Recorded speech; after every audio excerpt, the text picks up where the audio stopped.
stuff to go with. A lot of good stuff today. I'm giddy. Yes. For a lot of reasons. Although I am cautious. I'll tell you why coming up momentarily. Great night last night down at the Harley-Davidson Museum and getting a chance last evening to promote our motorcycle ride. Thanks so much to all the charities that came out to say hello to us last night. And we had such a wonderful, wonderful event down there. It's always Thursday night bike night, but Erica Campagna and her staff and Michelle Battles and everybody, they turned the microphone over to us and we had a chance to promote the foundation and promote the ride and excited about things. We're already working on our 20th anniversary, which is 2 years away. So, man, what a fun, spectacular night last night. Little weird, no Brewers baseball, but I was kind of thankful for that because when I ride downtown, I kind of ride around American Family Field. And with no Brewers baseball, that meant there was no traffic. So it was awesome. So the Brewers with the night off, Brewers getting ready to start the celebration. We'll talk about that. Day 3 of the Packers training camp, Javon Bullard, Rasheed Walker, our guy, Mike Clemens, all up there. We're going to hear from all of them today and more. So we've got all of that going on. So there's a lot of good stuff happening. A lot of good, fun stuff happening. I appreciate it so much. What else do we have here? Oh, by the way, I'm going to do this. I got to give a shout out. Troy McReynolds. He's got a bar called Crazy Train down in Waterford. Came up last night and said, we are going to donate $500 for veterans that have bikes, but just don't have a lot of affordability to be able to go on your motorcycle ride. So we're going to donate those spots so some veterans can ride for free and be a part of the event and feel the camaraderie and everything. So last night, I wanted to get this right at the beginning, that Troy McReynolds and the gang down at Crazy Train donated $500 to Big Unit Foundation to pay for spots for veterans to ride. So my day is already made. You know, I could have thieves break into my house with raccoons pooping on my floor, and I'd be okay with that because my day is already made. It's that kind of a day. There's not much that can go wrong. I shouldn't say that because there could be something that could go wrong. But my day is made. So I'm giddy. I'm having a good day today. 877-867-1670, 877-867-1670. That is the phone number. If you want to chime in, chime in. If you want to get a hold of us via text message, you can. 608-321-1670, 608-321-1670. That's the phone number. Text us if you can't call in. Always can let your voice be heard in that particular fashion. You can find us. Keep subscribing. If you haven't subscribed yet, please do it. It's a shameless plug. Please do it. Go to youtube.com. Download YouTube, whatever. Go youtube.com and then just / Bill Michaels Show and click subscribe and click like and all that kind of good stuff. It doesn't cost you anything. And if you don't want to watch us, don't. You know, that's fine. If you do, then it's right there. It pops up every day and lets you know, hey, here we are, which is fantastic. You can find us on Twitter, on X, at Bill_Michaels, at Bill_Michaels. Find Grant at Wisco Grant, WISCO at Wisco Grant. You can find us on Instagram, Facebook, and TikTok. TikTok, ladies and gentlemen, we're back. I have no idea why they banned us, but we're back. I got the notification this morning. Just another piece of positivity, I guess, might be the best way to put it. The Bill Michaels Show. You can find us over there on Instagram, Facebook, and TikTok. Twitch app, Kick app, LinkedIn app as well. All the apps, you can find us. Email the program, thebillmichaels@gmail.com. We are a website as well, thebillmichaels.com. Find us there. Then you can also track us down on the app at Take Us Anywhere and Everywhere. Listen to us, our flagship station out of Madison, Wisconsin, which is The Zone, Z-O-N-E, The Zone. Madison. Then there's Spotify, Apple, iTunes, Google Podcast after the fact. And yes, tomorrow night, 8 o'clock Central Time, we are a television show. Can you believe it? I can't believe it, but can you believe it? We do. We are. My 24 TV in Milwaukee, 8 o'clock Central Time. My 24 TV in Milwaukee. So there you go. That's good stuff, man. Grant Bilse, how you doing today? I'm doing excellent. I'm having a great Friday so far. I won't go as far as you said. Nothing could slow me down or nothing could ruin today because during a live broadcast where we need things to stay connected and things to work, I know better than to say things like that. But I'm having a great day. I get to go up north for the weekend after our work day is done today, so I'm looking forward to that. Up to the mighty beautiful Hayward, so northwest Wisconsin, which I love quite a bit. So that's what I'm looking forward to. As you make your appearance on the program today, and I know you're a fashionable guy, and you're kind of the tie-dye guy. No, I'm not. Well, I'm a tie-dye guy. I don't know if I'm fashionable. That looks like a baby hurled all over you. See, that's one perspective, Bill. That's why art is so great. Is everyone sees something different. It's yellow and blue. That's what I'm thinking. There's got to be something else in there. It doesn't look like because it's got to just be different on the camera. Because I looked at that, I'm like, what the hell? Like I'm looking at the screen. It's yellow and blue, and I thought maybe it does look like a baby diaper. Maybe it was a yellow shirt that got mixed in with the whites, and then the bleach hit it, and that's what happened. But I wasn't quite sure. I mean, don't judge me. I'm wearing an old throwback Crosley Field t-shirt today. So it was wrinkled. I thought it said Wrigley Field, and I'm like, now wait a minute. No, Crosley Field. I know you better. You would wear Wrigley Field. It's going way back, old throwback, 60s. Well, just an old tie-dye. I packed. Here's the problem. I packed all my good clothes to go to Hayward this weekend, so they were all in a suitcase. Yeah. So all my collared shirts and my polo, because I only dress nice when I'm up there. So that's why I'm wearing this. Suit is in the yeah. So, yeah. Exactly. Yeah. But my one suit's at the dry cleaner. The other's packed to go to Hayward. Yeah. I only dress up when I go to the Moccasin Bar. Are you fishing in Hayward, or are you just field goal kicking with the boot on? Yeah. Field goal kicking. Friend has a cabin, so we're going to just be by the lake. I would like to fish. Okay. I don't know.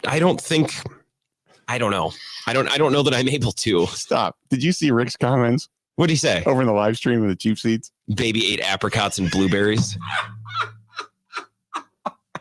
It's actually pretty accurate. I mean, if we're talking about a color palette. Yeah. Oh, that got me. I love that. That's funny stuff. Oh, man. I think it fits. Okay. It's a Friday, man. You can wear whatever you want on a Friday. We don't care. That's good. So I don't know, maybe a little fishing this weekend. I'm not in a state where I can be that physically active. I might be more of a supervisor this weekend. Okay. And making sure beers don't get cold or warm. I was going to say, supervise with a beverage, foot up, keep the swelling down. There you go. Those are the up north nights where you got to pull in a radio station from like Iron River to listen to the game. Oh, and it's great. Yeah. Up there, you have all these local advertisers where the business owner voices the commercial. It's like, hey, it's Mark from something implement. It's like, this is what I want to listen to. I love small town radio. I do small town newspapers that still print newspapers. Yeah. Shout out to Daniel and Toma. He can't get a newspaper apparently yesterday. Right? He told us the other day. Right. I'm going to go pull that call. I need to listen to that again. When we were on vacation and we go to a little town called Brookville, Indiana, they have the Brookville Pioneer. And in the Brookville Pioneer, they still do, they have a couple of national headlines and a couple of state headlines, and then it's all local. And the best ever is they still put in the police blotter registry. They put in the obituaries and the police blotter registry. And reading that it's always, first of all, you marvel at the stupidity of people. On the other hand, you read it and you think, this is great. There was a woman who stuffed 40 D batteries in her bra at the Dollar General in Brookville, Indiana. She got arrested for stuffing 40. Think about this. D batteries. 40 D batteries. She went in as an A cup, came out as a triple D cup. What was she? 40 D batteries. What was she powering with D batteries? I don't know. Those the square? Those are the squares, the D right? Batteries are the biggest round ones. Oh, the big round ones. Yeah, okay, I was thinking of C's. What, like the back of an old boombox? I remember some of those when I was a little. 40 of them? You'd have to have a boombox that could that's what I'm saying. To the entire state. 40 D batteries. Yeah. 40 D batteries in her bra at the Dollar General. She got greedy. And all I wanted to do was go to the Dollar General and talk to them and say, look, I'm just inquiring. What was did she ever say what she was using the batteries for? Unless she owns an adult toy shop and she needed some help, I have no idea what you would need 40 D batteries for. Those are some big adult toys. And I don't know from experience, but they got to come with kickstarts. Yeah, exactly. Like and now it sounds like a Jackal song. I always thought that was more of a AAA type of thing. Not speaking from experience, I have a razor or a toothbrush. It's about the same size. You can't fit a D battery in one of those things. Maybe she just wanted to lick them. Oh my God. But yeah, that was one of the things. I woke up one morning and I'm like, I'm going to go get the paper. And because every day you're buying ice, putting it in your coolers. And I read that. I'm like, okay, anybody give me a guess as to why she needed 40, unless it was just like 4 10 packs. And she just stole 4 10 packs, but just 40 D batteries. Don't know. Maybe why. She was flipping them to make a profit. Who knows? Could be. She was taking them down to the less than dollar general store or something to that effect, getting the discount. So there you go. Anyway, did she need the batteries for the acid for meth? Kyle, first of all, I have no idea. Secondly, the fact that you would even know that kind of scares me as Kyle. As a listener in the cheap seats, unless you're a police officer. Then you can say, okay, I've seen it happen. But Kyle, I have no idea. Kyle, I have no idea what they make meth out of. And I will never, ever, ever in my lifetime find out. Not unless I Google it. And I don't have any intention of Googling it. I don't know who's watching. I don't know what eyes are on your Google searches. So I think about that all the time. Oh, my God. Yeah, Skinny from Madison says putting batteries in her Tesla. Maybe. I don't know if 40 would get you up the street, but there you go. If they were rechargeable, maybe, I guess. Kyle says, yeah, he did work in jail. Okay, Kyle, you get a pass on that. You get a pass. We got a lot of good stuff today. We have got Rasheed Walker, Marshawn Lloyd, Evan Williams today. You got Javon Bullard, Nate Hobbs, all coming up today. You're going to hear from all of them. Mike Clemens doing his due diligence. We're going to talk with. We got Mike Clemens on today, I would assume. We're going to have him in about a half hour practice again. He's not sure if he's going to be out of the locker room in time in the final hour. So maybe we'll get him again at the end, but for sure in about a half hour here. Okay. And we'll have Matt LaFleur, who just finished speaking just a little bit ago. So we'll get to that in hour number 2. Great. So we're going to have Matt LaFleur coming up here as well. So we got a lot of good stuff going on today. A lot of good stuff happening. Brewers back at it. I'm excited. Here's my trepidation. I know this is going to be stupid. Okay. I know it going in. I know the landmine of stupidity I'm about to step on. Okay. And maybe I'm getting way, way, way too granular here. Okay. So bear with me a minute. Coming up tonight, you got Freddie Peralta on the hill against Quantrill, who is 3-8, 5.24 ERA. The Brewers should get a win. Okay. The Brewers are 61-41, 20 games over, best record in baseball. They're right there at home tonight. Don't forget, I shouldn't say tonight, 3:10 this afternoon. They've got the 25th anniversary of Miller Park / American Family Field celebration going on. Let the celebration begin. And there's a lot of discussion. I was watching local news today, and they're all down at the ballpark, and they're talking about foods and beverages and all these special things they're doing, and that's great. Okay, it's wonderful. Let the celebration begin. I'd rather celebrate 25 years in October. 25 years at the end of the season.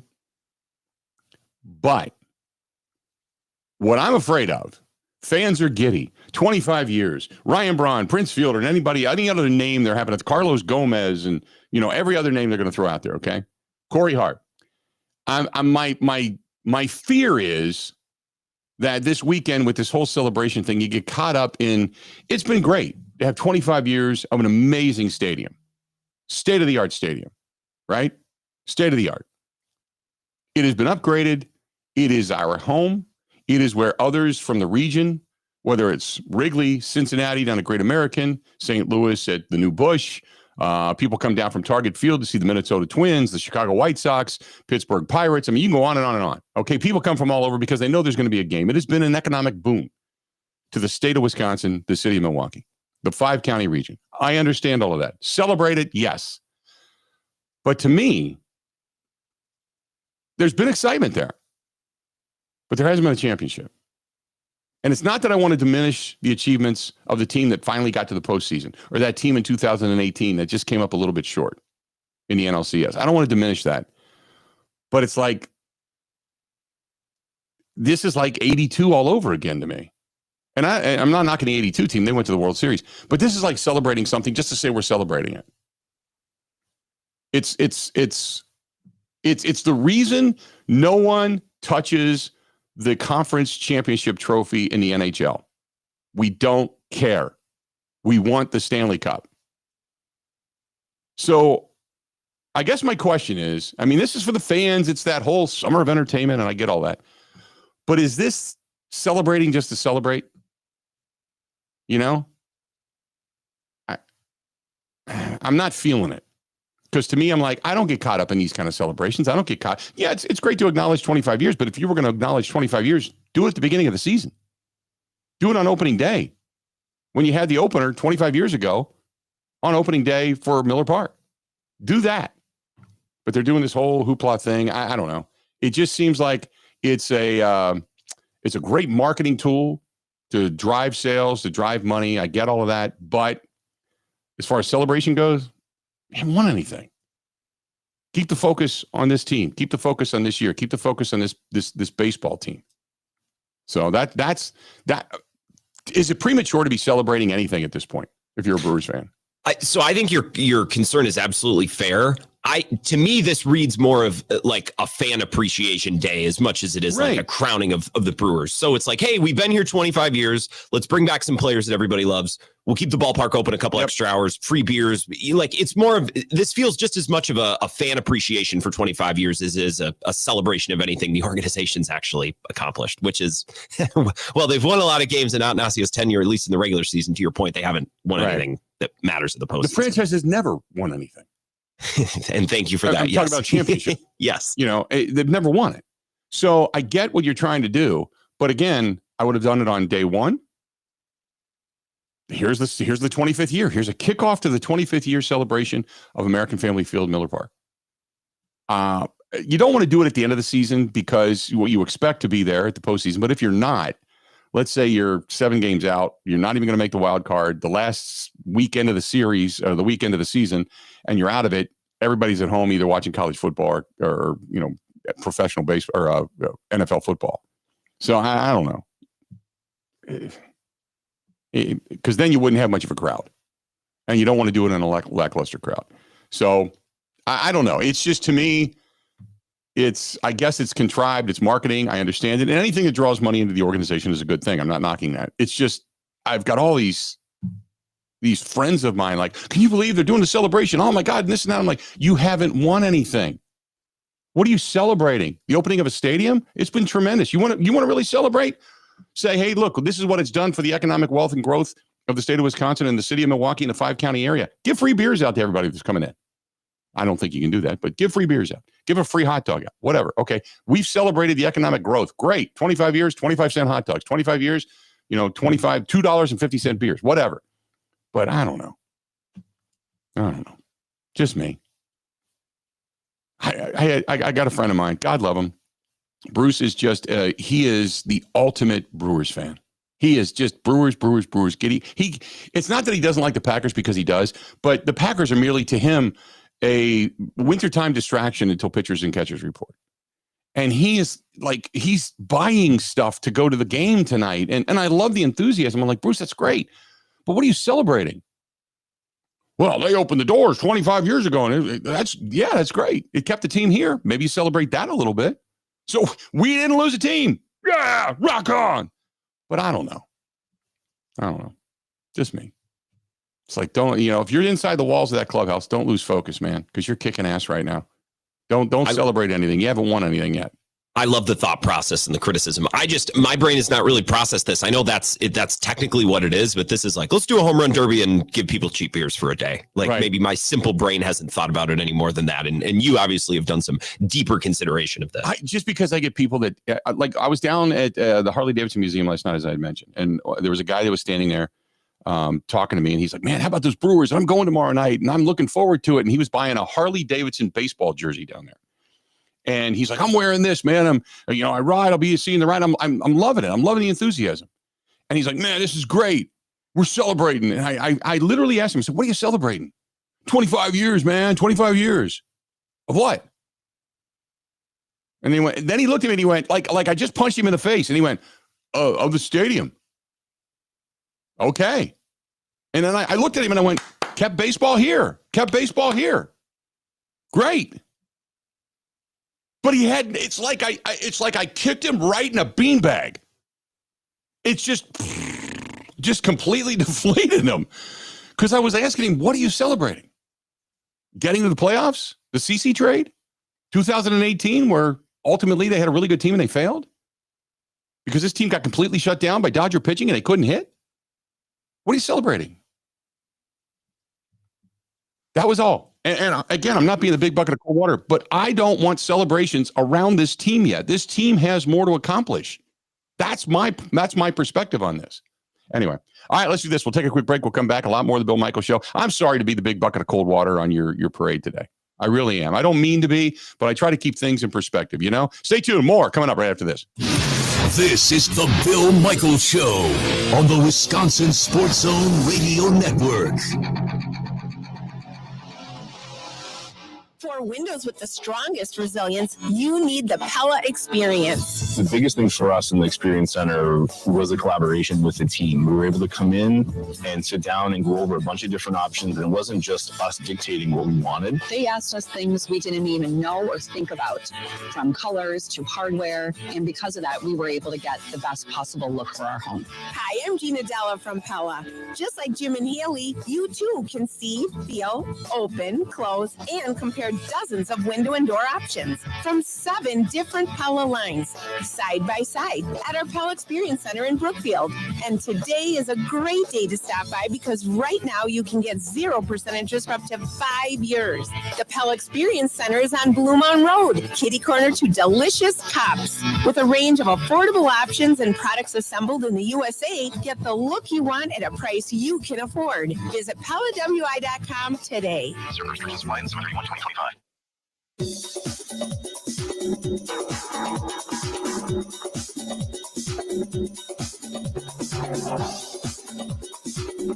Bill Michaels will resume in 3 minutes.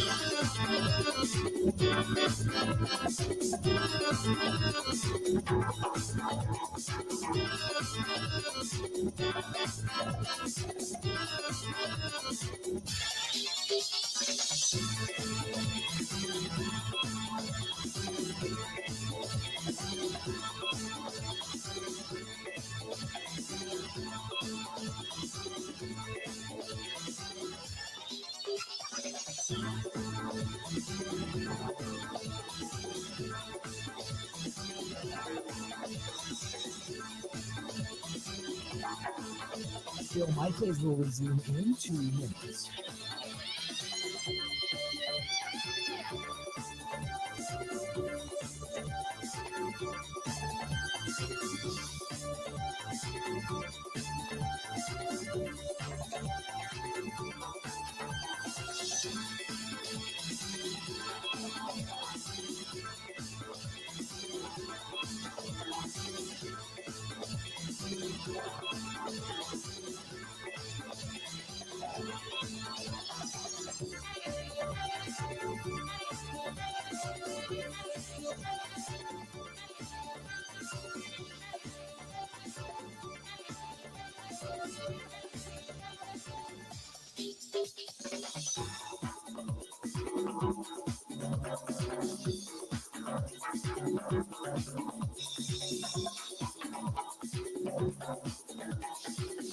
Bill Michaels will resume in 1 minute.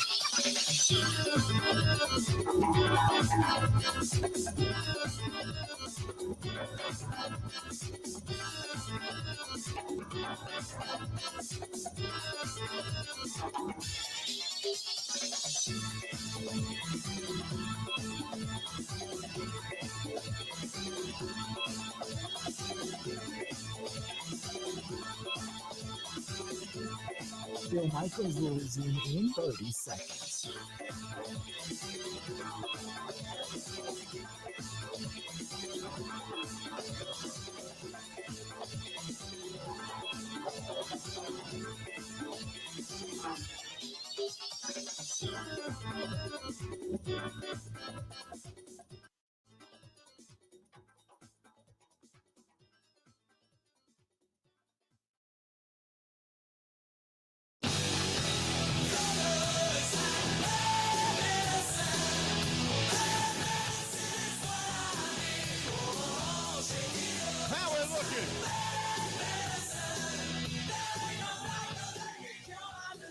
Bill Michaels Show.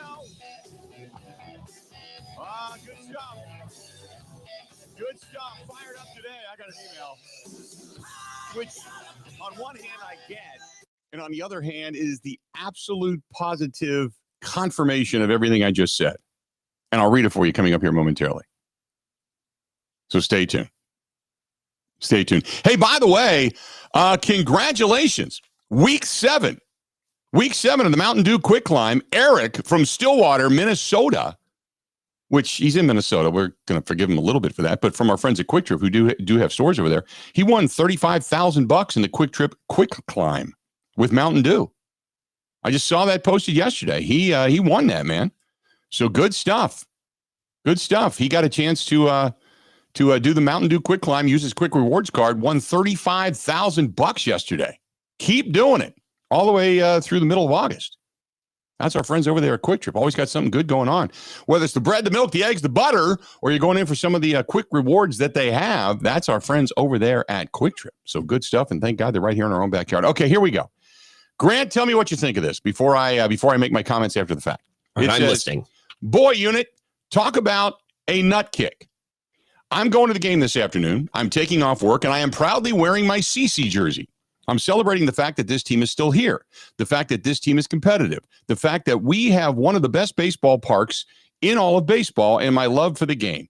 I agree with you that the 82 team was wonderful, but that's where our history seems to stop, and it stays like a fart in a time capsule. Now, I don't know if I would say a World Series appearance is a fart in a time capsule, but that's a little extreme. He says, but damn, I love my team, and I'm there for the beer, I'm there to cheer, and I'm there to see them win this year. Adam in Elm Grove. Thoughts? I mean, that's fine. I think there's a disconnect with me and some other folks around the celebration because I'm just viewing this as a home run derby and like a fun fan appreciation thing. Mm-hmm. I'm not really looking at this any deeper. And I think your concerns about like, I don't want this team celebrating anything. I feel like this is completely disconnected from the team that's actually playing right now. So I think some of the concerns that you have, I don't, but that's just because I haven't thought about this. Yeah. Seemingly as much as some other people have. And I'm not the pessimist. I know you're not. I see teams around baseball celebrating championships and bringing back the team that won World Series and all that stuff, you know, whether it was 5 years ago or 10 years ago or 20 years ago. And we're celebrating 25 years of a stadium of great moments. And there has been a lot. There has been a lot. And I'm not degrading that. I guess what Adam in Elm Grove says, he's celebrating the fact that the team is competitive. He's celebrating the fact that they've got one of the best baseball parks in baseball. He's celebrating the fact that the team is still here. All legitimate points, but isn't that setting the bar rather low? I'm setting the bar and I'm celebrating $2.50 beers. So go. I've taken the bar even lower. There's nothing. I guess I guess my point is fans, absolutely. Do it all day long. Go enjoy yourself, have a lot of fun, see some of the past. Hell yeah. I guess what I'm thinking is I don't want the team that's sitting inside the clubhouse to begin to think about celebrations and for this young group of guys to think this is what we celebrate. That's my point, because you haven't won anything yet. I don't want this to seep into that. They're playing too good a baseball. They're on too good a trajectory right now. And that's my point in all of this. It's not that I don't want to celebrate things, because I do. I hearken back to the day that, Miller Park opened, and myself and my friends and my cousin running around inside Miller Park as we were doing the broadcast starting at 6 a.m. I mean, it was an incredibly wonderful day. And I've watched the ballpark morph over the years. A lot of great friends. You see a lot of the same people that you saw going all the way back to County Stadium that have been working there for a long, long time. There's a lot of great things about that ballpark. A lot of voices have come and gone. And obviously Bob Uecker's voice booms through that stadium still today. I understand all of that. I guess what I'm saying is I'm watching the news today and some people today that are geeked about the celebration of 25 years of having a ballpark. And I'm thinking, I'm watching other teams celebrate championships, and we're celebrating the fact that the doors are open on a ballpark. And maybe that just left a hole in me to say, damn it, I want a championship. I want to see this team win a championship. And maybe that's where my head's at. So that's when I started thinking about trades, the trade deadline. We're coming up on it. What the Brewers are going to do. Are they going to take that next step forward? Are they going to try to do something to propel this team forward? At what point do we talk about it all the time? At what point do you say we're all in? At what point do you say, I think we've got enough chips on the table that we can go for it, that we can really try to push the chips to the middle of the table? because we're never going to be the Dodgers. We're never going to be the Yankees. We're never going to be the Phillies, never going to be some of these high marketed teams that have all these pieces plus just a cash drove of money sitting in a war chest somewhere. It's never going to happen. So at what point do you say, damn it, let's do this? There's some mojo here, man, because that's all you've got to play with. You've got the Dodgers sitting on one side of the table, the Yankees at the other, Boston there. You've got all these high dollar teams, Philadelphia. Go through that whole laundry list of teams that has money, that have big players with big contracts, right? They're all sitting at the table. And here comes Milwaukee. They just keep coming to the table. And you've got your cards. And the big teams are looking at you going, if we lose this amount of chips, we don't care. And so in saying that, you're Mark Antanasio and Matt Arnold, and you're going, well, then if they don't care about losing those chips, well, we can't lose our chips. We got to hold on to our chips. At what point do you push your chips and actually push them to the middle of the table to go up against the big boys and say, no, we're here. We're in this, and we're going to go head to head with you. And we're going to risk a little bit. We're not going to lose everything, but we're going to risk a little bit. Here we go. That's what I want to see celebrated. I want to see them going for it, and I want to see them actually get themselves to a championship. And maybe that's and I shouldn't say this, but I'm going to say it. I grew up in the era of the Big Red Machine. There we go. That's what this is about. I grew up in the 1990 World Championship for the Cincinnati Reds. I've seen 3 championships. I know what it's like. I've been there, done that. And I want that here. That's what I want. I want that here. And, Rick says, well, what about County Stadium? It was really the Braves' home. Well, and the Braves won a championship here, and then they left. In the era of the Brewers, they've never won a championship. So when I see others like the Yankees, like the Reds, like the Dodgers, like all these other teams, like the Marlins, for God's sakes, just celebrated not that long ago a championship that they won. All 6 fans. That celebration right, at the exactly. ballpark. When you see all of that, you're like, damn it, I want to see that here. So when all these other celebrations come up, it's like, yay, it's like we're clapping for consolation prizes. It's like, no, I want to do this. So if it makes you feel better, Pat Murphy is thinking the exact same thing you're thinking times 10, and will probably make his team well aware of that today. I'm hoping so. Tonight. And that's why I love Murph, because Murph is the most grounded person there is. At this point in time, he's probably the best guy to be leading this. Jeremy Burnett says they planned the celebration a long time ago before they found out if this was even going to be competitive this year. Holy balls. Then why not do it on day one? Celebrate the 25th anniversary of Miller Park, have a patch or whatever, 25th anniversary, do it that first day. Why? Anyway, okay, whatever.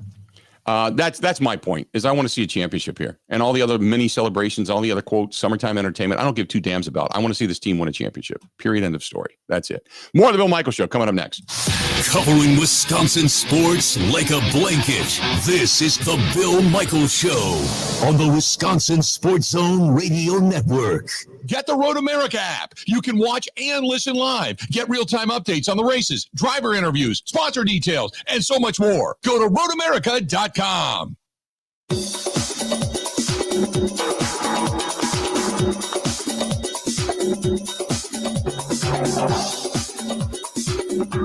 Bill Michaels will resume in 5 minutes.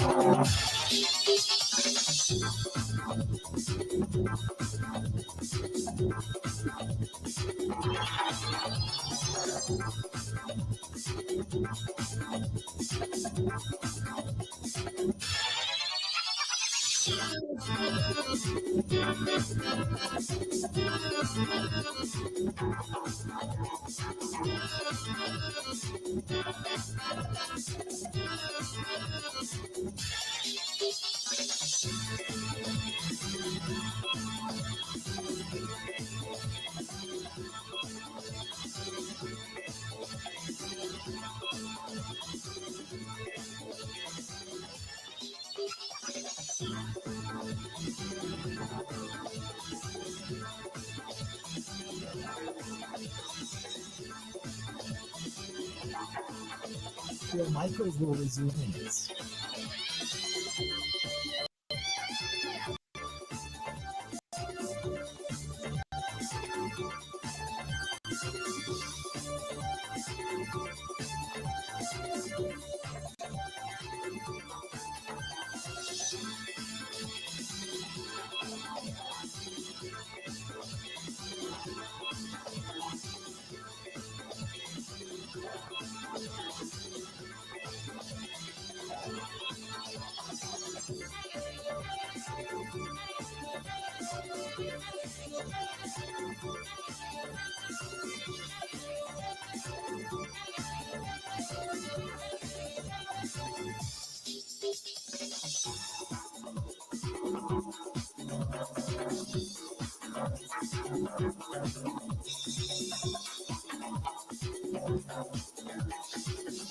Bill Michaels will resume in 3 minutes.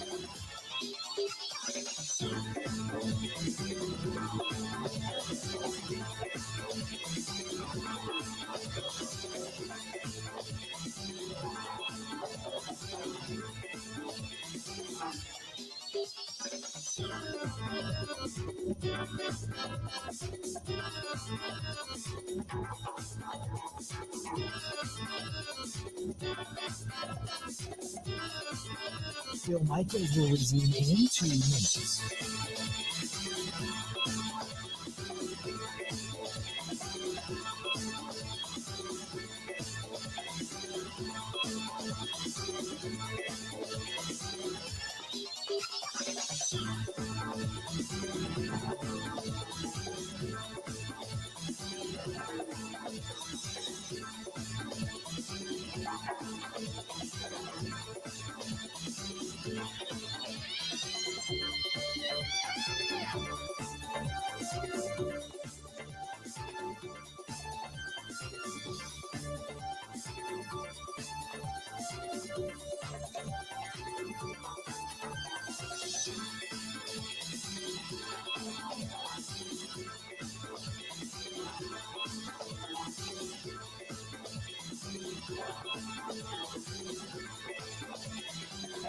Bill Michaels will resume in 1 minute.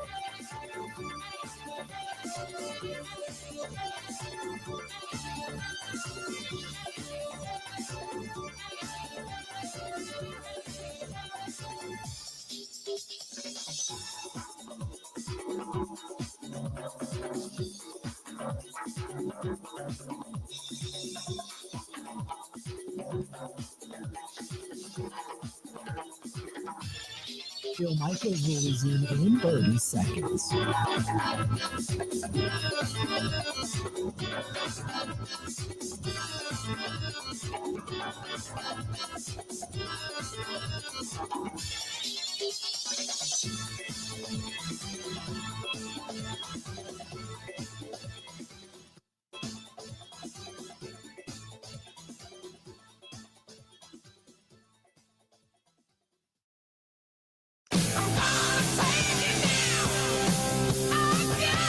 Welcome back.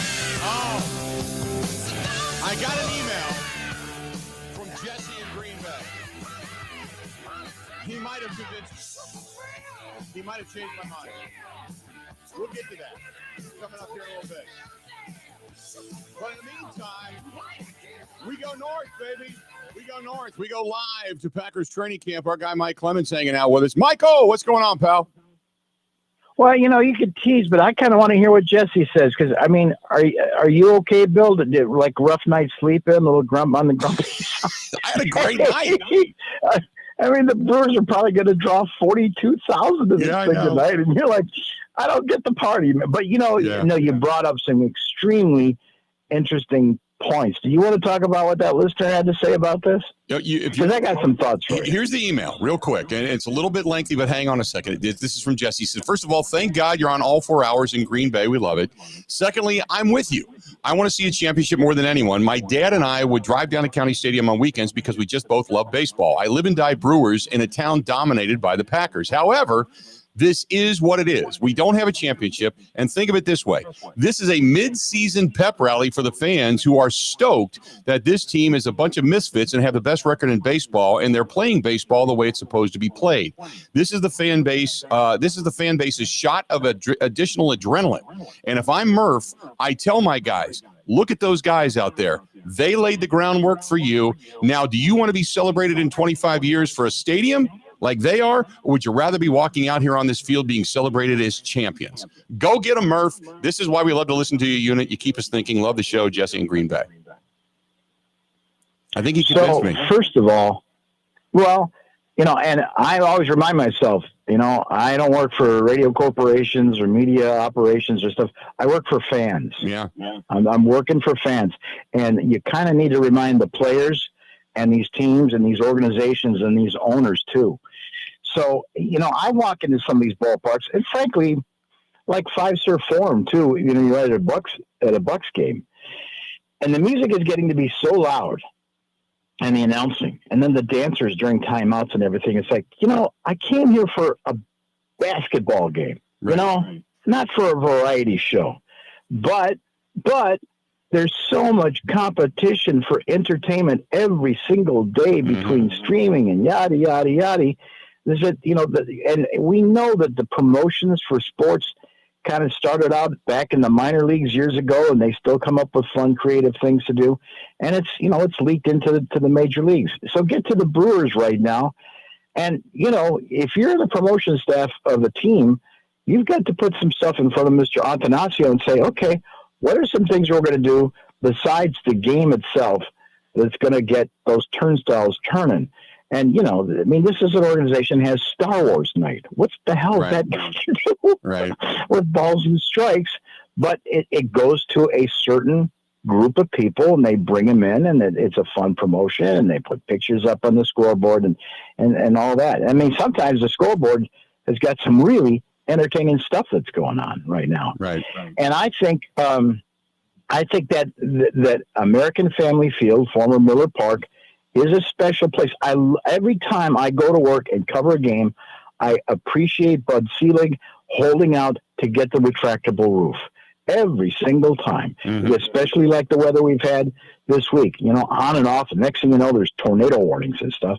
It's just the fact that you always know there's going to be a game with that dome, and you just don't understand why the Twins or the Cubs or some of these other organizations haven't figured that out. So for that alone, it's okay. To me, the biggest draw tonight is they came up with an excuse to get a player from the last 25 years, from Jeff Jenkins to Ryan Braun and Prince Fielder. Tonight they'll have Ryan Braun and Carlos Gomez as team captains. And after they play this game early, instead of a 6 or 7 o'clock start, they'll start at 3:10. Then Bronny and Carlos and Gomez will be team captains. They'll pick 2 teams, and they're going to have that home run derby with Jeff Jenkins out there and Corey Hart and these other guys participating. And so that's the draw. And you know what? You don't want to do that on opening day. That's a good idea, but I don't think you want to do that on opening day only from the standpoint of, you have to space these promotions out. Right. So it's all about the turnstiles. But at the end, to get all those former players back is great. Now the fact that currently you have the best record in baseball, I mean that's just a bonus. Yeah. Here's why I'm with you though.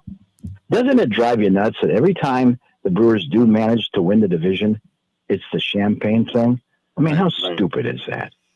That's the part that gets me. Right. To me, I would rather see them, drink a beer and then you work yourself up to champagne.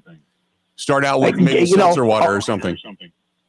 Award them with a NL Central Division cap, maybe a T-shirt. Yeah. But and that a quick 3 hour,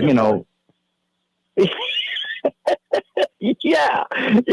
But that 3 hour bath in champagne is just, come on. And those pictures. Oh, look at us in champagne. Oh, is that the year you won the series? No. Yeah.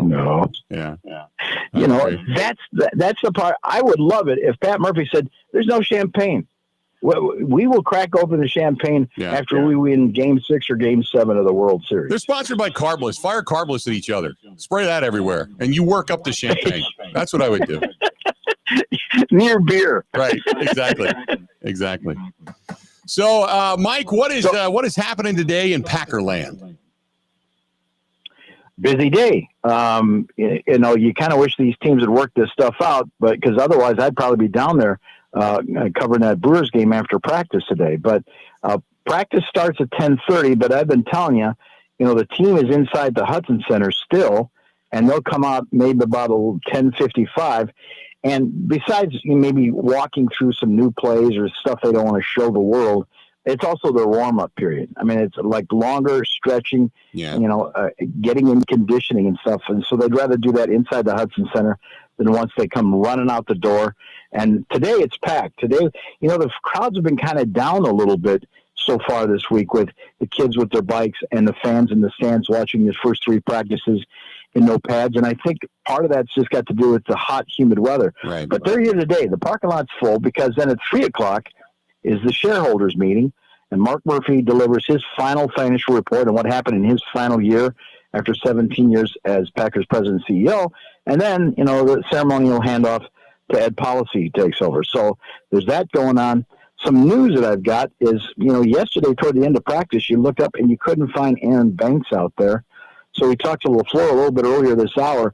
He said back injury. Nothing serious, but your left guard now has got a sore back, and so does your center, Elton Jenkins, who's down there on the sidelines working out with a therapist yesterday on his sore back. So a couple of injuries we're watching on offensive line right now. Yeah, that's you just got to get these guys together.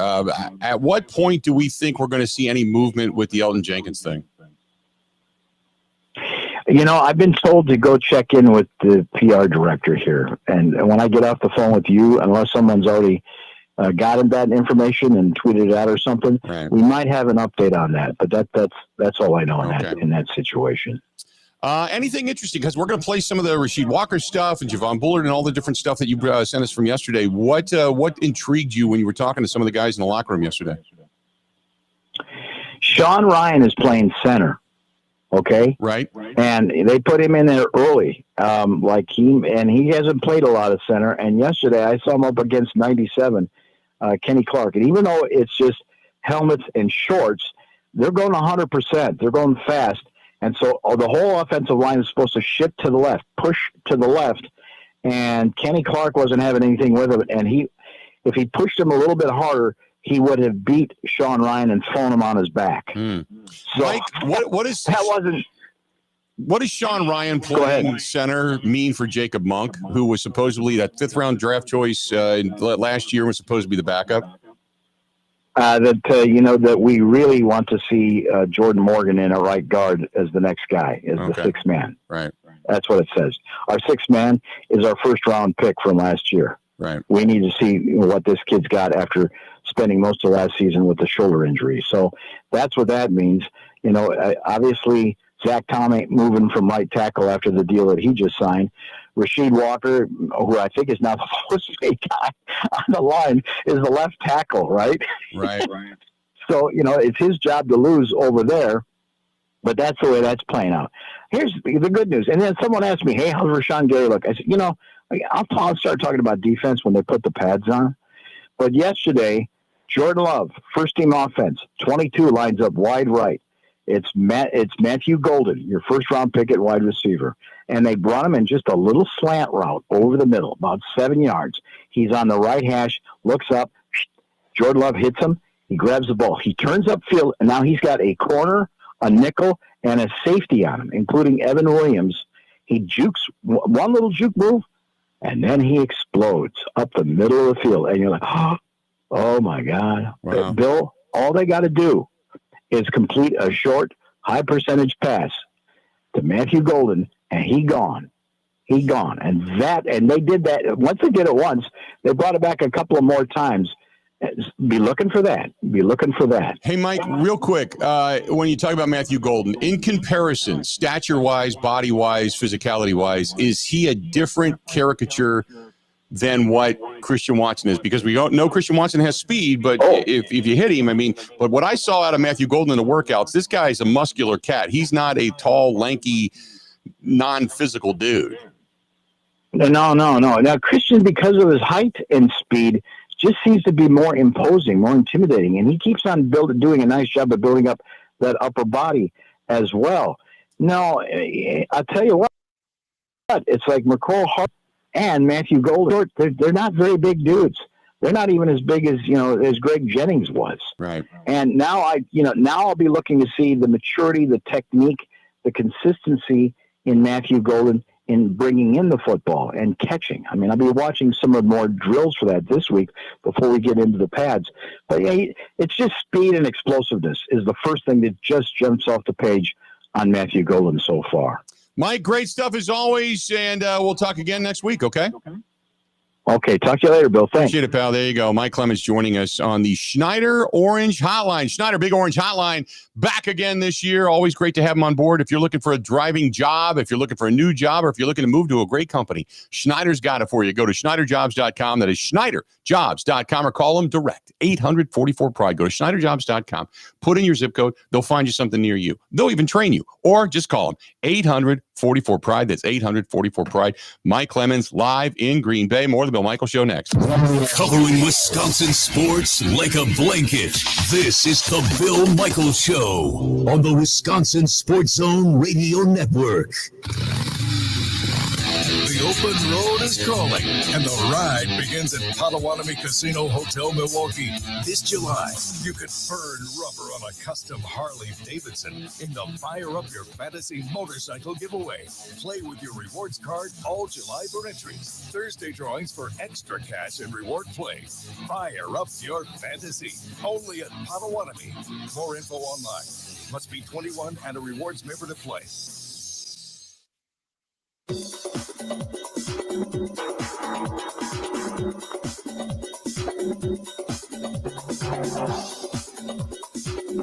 Bill Michaels will resume in 3 minutes.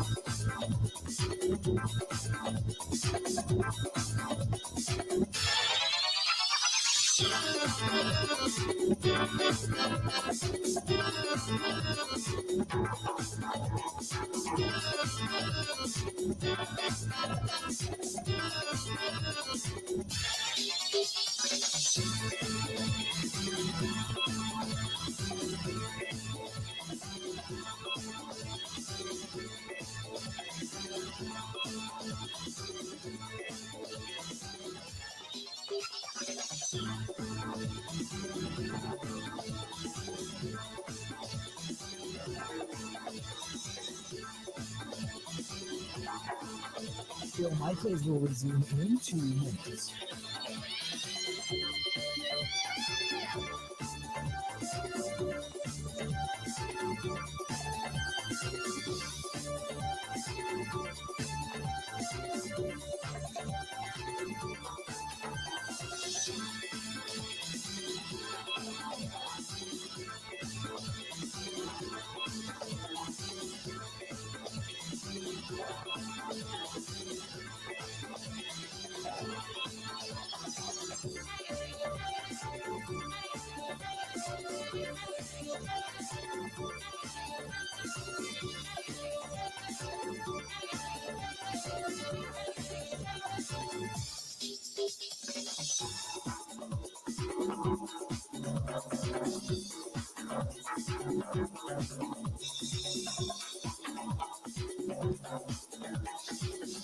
Bill Michaels will resume in 1 minute.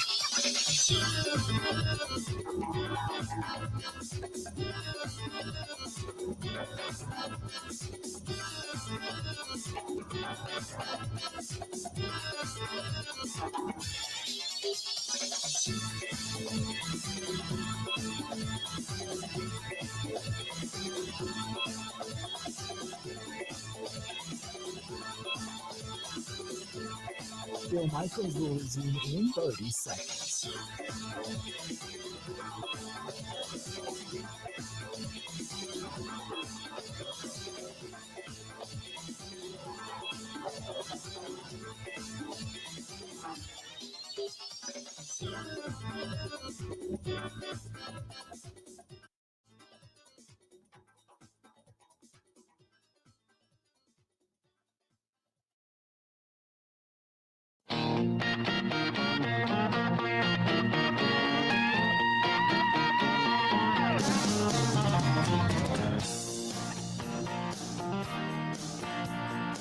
Welcome back to the program, the Bill Michaels Show. How are we looking? Billy man, come on. Hopefully you're having a great day. Well, I want to get back. We got Matt LaFleur coming up. Then we'll get back into a little bit of the Brewers discussion. We're going to hear from inside the Packers locker room today. Rasheed Walker, Javon Bullard. We got some others that Mike had a chance to catch up with, but we're going to hear from the head coach, Matt LaFleur, coming up just after the top of the hour. So don't go anywhere for that. That's how we'll kick off the next hour of the program. And Mike, that was what we were talking about yesterday when Mike had texted Grant and I and said, you should see this kid, Matthew Golden. He's just getting the ball, and he's got that burst, that level of something, and again, it's as Mike said, you got to see people in pads and people that are going to be ready to go. But it was one of those moments as somebody that is standing there watching it, and again, it's a whole different view when you're there in person, but it's, as Mike says, you just watch and go, wow. And that's one of the things that you look for in camp. You look for some of the negatives, like he said, with Sean Ryan being at center, they've been in pads, and had it been full go, chances are Kenny Clark devastates him at that point. But he also pointed out the Matthew Golden, just one juke move and off he goes. Just get out in open space, just getting the ball.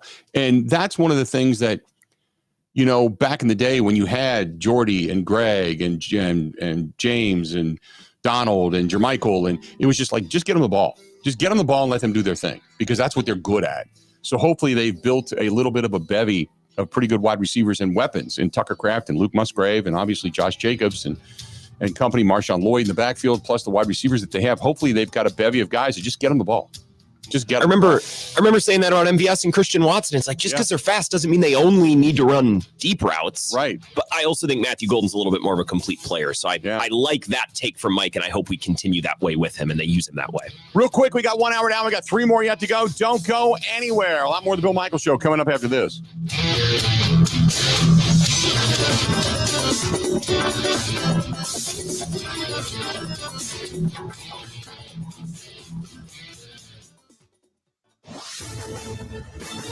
This is a Wisconsin Sports Zone update. Well, it's day 3 of Packers training camp. Going to be on the field this morning for a third time. It's their final day before getting tomorrow off from full practice drills. Green Bay enters camp with high expectations, as usual.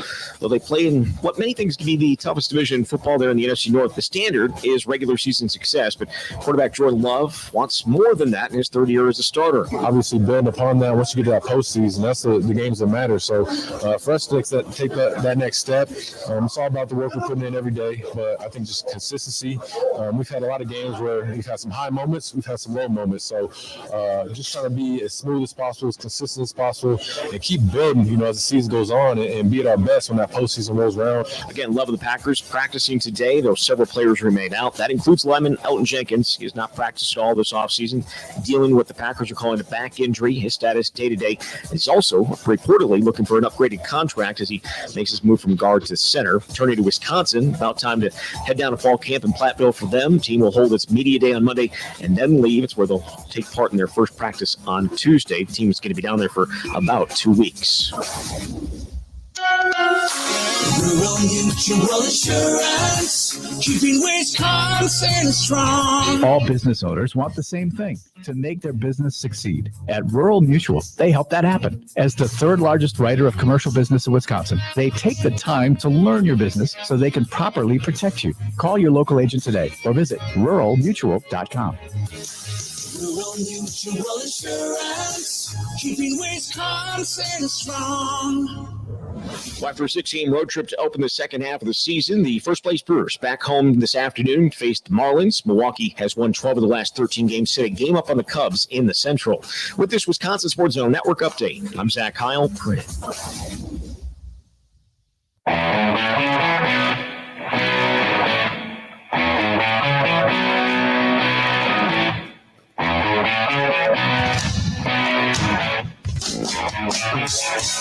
Welcome in the Bill Michaels Show.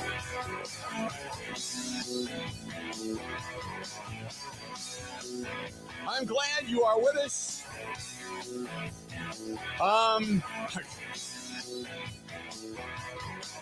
Holy moly.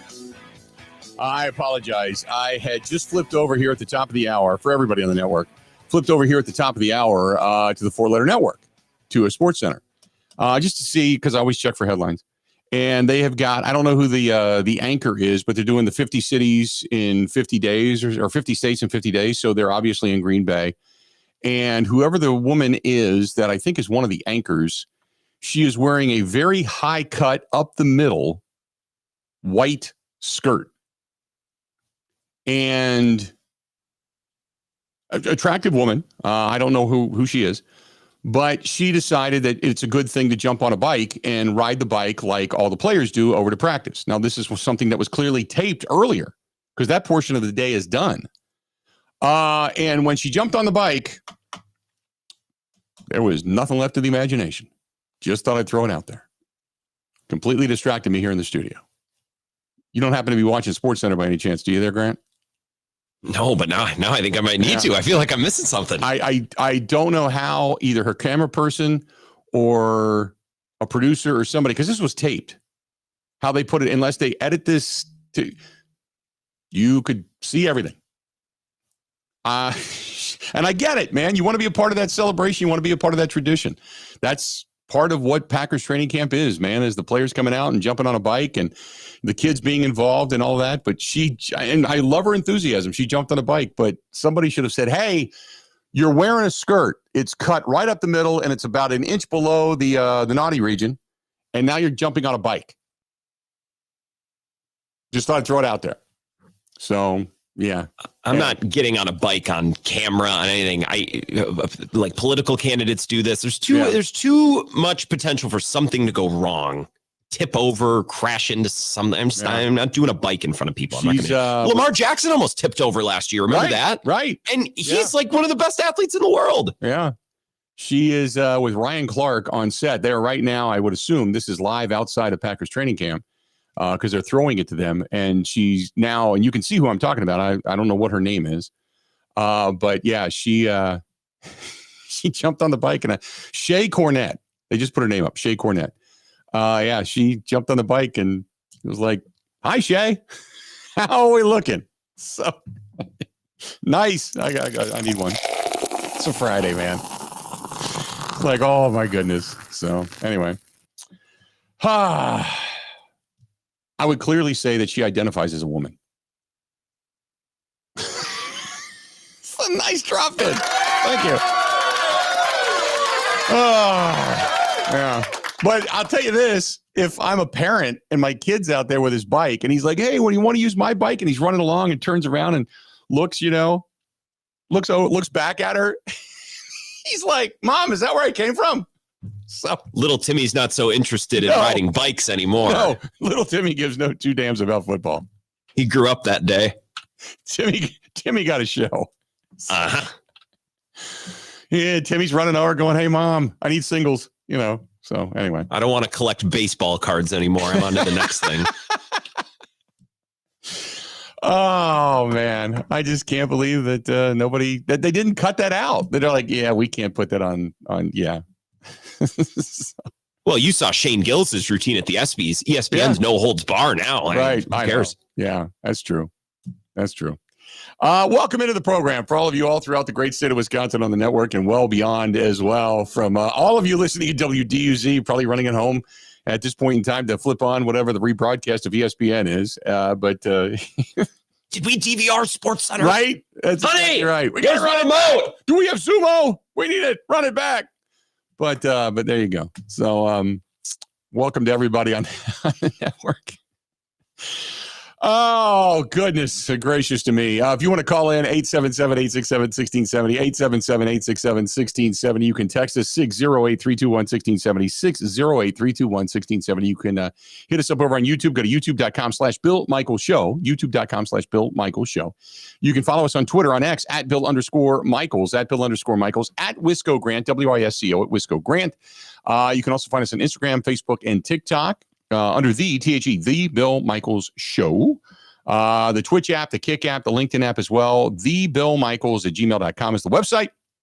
TheBillMichaels.com or TheBillMichaels.com@gmail.com is the, God, let me say that again. Apparently the crotch shot threw me off. TheBillMichaels@gmail.com is the email address. TheBillMichaels.com is the website. WOZN, the Zone Madison, is the app to listen to us everywhere and everywhere. We're on Spotify, Apple, iTunes, Google Podcasts as well. And we are a TV show in Milwaukee, My 24 TV in Milwaukee, on Saturday night, 8 o'clock Central Time. You can always find us there. So there you go. All right, we'll get back into the Brewers stuff. Brewers on top and getting ready to welcome in the Miami Marlins later this afternoon. 3:10 first pitch down at American Family Field. They have the celebration of 25 years of Miller Park, American Family Field, coming up later on after that. But in the meantime, the head coach of your Green Bay Packers, prior to the Packers taking the field this morning, this is Matt LaFleur. Take a listen. Matt, what happened to Aaron Banks yesterday? Just had a little back issue. It's nothing. Everything checked out all right. It's just, I would say it's going to be very day-to-day. Matt, since I think technically you'll have a new boss by the end of today, how much have you talked with Ed on a day-to-day basis over these last 6 years, and what's your relationship like with him? Yeah, we've got a great relationship. He's a guy that I certainly have a lot of respect for, and we've dealt closely working together through like some of the coaches' contracts and whatnot. But yeah, what a great opportunity for him. Certainly going to miss Mark and everything that he's done for this place, but feel like we're in great hands with a guy like Ed Policy. What will stick out the most from your memory about their time that Mark was here? Well, just I think for me personally, just the opportunity, and I mean the support that he's given us to allow us to do not only our job, but I mean look at all the resources that the organization has invested back in to this team. It's pretty incredible. I've never been a part of anything like this. I mean, the facilities are first class. I would say how we travel, how we just conduct and operate on a daily basis has been nothing short of first class. Back to Banks, actually the lower part of it. Me and Matt talked to Travis yesterday. He said he had to re-earn the trust after the playoff game. How it goes into a guy who obviously you groomed for the whole year, didn't play as well as you wanted, but then getting him back out there at the one. Yeah, I think this, he's a young player that I think what he needs to do is focus on just here and now and getting better, staying present, being in the moment, and taking advantage of every opportunity that he gets. That's all we're going to ask of him. I wouldn't say we earn the trust. I wouldn't use that verbiage. Going 100% now, you're in camp. Did 22 have some impressive plays for you when you watched the tape yesterday from Matthew Golden? Yeah, he's doing some nice things. Certainly, he showcases his ability to catch a football. It's pretty impressive. I mean, he uses his hands, and he's an aggressive catcher of the ball. And then he made some nice ability, or showed the ability to put his foot in the ground and had some good yak. So it's cool to watch these young guys kind of progress and learn. And I still think there's a lot going on upstairs. And so once that calms down and he has a great grasp of what the expectations are, I think you'll see an even better version where he's able to play even faster. How has Savion Williams acclimated to the offense and what you're asking of him since he's gotten here? Yeah, I think he's done a great job. I think he's another guy that showed a lot, and I think there's still a lot going on upstairs. So as to be expected, I mean, this is his first opportunity out there with the full team, and so we're excited about him. Unfortunately, he won't be out there practicing today. Yeah, you can ask Wallers about that. What do you think of the 2 years you've seen from Rasheed Walker on the blind side, what he's been able to do? Yeah, I think there's been some really good moments, and I think there's some moments where we expect more, and I think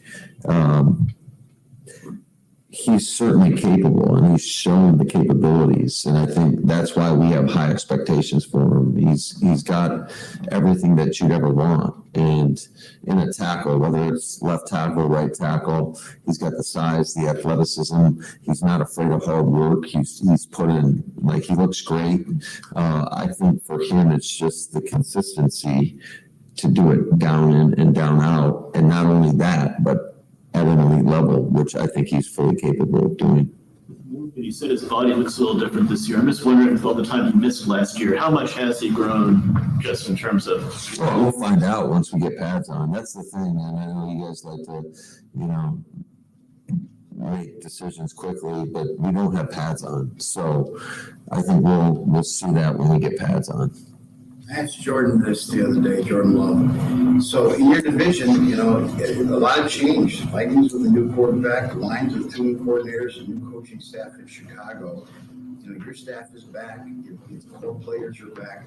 Is that a little bit of an advantage for your team in your division starting off the season? I don't think so. I think every year's a new year, and you got to earn it every year. So it's about the work that we do on a daily basis and how intentional we're going to be and the progress that we got to show. Because last year, you speaking about the division, it wasn't good enough. So, there's a lot of room for growth and improvement from us, and we can't worry about those other teams. We got to worry about ourselves and try to be the best that we can be. That's good. Thank you, sir. See you out there. Thanks. There you go, Matt LaFleur. See you out there. How are we looking? 877-867-1670, 877-867-1670. And today was short and sweet. Today was short and sweet for Matt LaFleur. Normally it's, 20 minutes, 30 minutes long. Today was short and sweet. It was like, some things that he had stated basically, like when they were talking about getting reacquainted, and he's like, no, we're not going to use that terminology because we expect these guys to be on this particular level. He has got a different tone this year. I know Mike Clemens talked about it during his first presser going back to the 23rd a couple of days ago before their first practice. But it just seems like he's in mid-season form right now. Pissed off. Yeah, maybe he's trying to set a tone of anything less than massive success is unacceptable. I don't know. Well, didn't Mike mention the other day that LaFleur went back and watched tape of last year's first practice and said, that's not enough. We need to find a way to make this year's first day better. Right. To kind of change the tone. He just, what he sounds like? And as I'm listening to that today, this is what he sounds like. This is what it reminded me of. The week before they had to go to London, when he was talking about business and he was talking about, we got to focus, we got to concentrate. And then you had Aaron Rodgers saying, I can't wait to get over there and see some of the locals, and maybe visit a local pub and this and that. And he kept saying, this is business. This is not a time to go over there and have a visit. We're not here to tour the land. And he sounded pissed.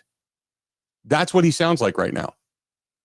This is not about, hey, we're here. Great. We're playing Lambeau Field. We got a new locker room. Yeah. That's not it. That's not it. He sounds like there's a focus here. Now, sometimes it's what he does say, and sometimes it's what he doesn't say. And that's what I've always said about Matt LaFleur, because Matt LaFleur keeps things very, very, very close to the vest. But he is sending a message right now. And that's why he corrected the question in that ask about, guys getting reacquainted. He's like, no. I wouldn't phrase it that way. In other words, to say, no, these guys should have been acquainted already. That's what OTAs, off-season, our work, our Zooms, all that kind of stuff. That's it. That's it. So it's just a different tenor in his voice. And I know there's a lot of Matt LaFleur critics that are out there. I appreciate this. For those that say, as Mike Clemens alluded to in day one, going back to a couple of days ago, going back to Wednesday, when he said, hey, make no mistake about it. There are times when people look at Matt LaFleur and say, like, you're not in charge. You're not Dan Campbell. You're not Machismo. You're not forceful. And Mike's like, no, this is different. This is a different level of Matt LaFleur. And it's not Matt LaFleur being fake. That's not what this is. This is like Matt LaFleur being more focused.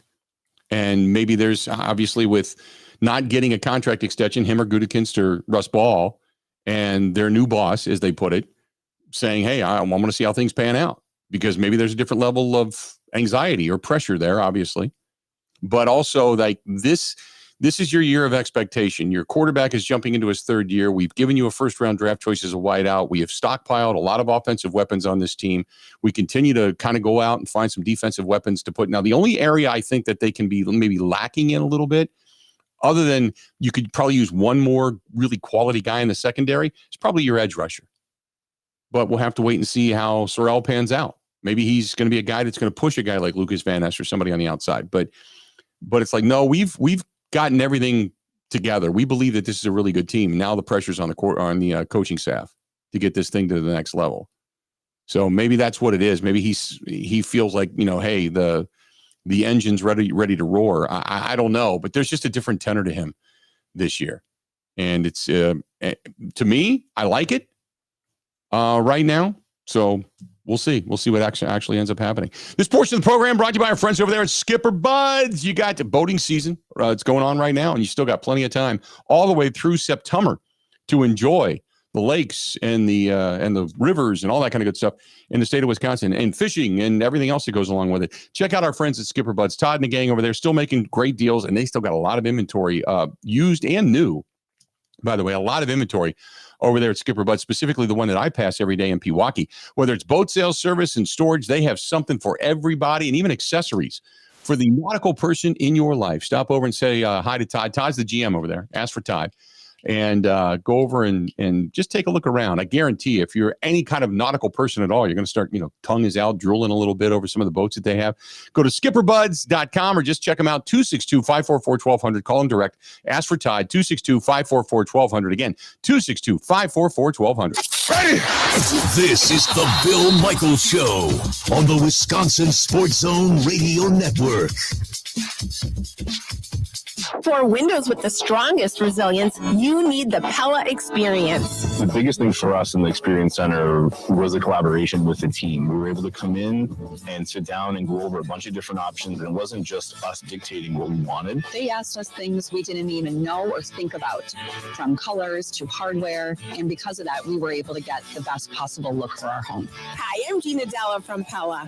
Just like Jim and Haley, you too can see, feel, open, close, and compare dozens of window and door options from 7 different Pella lines, side by side at our Pella Experience Center in Brookfield. And today is a great day to stop by because right now you can get 0% interest for up to 5 years. The Pella Experience Center is on Blue Mountain Road, kitty corner to delicious cups. With a range of affordable options and products assembled in the USA, get the look you want at a price you can afford. Visit PellaWI.com today.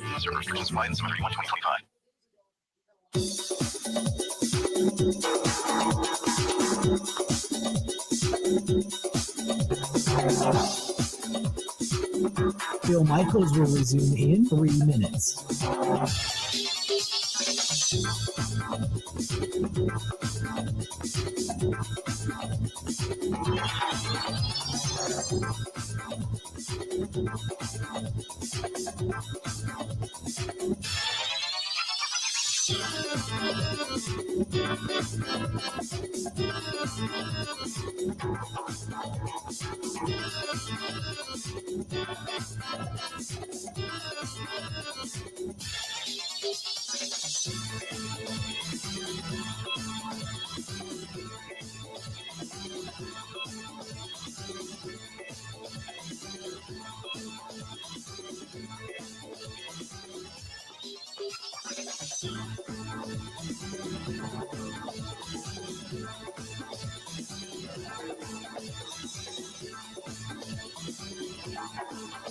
Bill Michaels will resume in 2 minutes.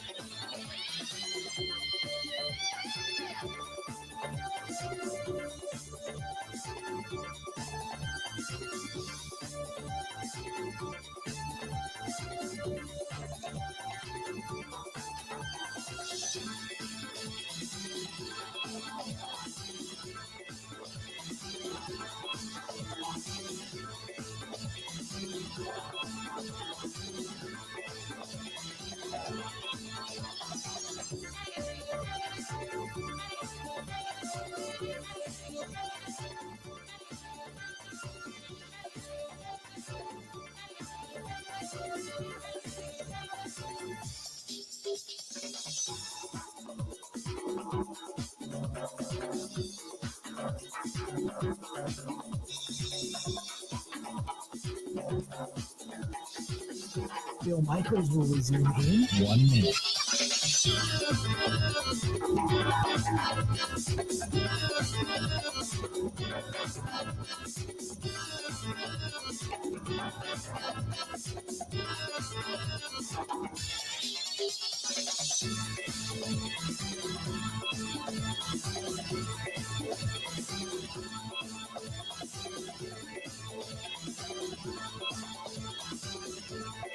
Bill Michaels will resume in 30 seconds.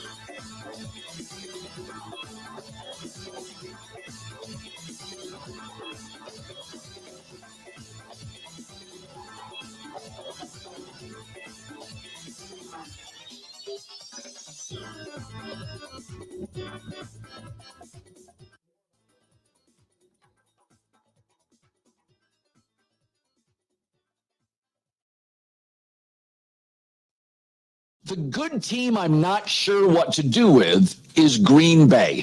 I don't know what to do with them. And the reason being is most Super Bowl winning teams, even teams that get to the Super Bowl, have like 6 to 7 elite players.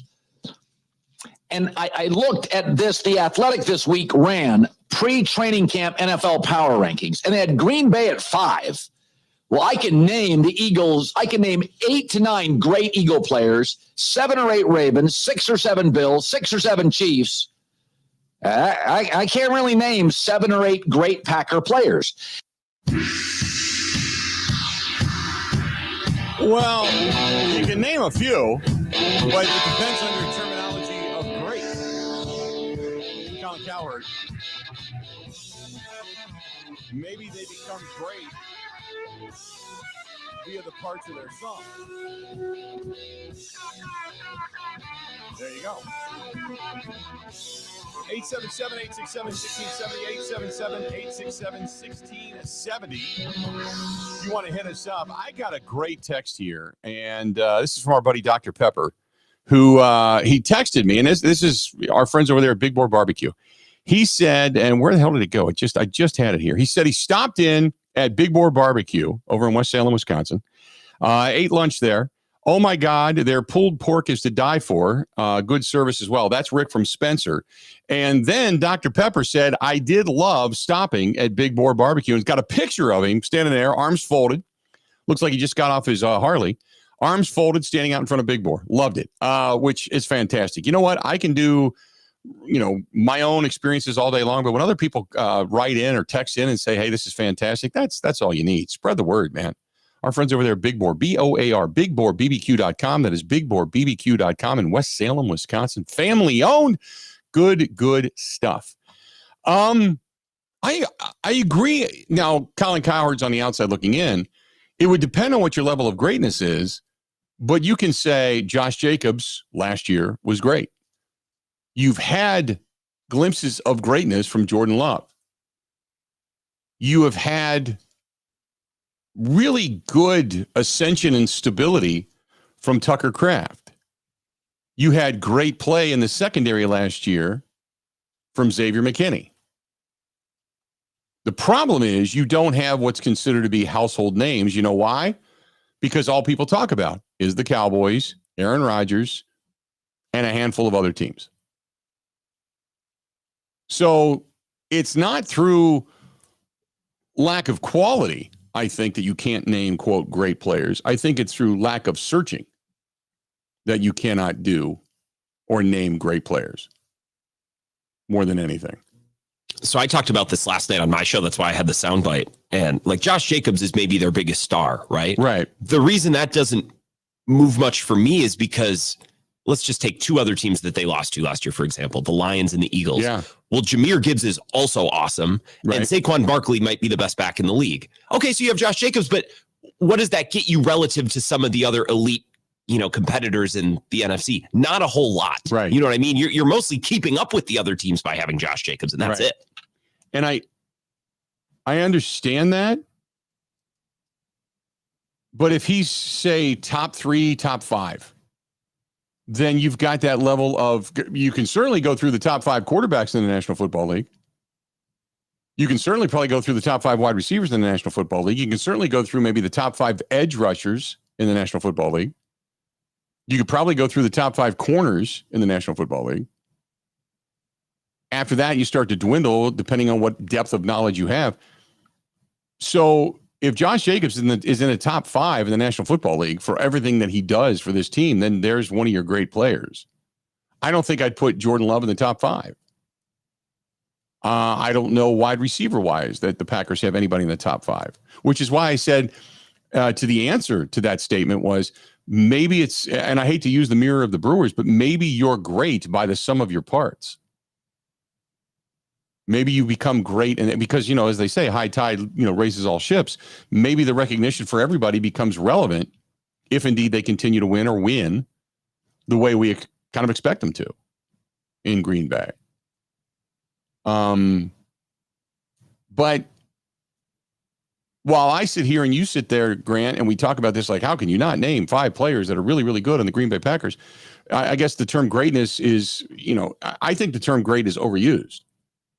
The term great to me is somebody who's on their way to a Hall of Fame, to a gold jacket.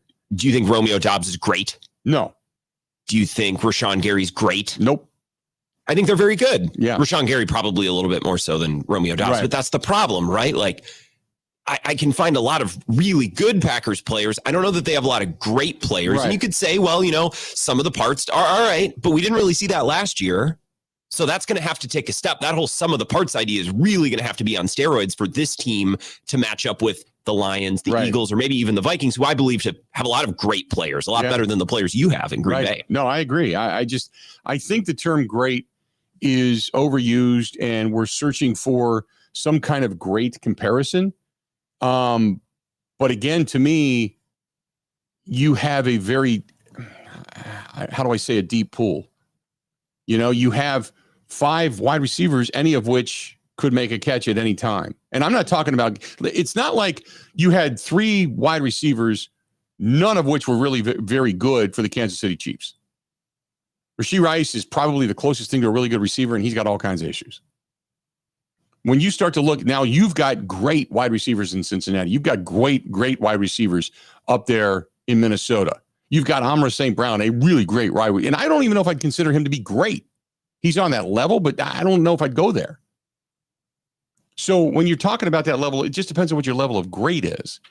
But to me, I think they have a really good football team, and a team that right now picked to be second in the division because you got to knock off the crown off the head of the Lions. And depending on the quarterback play, I think is all that's going to determine what level of greatness this team ascends to. You may end up with a whole different perspective come midway portion of the season or the end of the season. I just think if the idea is, well, our 3rd and 4th wide receivers are so good, right, that they'll make you pay in a way that your 3rd and 4th. Oh, okay, well, Mike and I were talking about this last night on my show.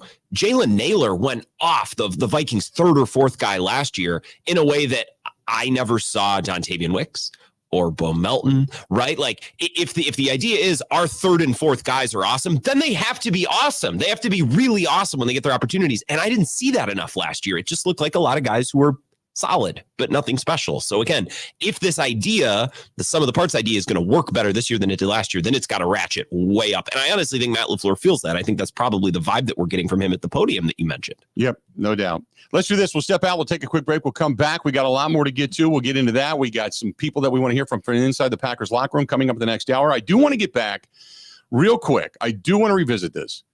Regarding what we talked about in the Brewers in the first hour, for those that didn't get a chance to catch it and weren't fully on the network at that point in time. We'll get into that. And I Jesse's email from Jesse from Green Bay, his email, I think has really kind of captured the tone for me. Maybe I was looking at things in a little bit more of a, it's not very often that I change my mind. I'm always open to it, but I think Jesse changed my mind. So stay tuned. This portion of the program brought to you by our friends over there at Veterans America. Veterans America. They are fantastic when it comes to helping veterans, military members, and their families with mortgages, refis, a second mortgage, say for a second property or something like that. Whatever it is, they're the ones that study everything the VA has to offer the most. And they know all the loopholes. They know all the hurdles. They know how to get you the best for what you've done for the country and the best value for you. They believe in owning the land you defend. Own the land you defend. That is their motto. That is Veterans America. Call James directly, 262-255-2000. And I was just over and met with him the other day. He told me there was a couple of people that have given him a call, and they've really helped him out, and they've been very appreciative. And as you know, I actually read on the air not that long ago an email from a veteran living up in the northern portion of the state of Wisconsin who off of his mortgage got almost $500 off less from Veterans America because of what they were, rather than what they were going through with another credit union that they thought was really, really good until Veterans America kind of showed them some things and said, oh no, we can get you even more money. So just give them a shot. 262-255-2000. That's call my buddy James. 262-255-2000. Again, 262-255-2000. That's veteransamerica.com, or again, call them 262-255-2000. This is the Bill Michaels Show on the Wisconsin Sports Zone Radio Network. Becoming a truck driver doesn't have to be complicated. At Schneider, we make it easy to get your commercial driver's license and start your new career. With our CDL apprenticeship training, you'll get paid to become a truck driver in just 5 to 6 weeks and have a Schneider driving job waiting for you when you've completed the program. Plus, during training, Schneider will provide transportation, lodging, and meals at no cost to you. Ready to get your career on the road? Learn more and apply today at SchneiderJobs.com. That's SchneiderJobs.com.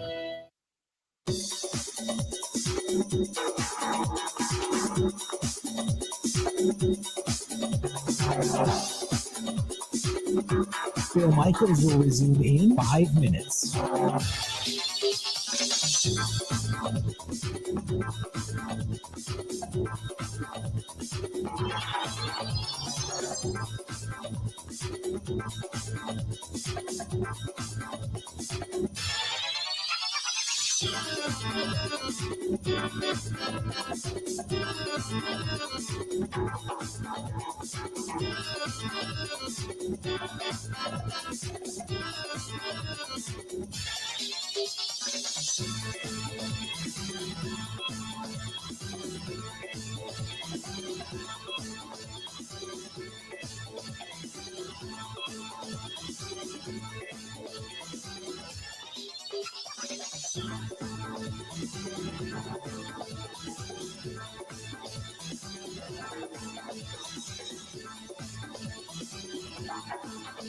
Bill Michaels will resume in 4 minutes.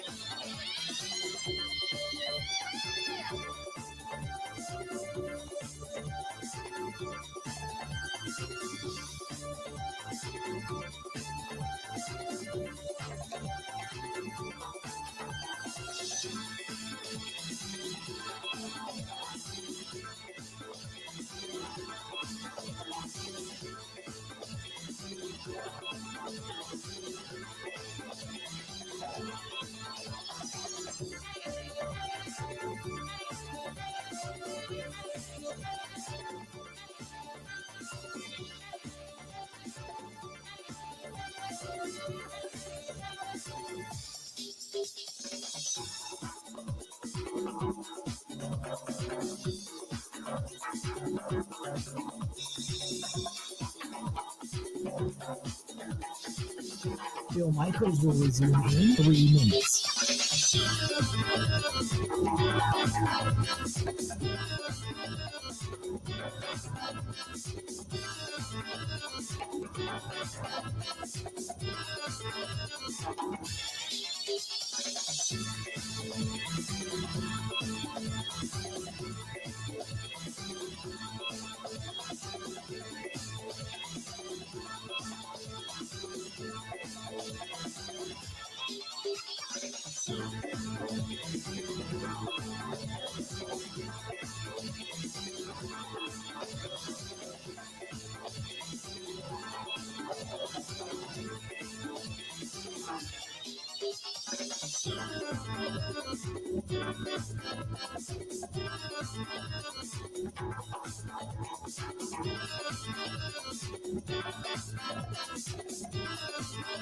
Bill Michaels will resume in 2 minutes.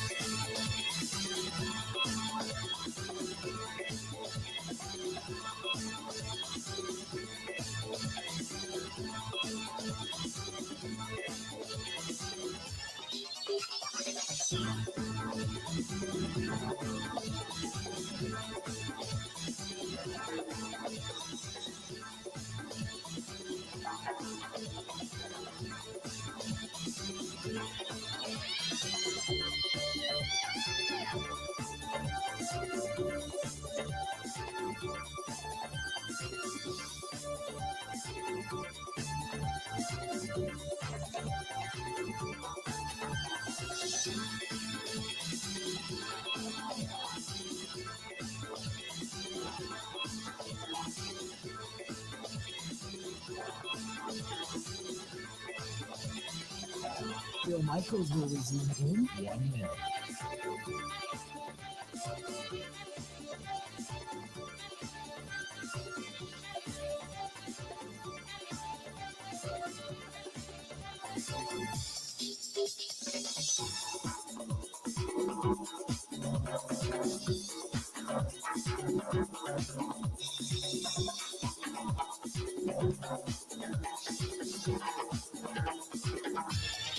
Bill Michaels will resume in 30 seconds.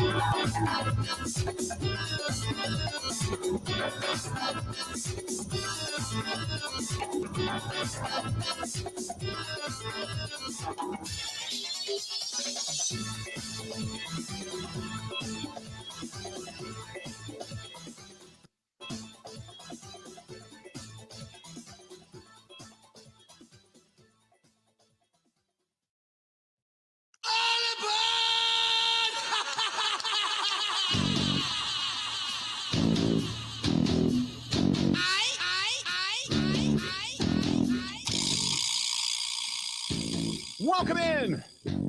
Bill Michaels Show. Our friends at Burn Pit Barbecue, big supporters of the motorcycle ride. Our veterans, they are veterans, as a matter of fact. They're a veteran-owned company right here in Wisconsin. Started in Racine, Wisconsin. And just a couple of guys, veterans, got together, lived in the neighborhood, started making some barbecue sauces and grilling, and found the passion for it. And they've turned it into a terrific company, one of the better veteran-run companies, owned companies in the country, not just in the state of Wisconsin. But they started right here through the grassroots efforts of you that, you saw them at the fair, you see them at, all the different, adventures, so to speak. All the different convention centers and such all throughout the state and now beyond the borders. But go to burnpitbbq.com. Oh, it's always grilling season here in the state. Doesn't matter if it's 40 below. We're still grilling something, right? Burn Pit Barbecue, burnpitbbq.com for the sauces, the hot sauces, the rubs as well. Go to burnpitbbq.com. That is burnpitbbq.com. Okay, so this is what I wanted to get into real quick.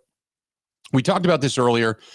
And I had some people that have reached out in different realms. I saw some people last night down at the Harley Davidson Museum when we were down there for bike night, promoting the motorcycle ride. And I got a friend of mine that's texting me this morning, and we're talking.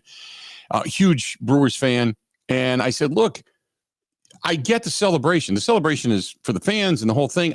My whole thing was, I don't want this team inside the walls of that clubhouse to celebrate anything, to look at what we're celebrating. You're celebrating 25 years of a stadium. You're celebrating great moments, right? You're celebrating joyous times, but there's no championship to celebrate. It's not like you're celebrating a championship that was won whenever in the first 25 years of American Family Field, Miller Park.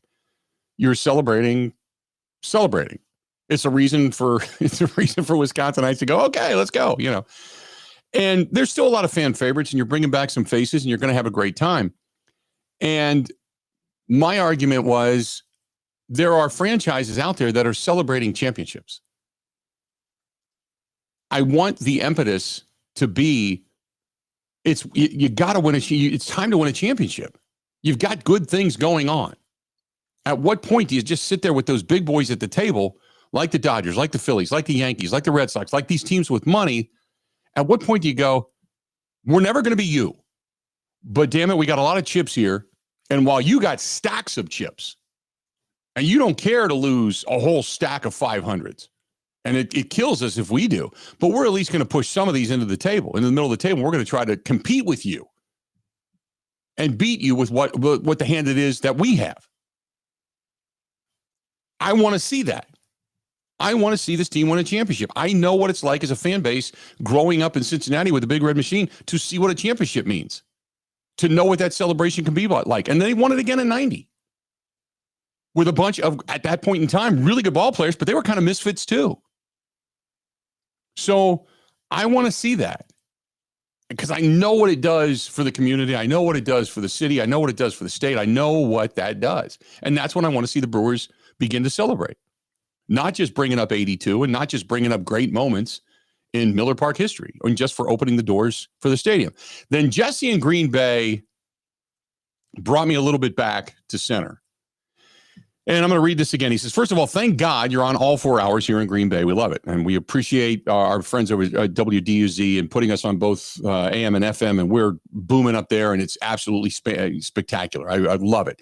He said, secondly, I'm with you. I want to see a championship more than anyone. My dad and I would drive down to County Stadium on weekends because we both love baseball. I live and die Brewers in a town dominated by the Packers. However, this is what it is. We don't have a championship. And think of it this way. This is a mid-season pep rally for the fans who are stoked that this team of misfits has the best record in baseball, and they're playing baseball the way it's supposed to be played. This is the fan base's shot of an additional amount of adrenaline. And if I'm Murph, I tell my guys, look at those guys out there. They laid the groundwork for you. Now, do you want to be celebrated for 25 years of a stadium like they are? Or would you rather be walking in this field being celebrated as champions? Go get a Murph. This is why we love listening to your unit. You keep us thinking. Love the show, Jesse in Green Bay. That is a really good way of looking at things. And I love the Murph take. Saying, hey, it's great to see these guys back. It's great for the interaction. But I want to tell my guys, do you want to be celebrated for moments, or do you want to be celebrated for rings? And that's a really, really, really good take. That brings me back to center. That brings me back to center. Steven said his celebration is not about the team. I understand that.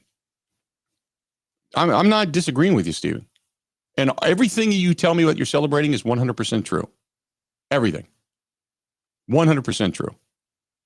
It still bothers me that we have to find other things to celebrate other than championships.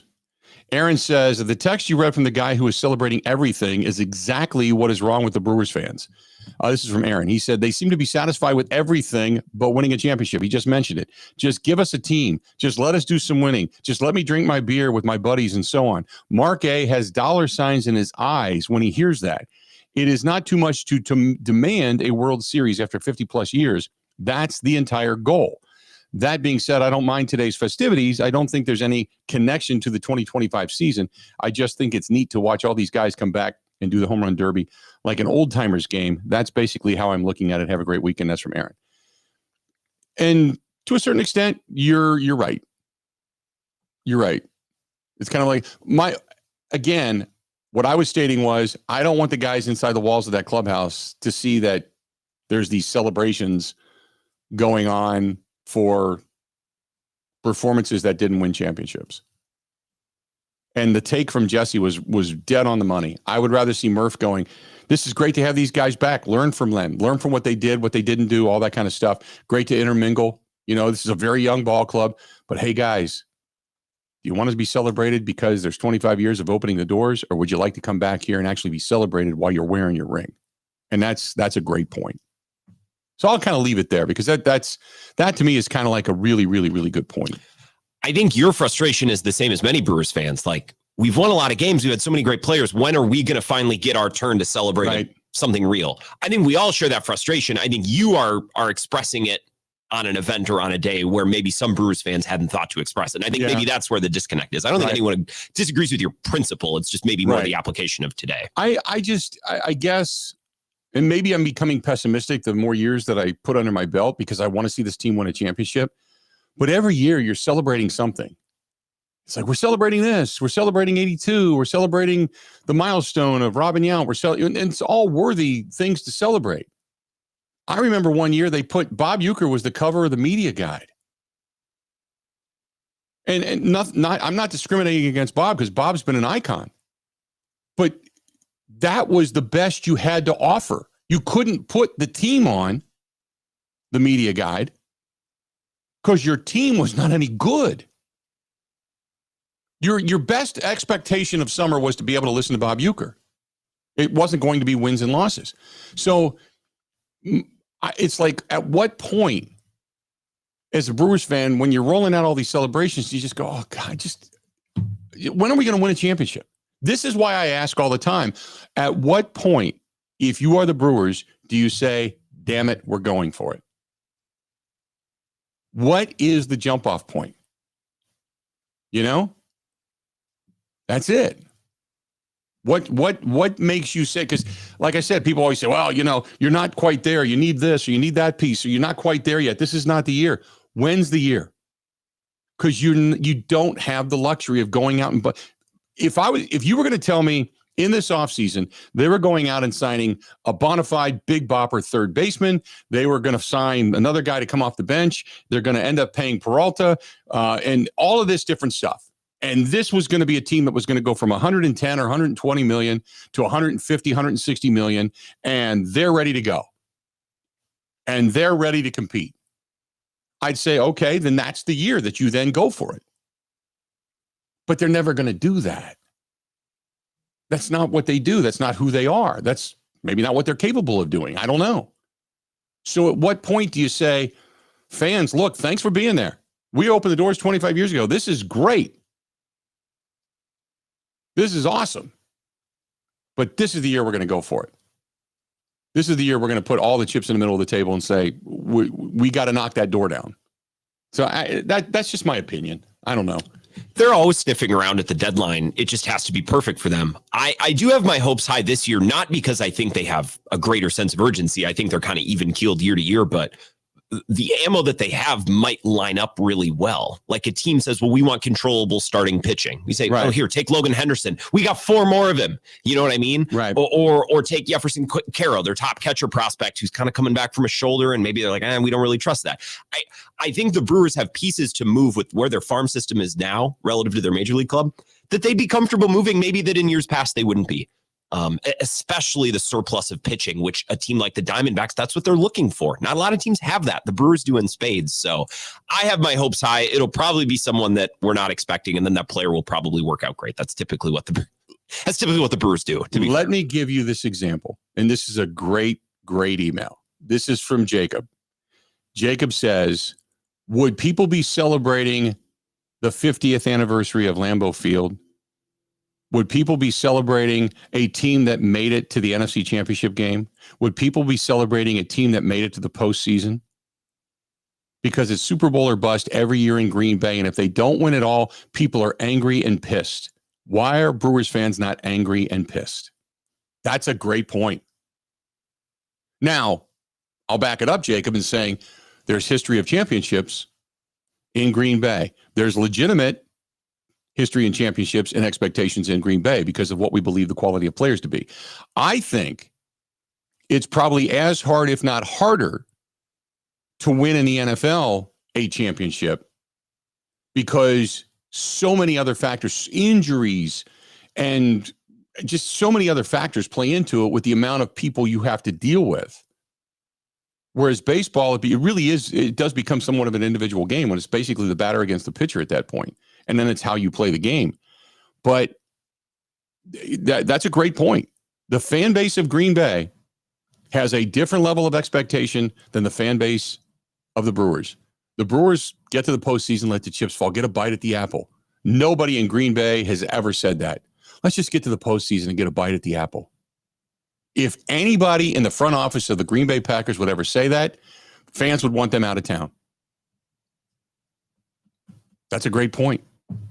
877-867-1670, 877-867-1670. Give us a shout. We'd love to hear from you. Again, 877-867-1670. This portion of the program, hey, you're heading down to the game today. You're heading down to German Fest. You're heading down to the games this weekend. Our friends at Stenny's, 2nd and National in Walker's Point. That's the one downtown Milwaukee. Also, Watertown Road in Pewaukee. Also, I want to let you know that during the season, they'll be taking buses up to the Packers games, Badgers games. So plenty of reason to stop into Stenny's and say hello. As they say, you should be here.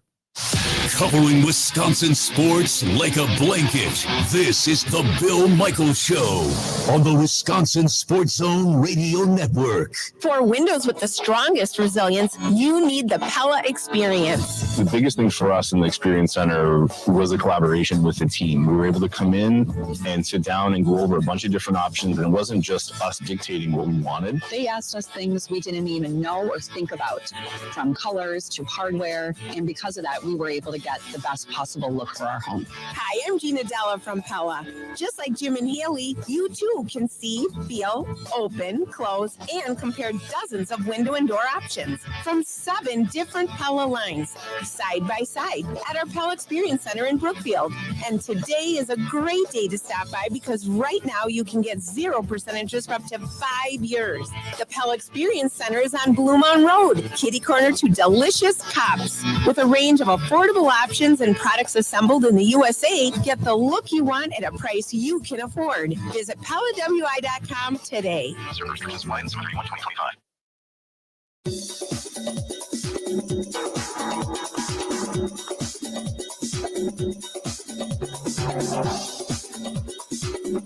Bill Michaels will resume in 3 minutes.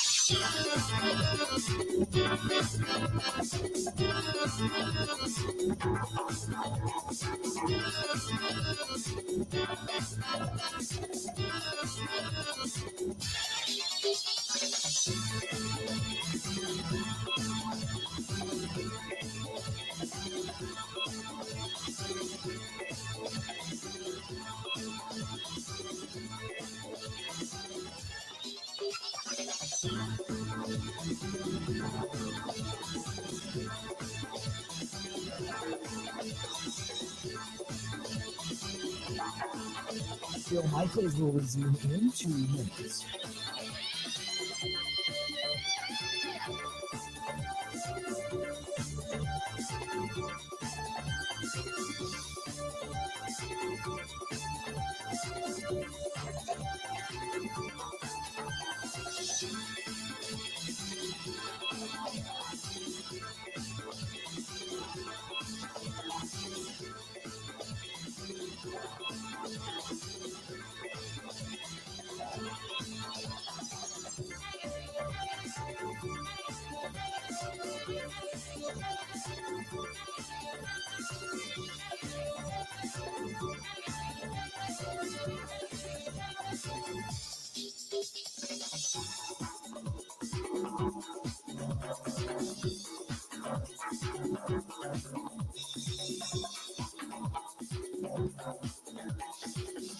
Bill Michaels will resume in 1 minute.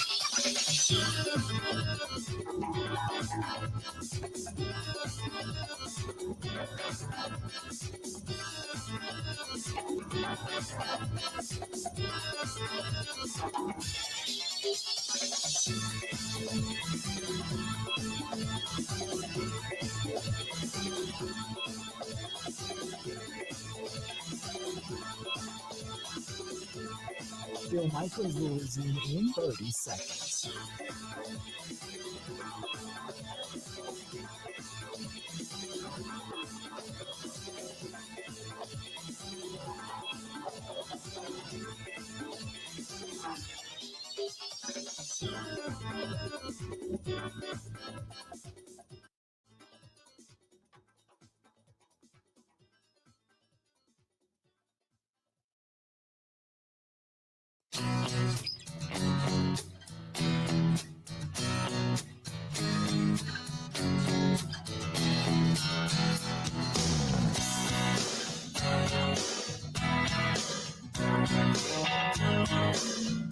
Welcome back.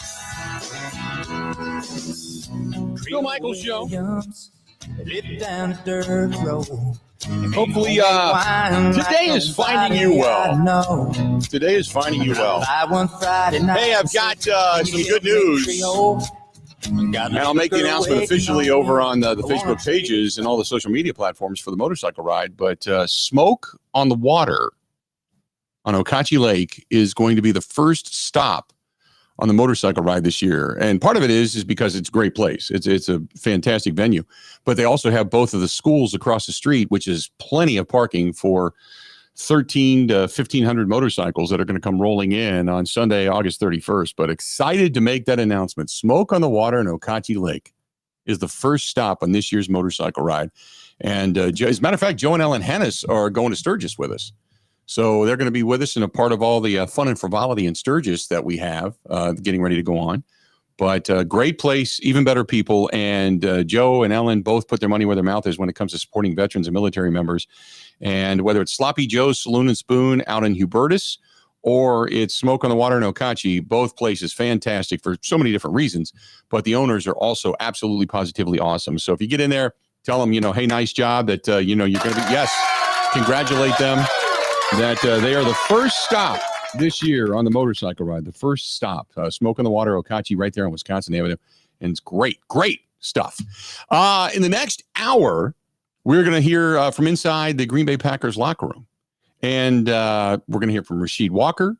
We're going to hear, who else are we going to hear? Who else are we going to hear from? We got some others that we've got. Who else? So I made a little list when I got in because I knew at some point you'd ask, and scrolling through Mike's email barrage that's right. Impossible. So here's who we have: Evan Williams, Javon Bullard, Rasheed Walker, Nate Hobbs, Marshawn Lloyd, and Isaiah Simmons. Perfect. Unless he sent you another, some truck of audio that I don't have. That's what I have. Speaking of Isaiah Simmons, there's a lot. Have you been watching Twitter? There's a lot of people that are really kind of going, "Wow, this might be the find of the offseason." And every player is mentioning him, or a lot of them have, it seems, in there for whatever it's worth. Right. We've only had 3 days of camp. This is all we have to go off, but everybody's talking about him. Yeah. So, I mean, nothing is written in stone like that.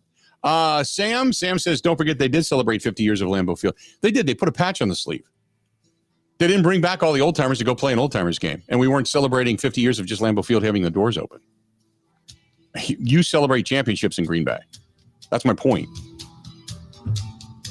But you are correct. I'll give you that. Let's do this. We're going to take a break. 2 hours down, 2 hours yet to go. Don't go anywhere. Stay tuned. A whole lot more of the Bill Michaels Show coming up right after this.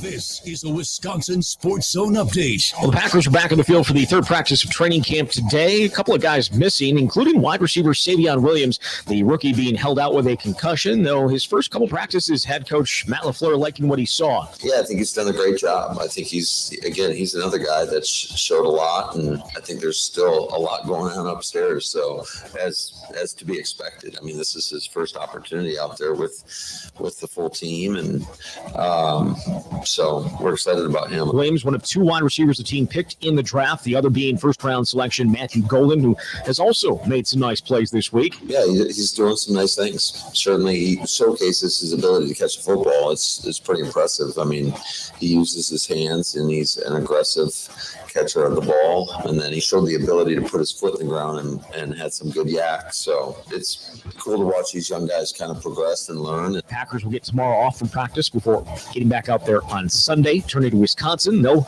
head to Platteville on Monday to begin fall camp. First game against Miami, Ohio, just 33 days away. For nearly 40 years, ABC Wisconsin Apprenticeship has been helping men and women transform themselves into highly skilled trade professionals. These skills are in demand and provide strong wages and benefits for a bright future. If you're a hands-on person who likes the feeling when you get projects done, apprenticeship could be for you. Go to buildyourcareerwi.org or just search online for ABC of Wisconsin. Well, the Brewers and Marlins facing off this afternoon at American Family Field in the opener of a weekend series. Milwaukee entered the day with the best record in baseball, 61 wins, and holding a one-game lead on the Cubs for first in the NL Central. With this Wisconsin Sports Zone Network update, I'm Zach Heil, Print.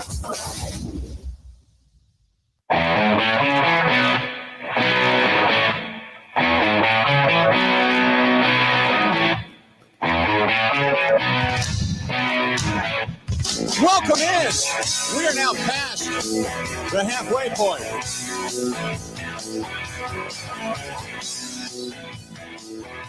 On a Friday, good to have you on board. Excited at Brewers baseball today. Going to German Fest tonight down on the lakefront. Get ready for a big weekend. And the celebration of 25 years of Miller Park American Family Field getting underway later on this afternoon as well. So all of that happening. Packers day 3 of training camp, and the 4-letter network is live there as they're doing the 50 states in 50 days.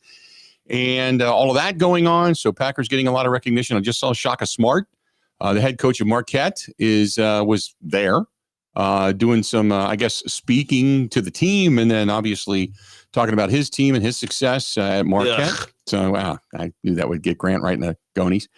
We got Luke Fickle we're going to hear from today as well. So as Big Ten Media Day was underway, and our buddy Zach Heilprin was out there to cover all of that. So we got some more commentary from Luke Fickle. So all of that. You want to chime in, you can. 877-867-1670, 877-867-1670. You want to find us, please feel free. Text us 608-321-1670, 608-321-1670. You can find us on YouTube. Subscribe for free. Go to youtube.com/Bill Michaels Show. youtube.com/Bill Michaels Show. You can find us there as well. All right. What do you got? Evan Williams? Correct me if I'm wrong. Evan Williams? Yeah, Evan Williams. Kind of he feels like a veteran, even though it's only his second year, doesn't he? Very well spoken. He seemed like he was a pro's pro really from the beginning of the season last year. Evan Williams talking to the media. Take a listen to what he has to say. They look like when I put it on, of course, but I like it a lot. I think the jersey, I'm a fan of the jersey more than the helmet. That's just me, but I'm liking the color combo, and I'm ready to wear it this season for sure. Yeah, but if you think back to last year to where you are now, how much have you grown as just a football player in this league? Yeah, I think I've grown tremendously just as far as the habits I have, being able to take care of my body like a professional, and just, kind of just learning from all the guys that have been here. I feel like I'm taking steps and just, how to study film, the little things, how to take care of your body, and how to, go through just the day as a professional, right? Like taking walkthroughs as serious as you can, being intentional in all you do here. And it's a, I can definitely say that, I'm just fully committed to the cause now. I'm just taking it as serious as I can. And, I'm not there yet. I'm going to keep trying to progress, but I like the direction I'm going. People always talk about that second-year jump being so meaningful and so huge for some players. What does a second-year jump look like to you, a guy who had success as a rookie? Yeah, a lot of it is just availability, honestly, for me. I feel like my best product, there's still steps, obviously, to, the level of play that I can, put out on film, but there were moments during last year, I felt confident in my play, and, I was making plays on the field, but it's just being able to do that consistently. If you can't do it consistently, it really doesn't matter. And I think I was only starting for 5 or 6 games last year. So, just being as available as I can is something that, I definitely need to work on, as well as all of the things I mentioned before, the film study, just taking care of your body, and just being as ready as I can come game day, so that I can just let it all hang out, when I'm on that field. How does the defense itself take a step up this year?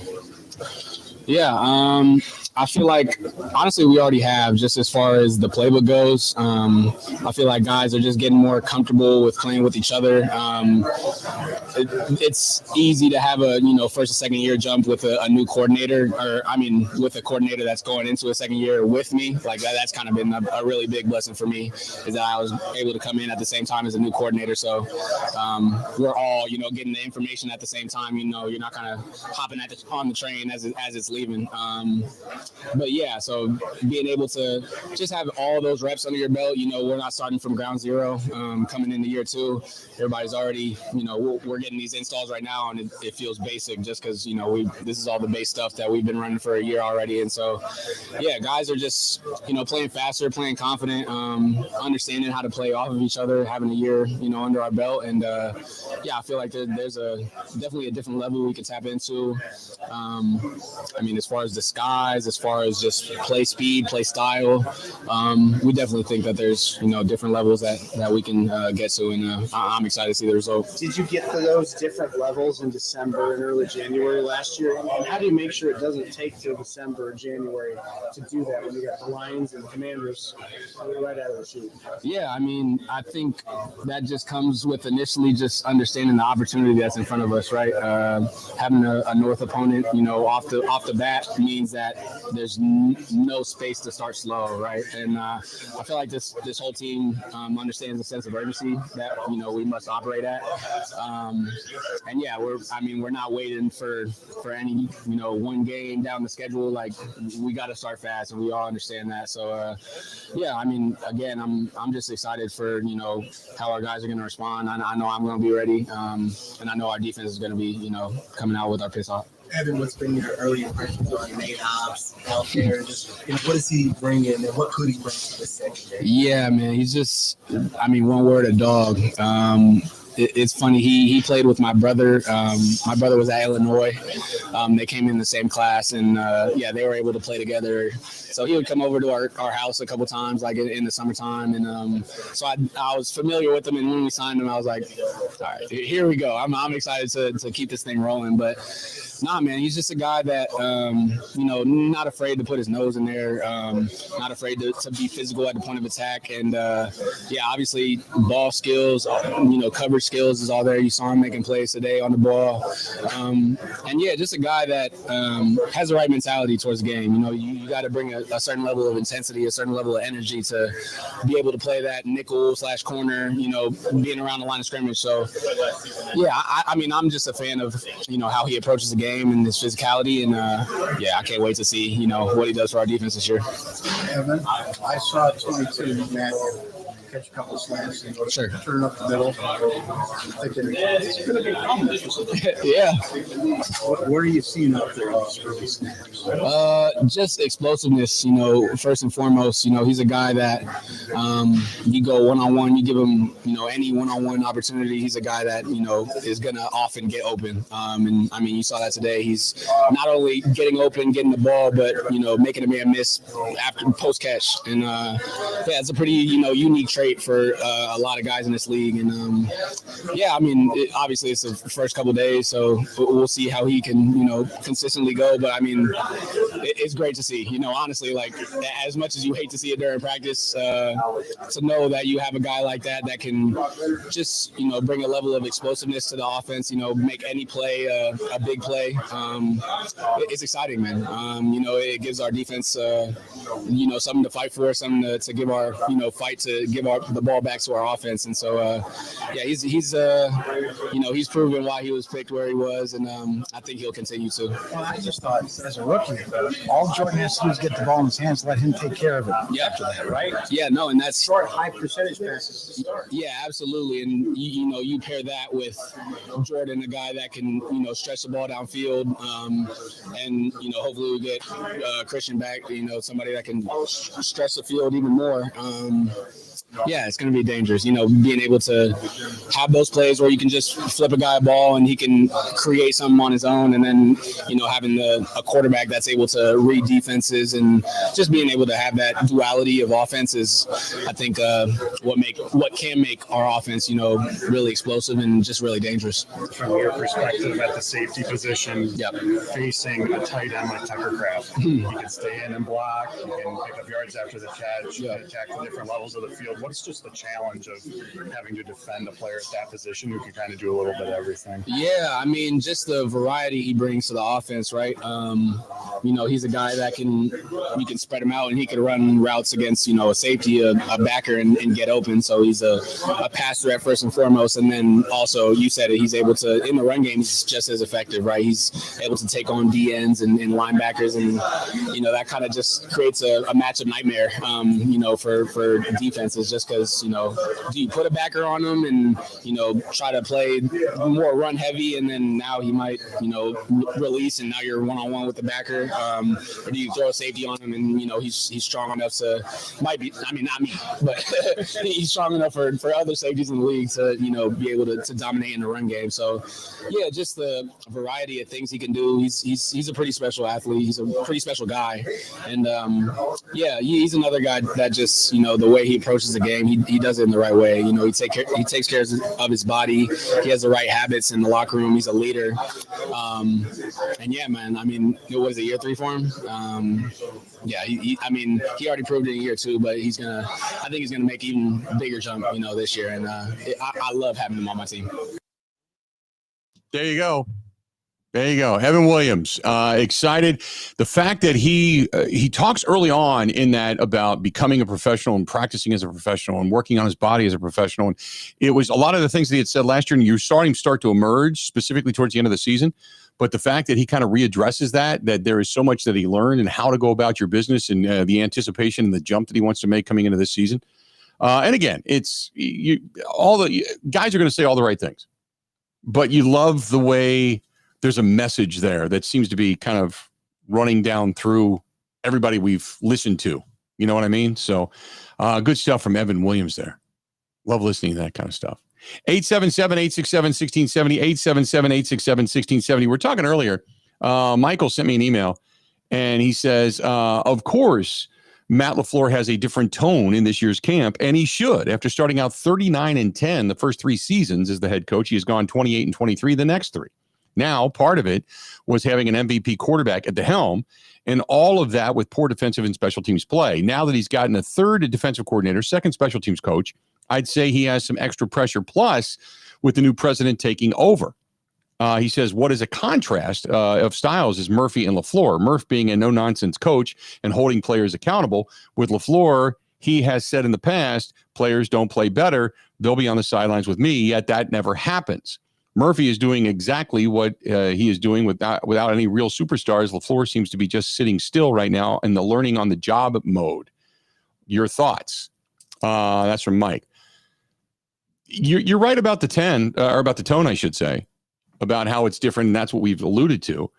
And you're right about the year in which he's in and the accountability level.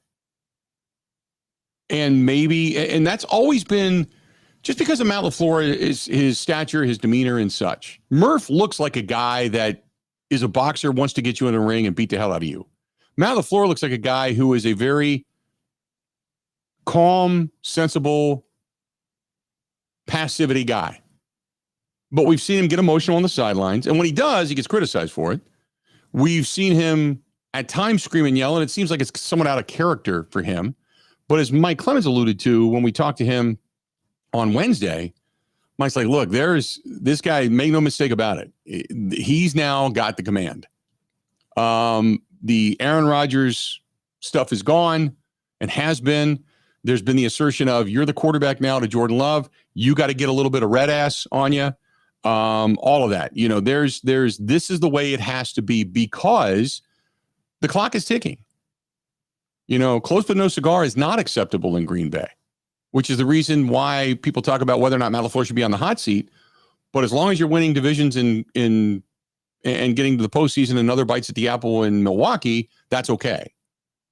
And I agree with that to a certain extent. I'm not dismissing that, but what I'm saying is there's a different level of expectation and a different level of pressure, and that's the reason that you're hearing maybe a more stern, if you want to put it that way. It's not like an angry guy or anything like that. It's Matt LaFleur being the way he's supposed to be. And I just did, and Jacob says that you don't hear any kind of levity or having fun in his voice. Well, levity and fun comes with success. And what you've had is exits, painful exits.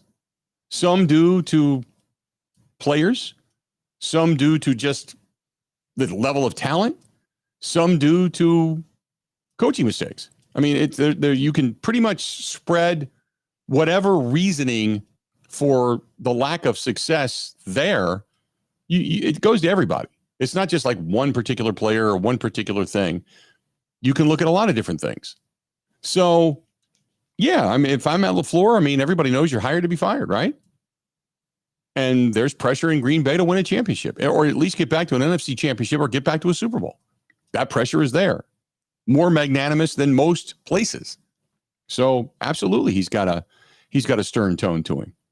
And I don't blame him. Because there's only going to be Ed Policy's only going to sit in that seat for so long before he goes, I think he's taking us as far as he can take us. Because that's where you could be at. That's what Steeler fans are screaming right now. You know, and Mike Tomlin's been to Super Bowls and won one. Well, and every coach in every situation is different. And Matt LaFleur's tenure has certainly been unique because he started with Rodgers and now he's kind of starting all over with a completely different thing with Jordan Love. But precedent would tell you that most coaches who don't win a Super Bowl in their first, 7-8 years typically don't win it with that franchise. Right. You know what I mean? There's just not a lot of precedent for that. Doesn't mean that it can't happen, but we have, decades of NFL history and we have a pretty good idea of how these things typically work. It's not typical for a coach to not win a Super Bowl for 7 or 8 years and then all of a sudden win one with that team. Right. Typically they go somewhere else and do it like Andy Reid. Nope. Completely agree with you. We'll take a quick break. We'll come back. We got more to get to. This portion of the program brought to you by the Social House, Haus, right there on Lisbon Road. It's Menominee Falls, Brookfield, right there in that area. And whether you're heading over there to watch the game or going in to get the Tiger Burger, or maybe that Philly cheesesteak or some of the pasta, whatever it happens to be, or the bags games that they have out front, the tournaments that they play, or on Sunday mornings, get yourself a Bloody Mary and the free pancakes. That is delicious. Fantastic stuff. That's the Social House, Haus, West Lisbon Road, right there, Menominee Falls, Brookfield. Stop in, tell them we said hi. Covering Wisconsin sports like a blanket. This is the Bill Michaels Show on the Wisconsin Sports Zone Radio Network.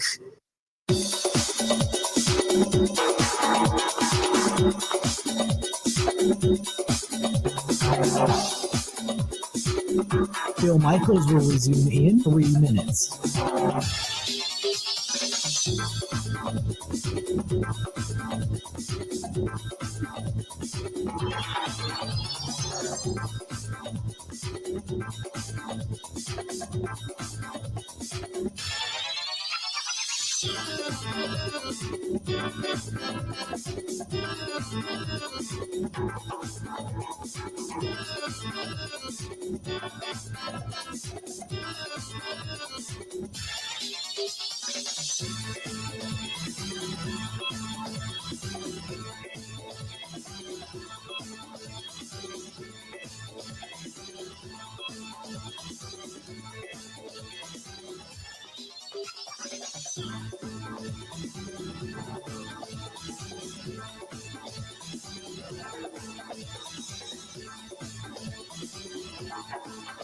Bill Michaels will resume in 2 minutes.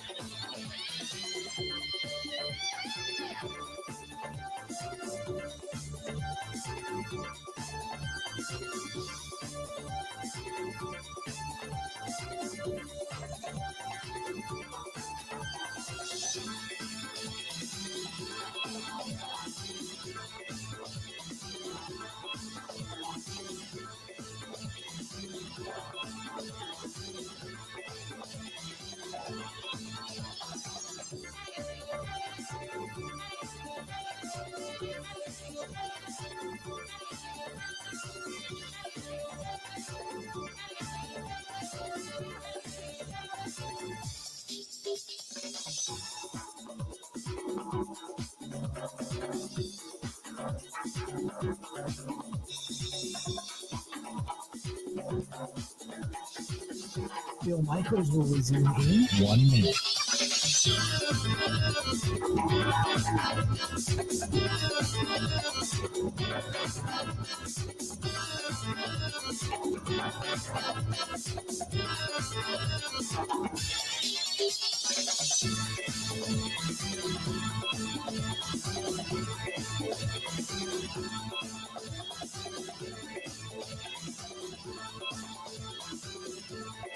Bill Michaels will resume in 30 seconds.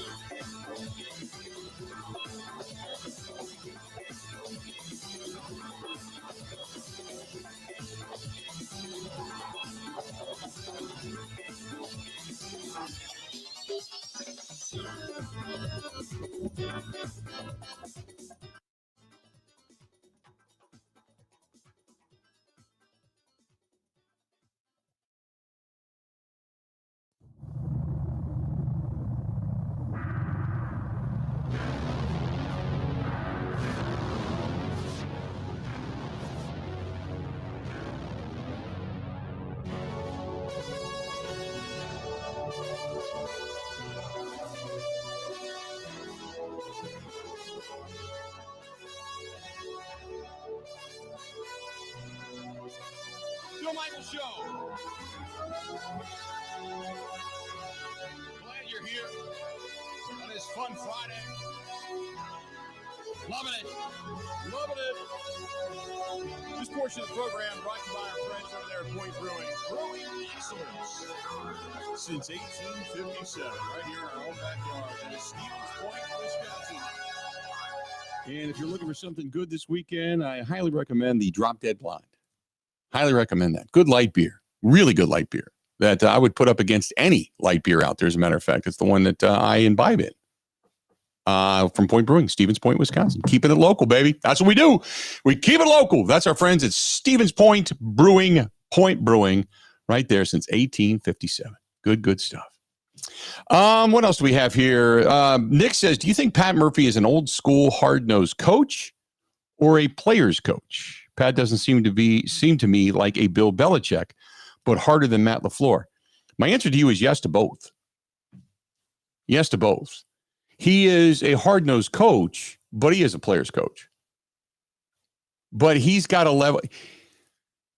Some guys have respect via fear. Like they're just always angry. Some guys have respect because they demand a level of excellence in the position they're in and the knowledge they have and the success that they've had. Belichick was just a harder guy. Belichick was a military guy. Don't forget. I think Pat Murphy he's just a no-nonsense player's coach. I will say this, and I don't know Bill Belichick behind the scenes, okay? You don't get many glimpses of Bill Belichick behind the scenes. He does have a sense of humor. He can be a jovial guy, but he wasn't a guy that was sitting down with every player and talking to them and all that kind of stuff.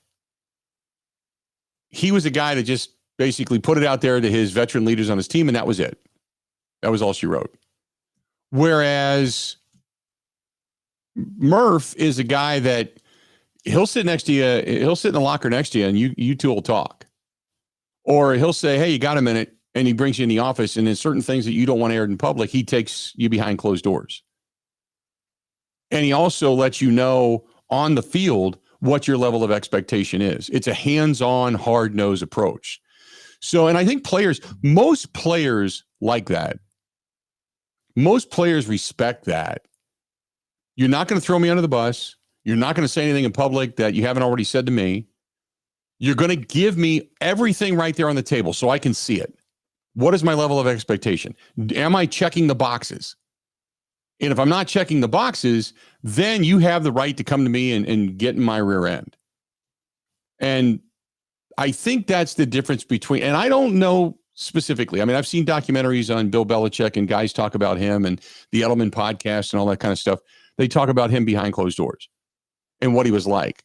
And it was more like they tried to get him to laugh because he was such a hard-nosed guy.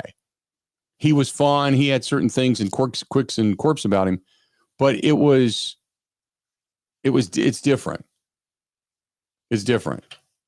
Apples and oranges, maybe. I think there are some Mike Zimmer comparisons. Yeah. Old, hard-nosed. But in my conversations that I've had with Brewers people, the vets like Murph a lot. I think it's sometimes more of a mixed bag. It can be a love-hate with the younger players. Right. But this was true with Mike Zimmer, too. It works when you're winning. Right. You know what I mean? When you're winning and winning at a high level, the tough love and all those things, I'm not saying you ignore it. It doesn't bother you. If this team is losing, I don't know that Murph, or we saw with Zimmer at the end, I don't know that it plays as well. Right. Luckily, that hasn't been an issue in Milwaukee these last 2 years. I look at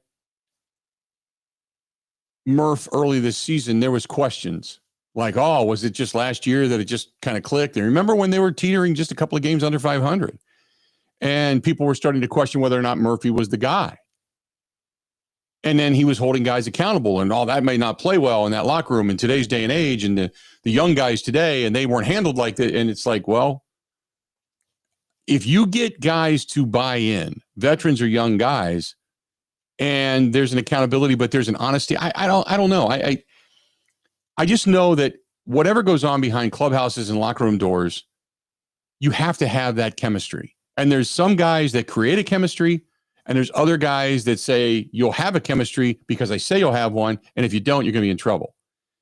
Zimmer was that guy. Remember, Zimmer ended up allowing an assistant coach who had a DUI and made excuses for him. But a young guy that was on the verge of making or not making the football team got a DUI, and suddenly he's outside chastising him open in public and just ripping the guy. Well, and I think that was Belichick at the end, too. And, like if we suck and we know, by the way, that you have your 20-year-old girlfriend and you're just hiring all your buddies, like, okay, if we're winning and you want to get up my butt, that's fine. But if this starts to fall apart, that stuff doesn't play anymore. I guess that's my point about winning versus losing with this type of approach. Yeah, I that was when Zimmer kind of lost players because there were two sets of standards. It was do as I say, not do as I do. Where Murph is do as I do. I show up, I'm open and honest. I have a level of expectation. This is what I want out of you. And if I can't get it, it doesn't mean you're in the doghouse. It just means that you're not going to play until you can create that sense of what I want out of you again. Because we've seen, and the one thing I liked about what Murph had to say about Joey Ortiz was we need him. He didn't rip him and say, well, we can lose without him, or whatever. He didn't do any of that. He said, he's going to sit down. He knows the expectation now. I'm pissed. And I'm pissed because we need him. Which means I've seen you do it. You have it in you.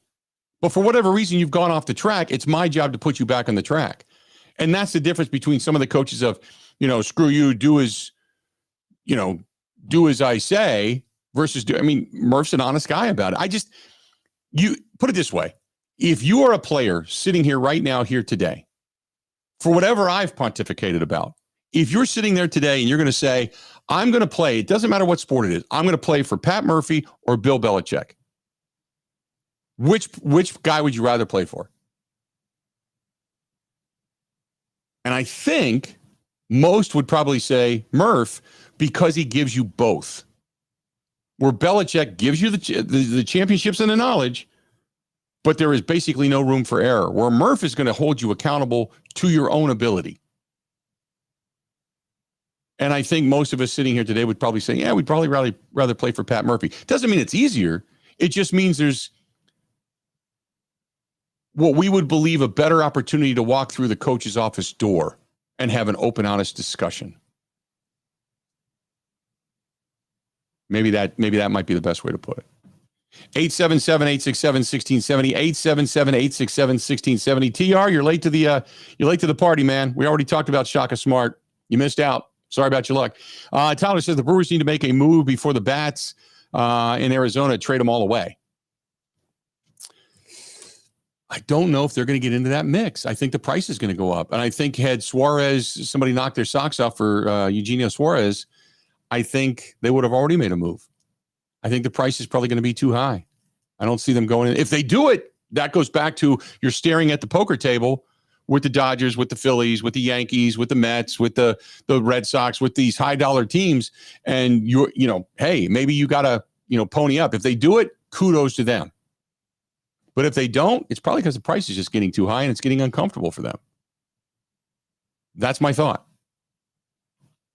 877-867-1670. Jacob says you cannot compare the Packers not celebrating Lambeau or an NFL title game to the Brewers. Baseball is so much more uneven than football. The fact that the crew is competitive this consistently is really something worth celebrating. I got a caller earlier, didn't have time to go on the air, but asked me to pass along that concept too. It's harder for the Brewers to win championships in their environment and their, rules system relative to the NFL because of the salary cap. So you don't have to agree. I think some people grade the Brewers on a little bit more of a curve because of that relative to the Packers. You don't have to like it. You don't have to agree. Yeah. Let's do this. We'll talk about that when we come back. I do. Who else do we have we want to hear from coming up as well? Oh, holy smokes. A bunch of Packers. Bullard, who punched the ball at a practice today. Let's do Javon Bullard next. Javon Bullard coming up. Don't go anywhere. Got a whole lot more of the Bill Michaels Show on this fun Friday. It's brought to you by our good friends over there at LD's BBQ. LD's BBQ Bike Night coming up on Tuesday night. Don't forget, stop in there, whether it's for the award-winning barbecue right there on Main Street in East Troy, Wisconsin. You just want to go in and say hi to LD. You know, I mean, he's a great guy, great businessman. Started a small business in a food truck, and it has expanded year after year after year. Just love that local business. And they have been living with that construction down there in East Troy since Moses was a baby. And finally, they're wrapping that stuff up. But, man, he survived all of that. And people not even able to get to his place, and he survived all of that. Go down and support a terrific local business. LD's Barbecue, LDSBBQ.com. That's LDSBBQ.com. Ready? This is the Bill Michaels Show on the Wisconsin Sports Zone Radio Network.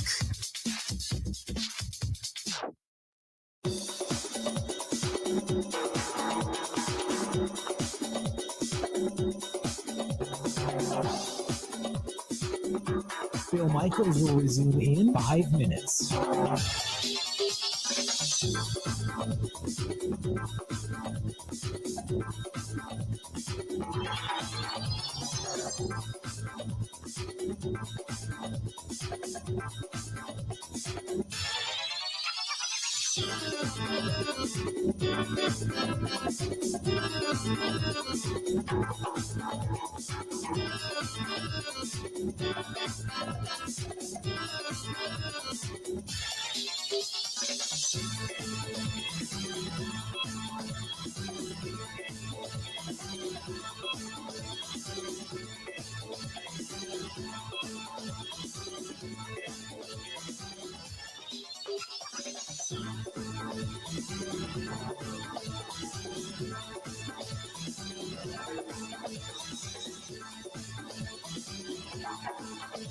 Bill Michaels will resume in 4 minutes.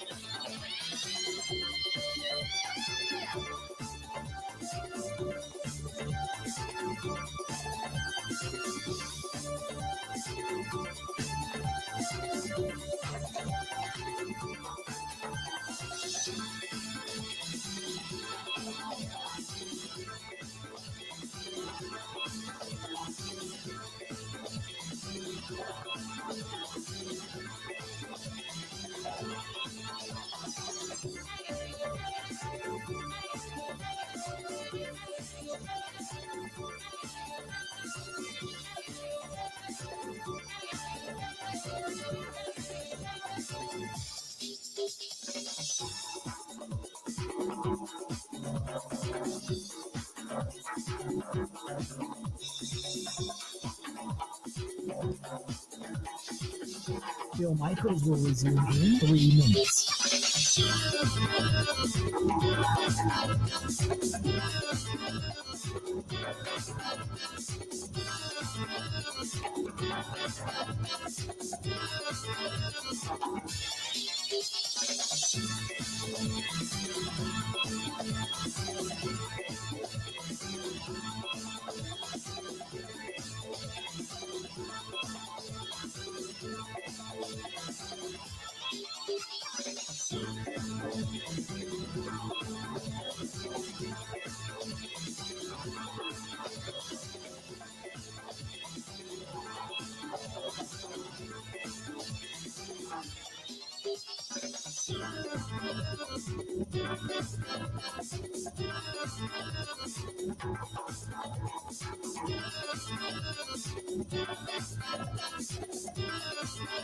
Bill Michaels will resume in 2 minutes.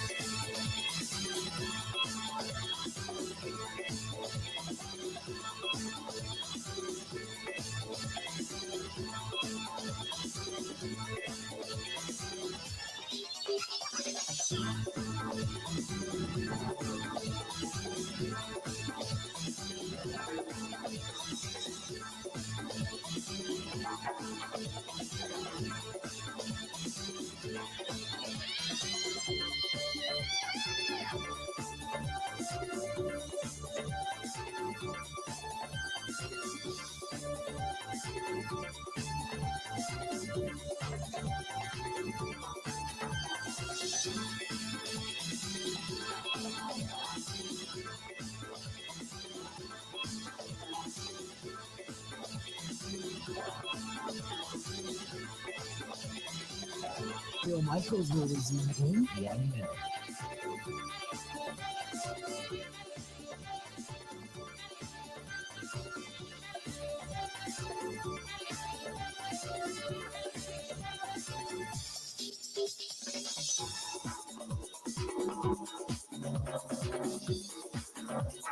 Bill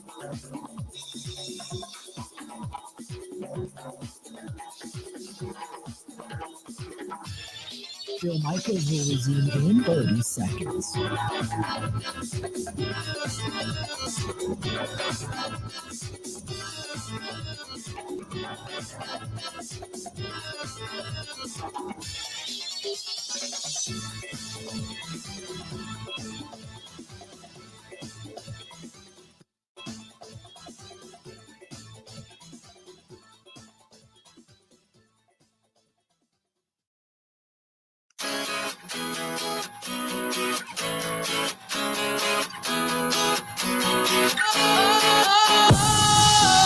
Sometimes I get a good feeling. Yeah. It's a Friday, and man, we're rolling through today. It's a good day.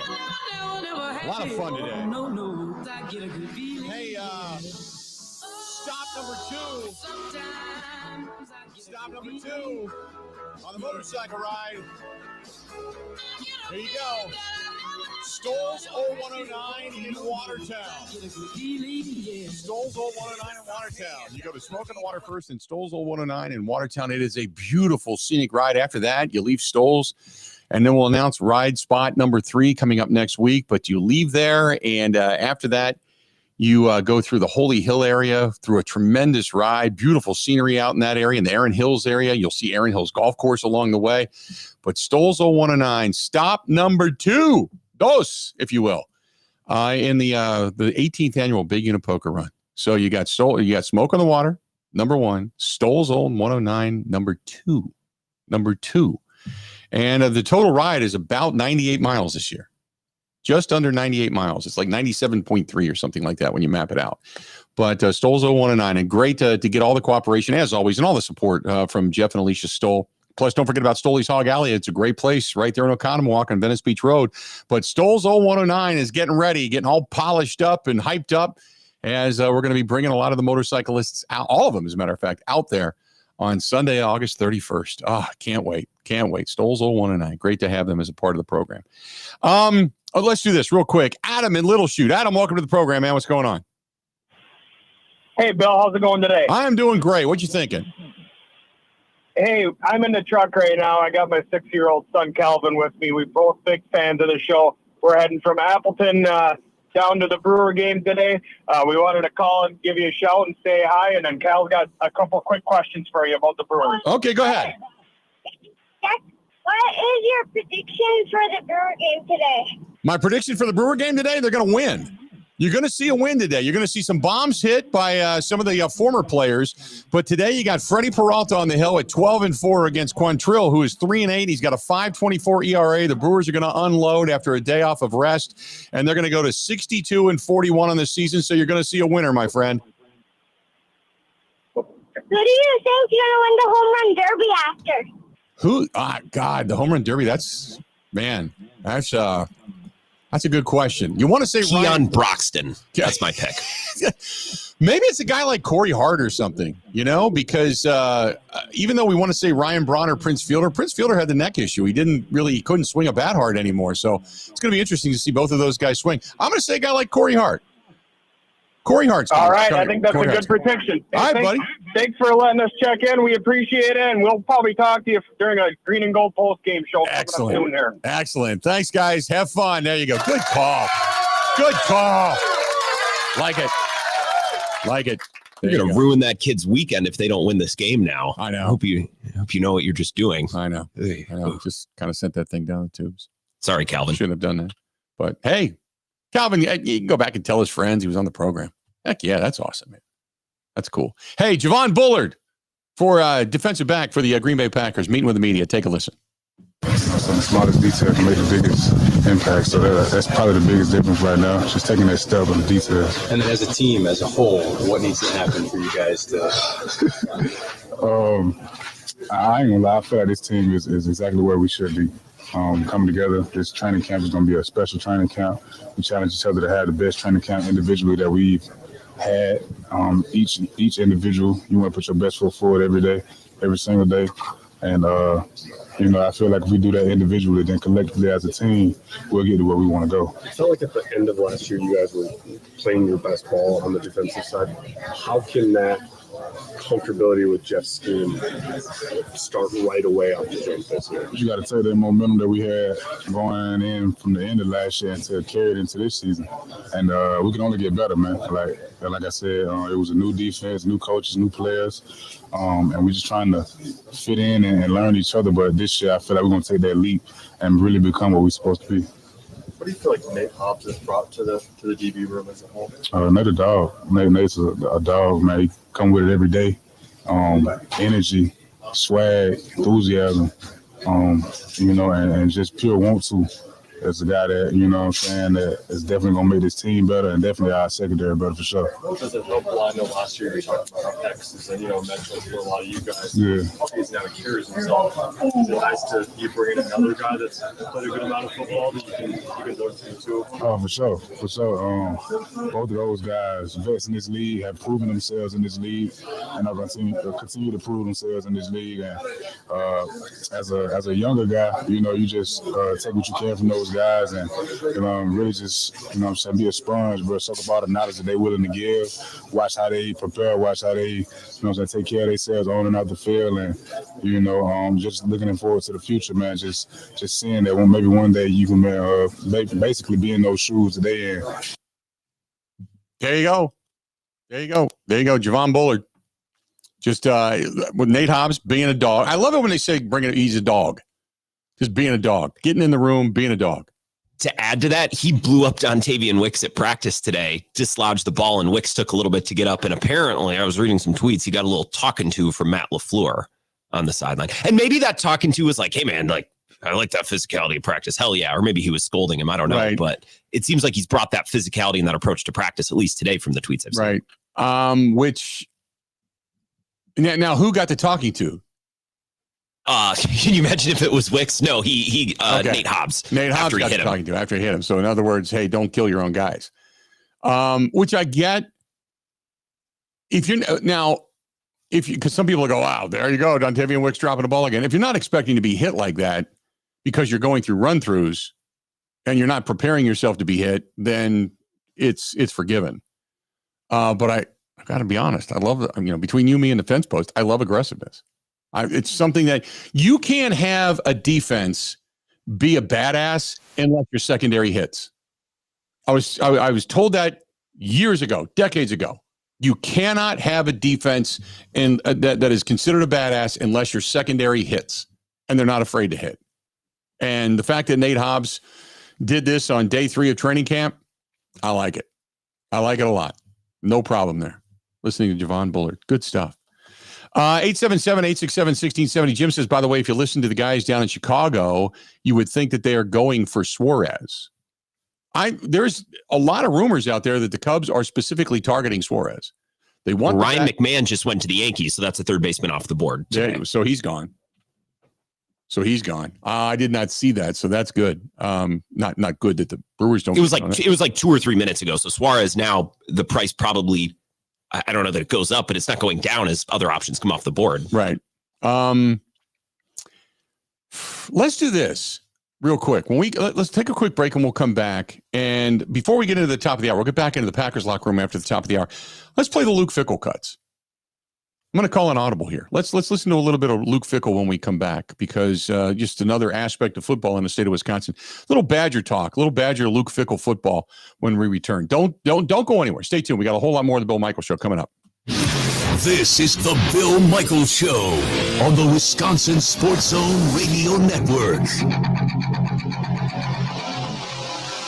For windows with the strongest resilience, you need the Pella experience. The biggest thing for us in the Experience Center was a collaboration with the team. We were able to come in and sit down and go over a bunch of different options. And it wasn't just us dictating what we wanted. They asked us things we didn't even know or think about, from colors to hardware. And because of that, we were able to get the best possible look for our home. Hi, I'm Gina Della from Pella. Just like Jim and Haley, you too can see, feel, open, close, and compare dozens of window and door options from 7 different Pella lines, side by side at our Pella Experience Center in Brookfield.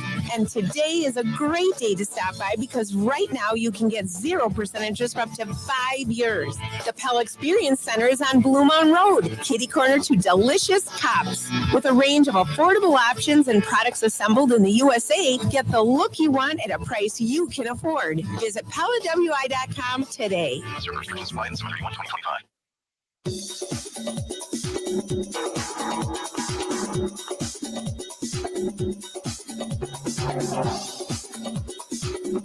Bill Michaels will resume in 3 minutes.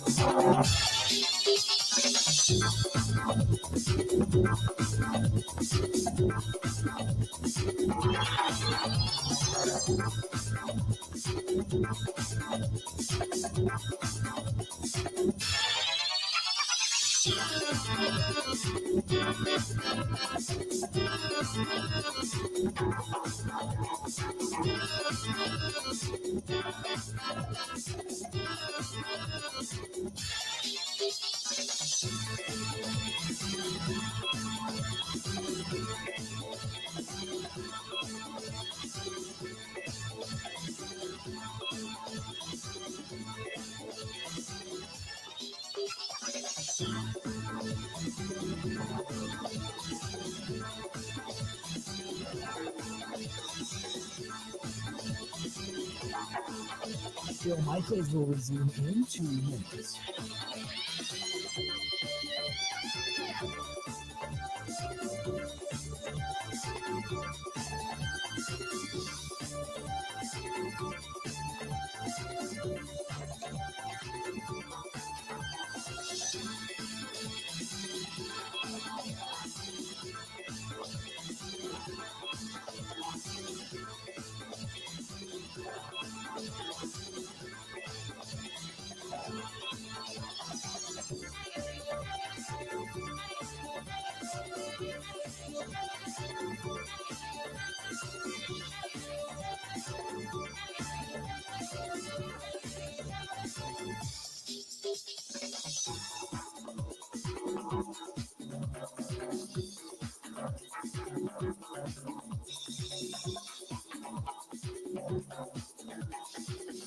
Bill Michaels will resume in 1 minute.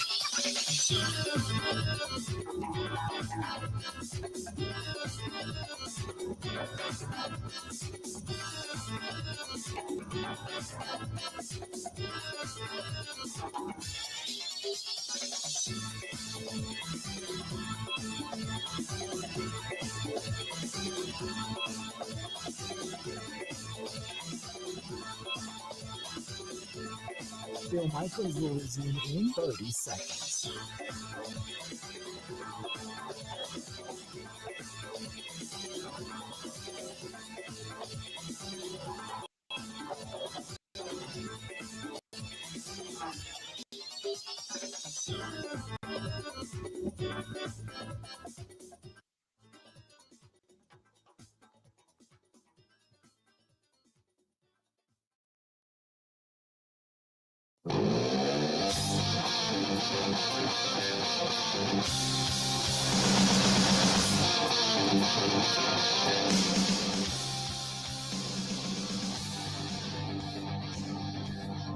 Bill Michaels Show. Bill represented by Levine Iceburner.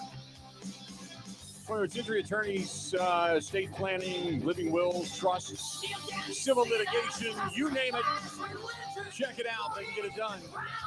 They do some work with us as well on Big Unit Foundation. And we always appreciate that. Brent Iceburner, a former vet. I shouldn't say former vet, he's a veteran. And he's a guy that brings that same attention to detail into the courtroom for you. And they are the ones that actually go to court. So good stuff. Good stuff. Our friends at Levine Iceburner, 608-621-2888, 608-621-2888. Again, 608-621-2888.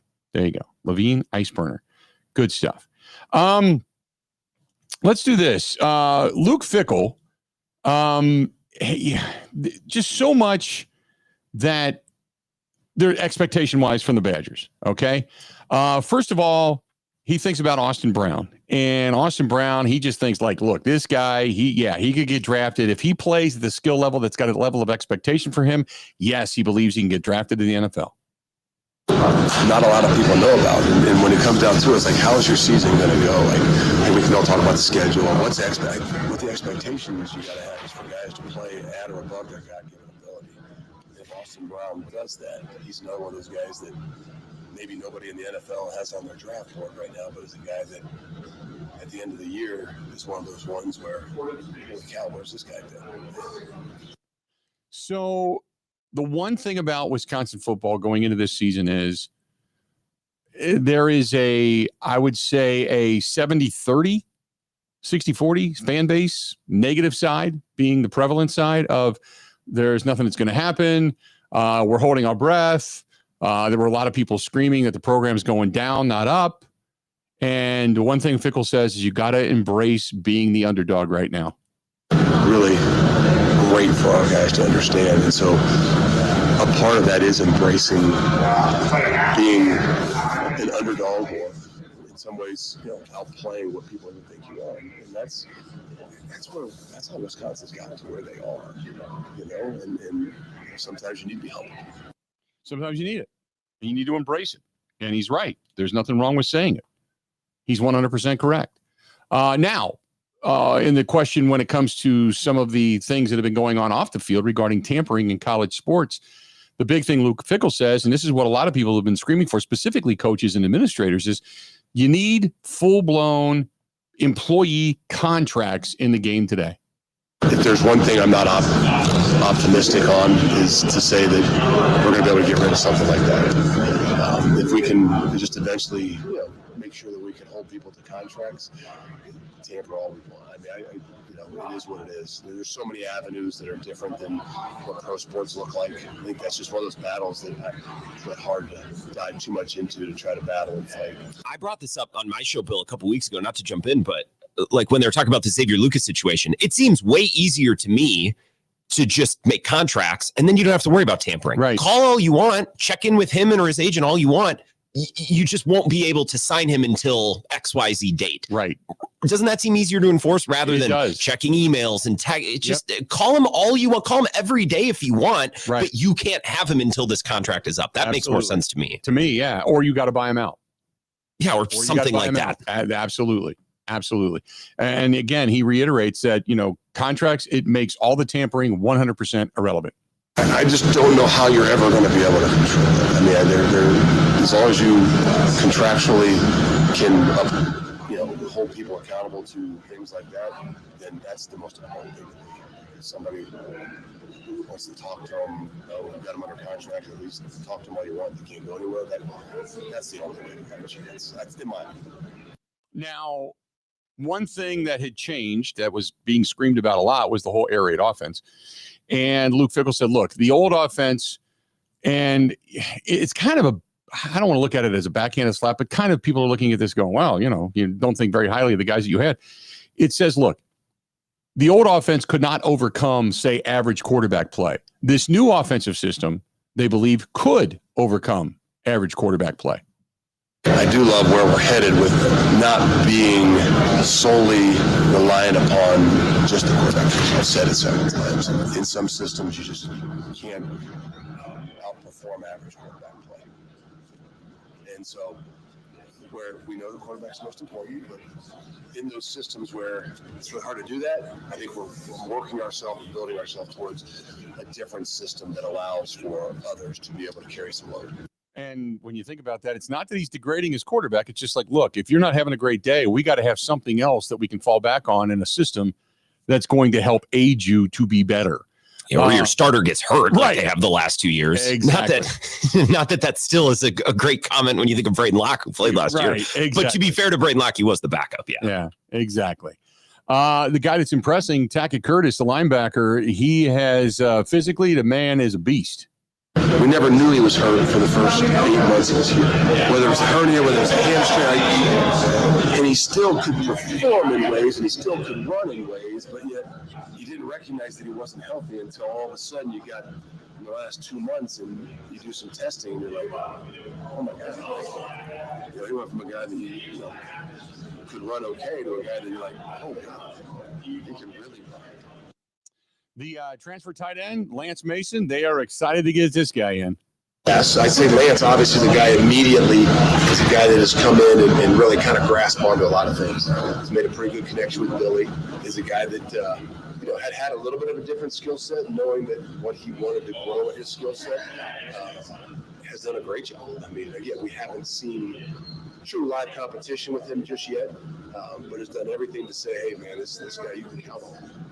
Christian Allegro, he's the guy that at the linebacker position. The Badgers have had some really solid linebacker play. We all know that. Edge rushers and such. They feel like this guy can be the next great one. And we use the term great probably far too often, but Luke Fickle feels he can be that. I'm not saying breakout because I think a lot of people think he's got that ability, but his fire and his passion when he plays the game, he's obviously uniquely very talented. He could be one of those guys that just continues to gain the confidence to play at the pace and the tempo at which he can, and can be one of those next guys, ability-wise, to be what you guys have expected and seen here at the linebacker position. There you go. That's Luke Fickle talking about his guys, his teams embracing the underdog opportunity. There's some guys that they're high on, some realizations that were made, and an offensive change that they felt was needed just because there was some things there that, as you put it, when your quarterback goes down, you don't have another quarterback that has the ability to overcome. So they needed to make a change at the offensive coordinator position and change up the style of offense as well. So all of it, what it means, we just simply hope it means that there's going to be a couple of more wins in the Badgers' near future. So there you go. Watchable football, ideally. Watchable football. Something that doesn't hurt my eyes. That's it. That's it. There you go. Let's do this. We're going to step out. We got another hour yet to go. We got more from inside the Packers locker room, so don't go anywhere. We are just filling you with information. We're just stuffing it right now. Stuffing it. The Yankees did get the third baseman from the Rockies. Suarez is still out there. Will the Brewers make a move? A lot of rumblings right now in Chicago that Suarez is going to head in that direction. We shall see as the trade deadline draw near. But there's one of the big boys sitting at the table, and they're like, we'll take that guy. Sure. Go ahead. Wait and see. Hey, German Fest today, tomorrow, and coming up on Sunday. Don't forget, head down there. I'll see you down there tonight, July 25th, 26th, and 7th. Go to GermanFest.com. More of the Bill Michaels Show next.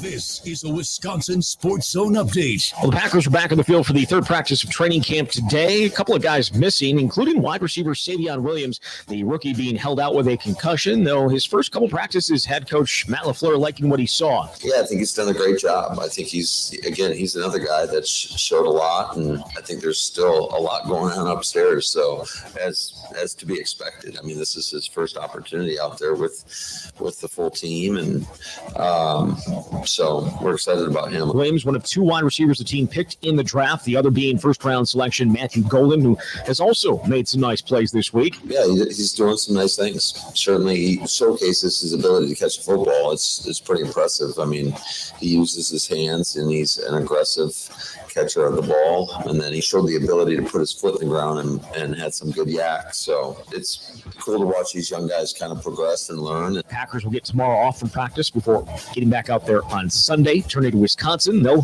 head to Platteville on Monday to begin fall camp. First game against Miami, Ohio, just 33 days away. ABC of Wisconsin is the largest apprenticeship program in the state, with more than 2,000 active apprentices in 12 different skilled trades. In the ABC apprenticeship program, you earn while you learn on the job, get paid to go to class, and graduate with a job in your craft, but without the huge college debt. Explore 12 different construction trades in one spot at buildyourcareerwi.org, or just search online for ABC of Wisconsin. Well, the Brewers and Marlins facing off this afternoon at American Family Field in the opener of the weekend series. Milwaukee entered the day with the best record in baseball, 61 wins, and holding a one-game lead on the Cubs for first in the NL Central. With this Wisconsin Sports Zone Network update, I'm Zach Heilprin.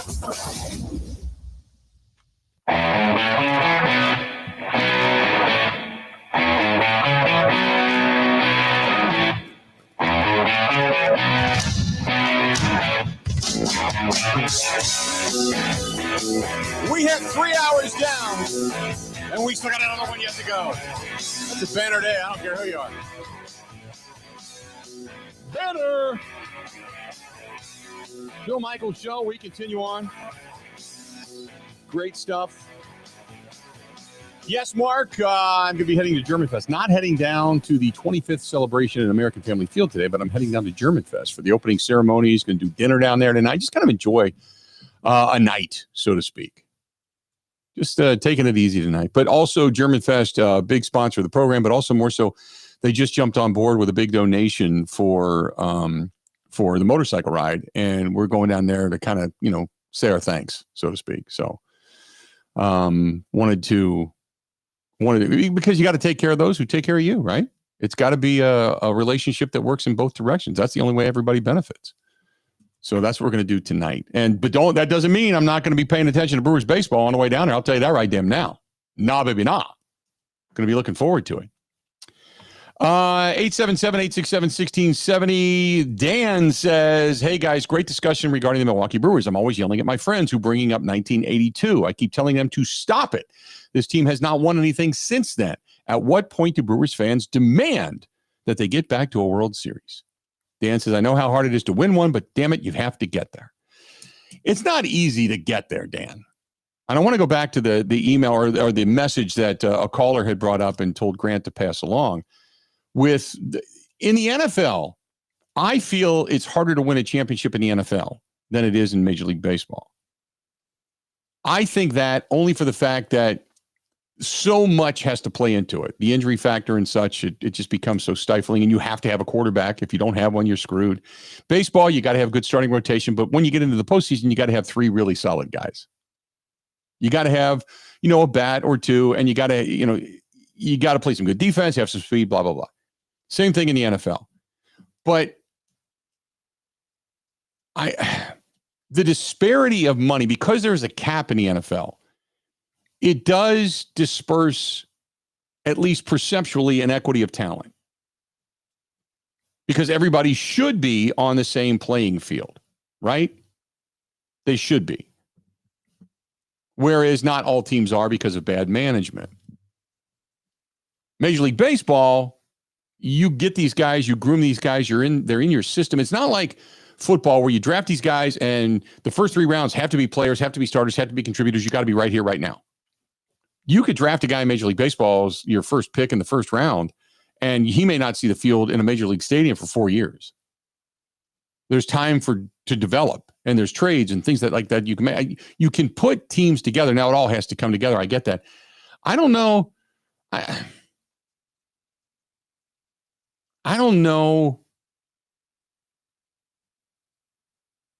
Because we've seen wild card teams just go on and win in Major League Baseball, the money disparity hasn't made as much of an issue, hasn't been made as much of an issue as you would seemingly think, had it been just the Yankees and the Dodgers and the Red Sox and the Mets and the Phillies all just winning consistently.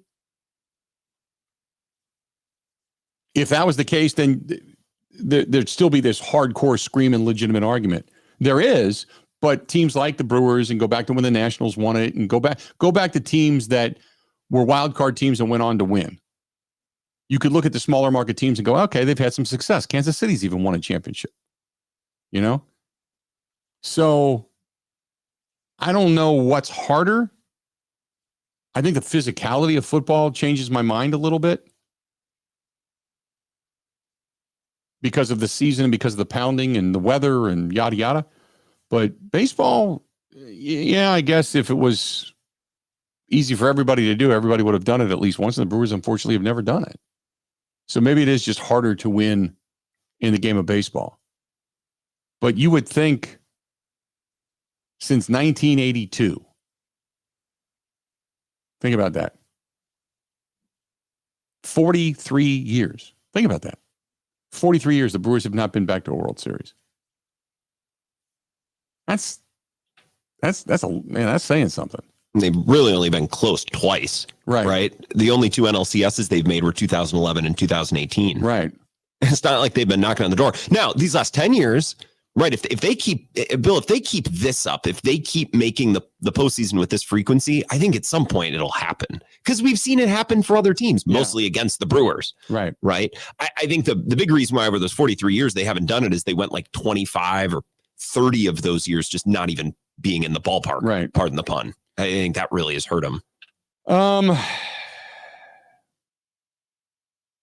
You've got, by the way, the Mets traded for a reliever, Gregory Soto. The Mets picked up the left-handed reliever they were looking for today in exchange for a couple of minor leaguers. So that deal went down. The Dodgers made their move, and they picked up the third baseman they were looking for. Is there anything else that I'm missing right now? No, nothing that you've missed. Kind of a new rumor today that intrigues me because it seems Brewersy is the Yankees are apparently shopping around Ben Rice, and they're looking for pitching. They're looking to bolster their rotation. Ben Rice is kind of a slugger, like first baseman type. It seems very Brewersy. Not the biggest name, but then you look at the player and the profile, it's like, oh, okay. Comes with 6 years of control too, so that's something that intrigues me. Right.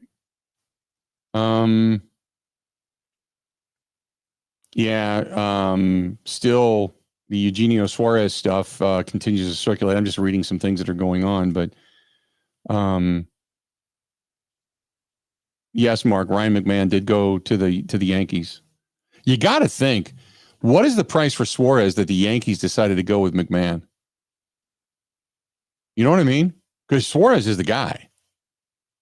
I think the price for McMahon, prospect-wise, trade return-wise, is so much lower because he is under contract through 2027, and he's making like $16 million the next couple of years. Yeah. So the Yankees will pay a part of that salary this year, and then 16 next year, 16 the year after, and that's not a nothing number. You know what I mean? Like the Brewers, I mean, I don't know how many players they have making, but probably just Yelich making more than that, and maybe Hoskins. Like, so the Yankees probably thought, well, we can eat the 16 million and then we'll protect more of our prospects. Where a team like the Brewers is like, well, we'll give up the prospects, but we don't want to pay that freight, especially for a player we're not convinced is a star. 16 million isn't nothing. Jorge says, I hear that the Mets might be interested in landing Eugenio Suarez. Any truth to that? Yeah, there were some rumors regarding that. I mean, there's like 4 teams that have been talked about specifically regarding Suarez. The Cubs are one of them. The Mets are one of the other ones. I know the Brewers' name has been kicked around a couple of times, but I don't know how serious that is at this point. The Yankees were in that mix, but they just picked up the third baseman from the Rockies. So, yeah, to say, would the Mets be interested? Yeah, the Mets have been, that's been circulating for a while. Jorge, thanks for listening to the show. Appreciate it.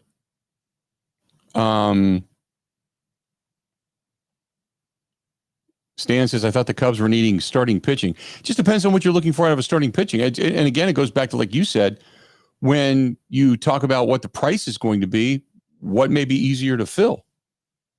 And I always say this, you got to have 2 to tango. That's the other thing. And it's a seller's market for sure. Right. Because the postseason's so big now, there's just a smaller percentage of teams that are looking to sell off pieces. And the Cubs need starting pitching. I mean, you talk to most Cubs fans. I talk to Austin. He's like, we need 2. So they're like, we need Alcantara and we need, Lugo from the Royals or something like that. The Cubs starting pitching situation is so dire. Chad Patrick walks into Wrigley tomorrow and is like one of their better starters. Right. And the Brewers have him sitting in AAA, not because he's been bad, but because they just have better options. Yeah.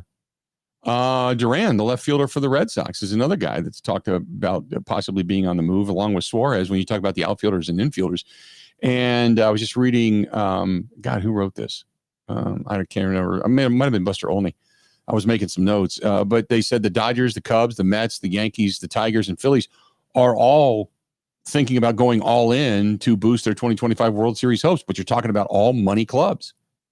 That's what I'm saying. Is at what point, if you're the Brewers, do you look at it and go, man, we got to do this. We're going to sit at the table with the Dodgers and the Cubs and the Mets and the Yankees and the Tigers and the Phillies Because Tigers, obviously, they feel like they've got a really good shot at winning the American League at this point. If you're the Brewers, do you go to that table?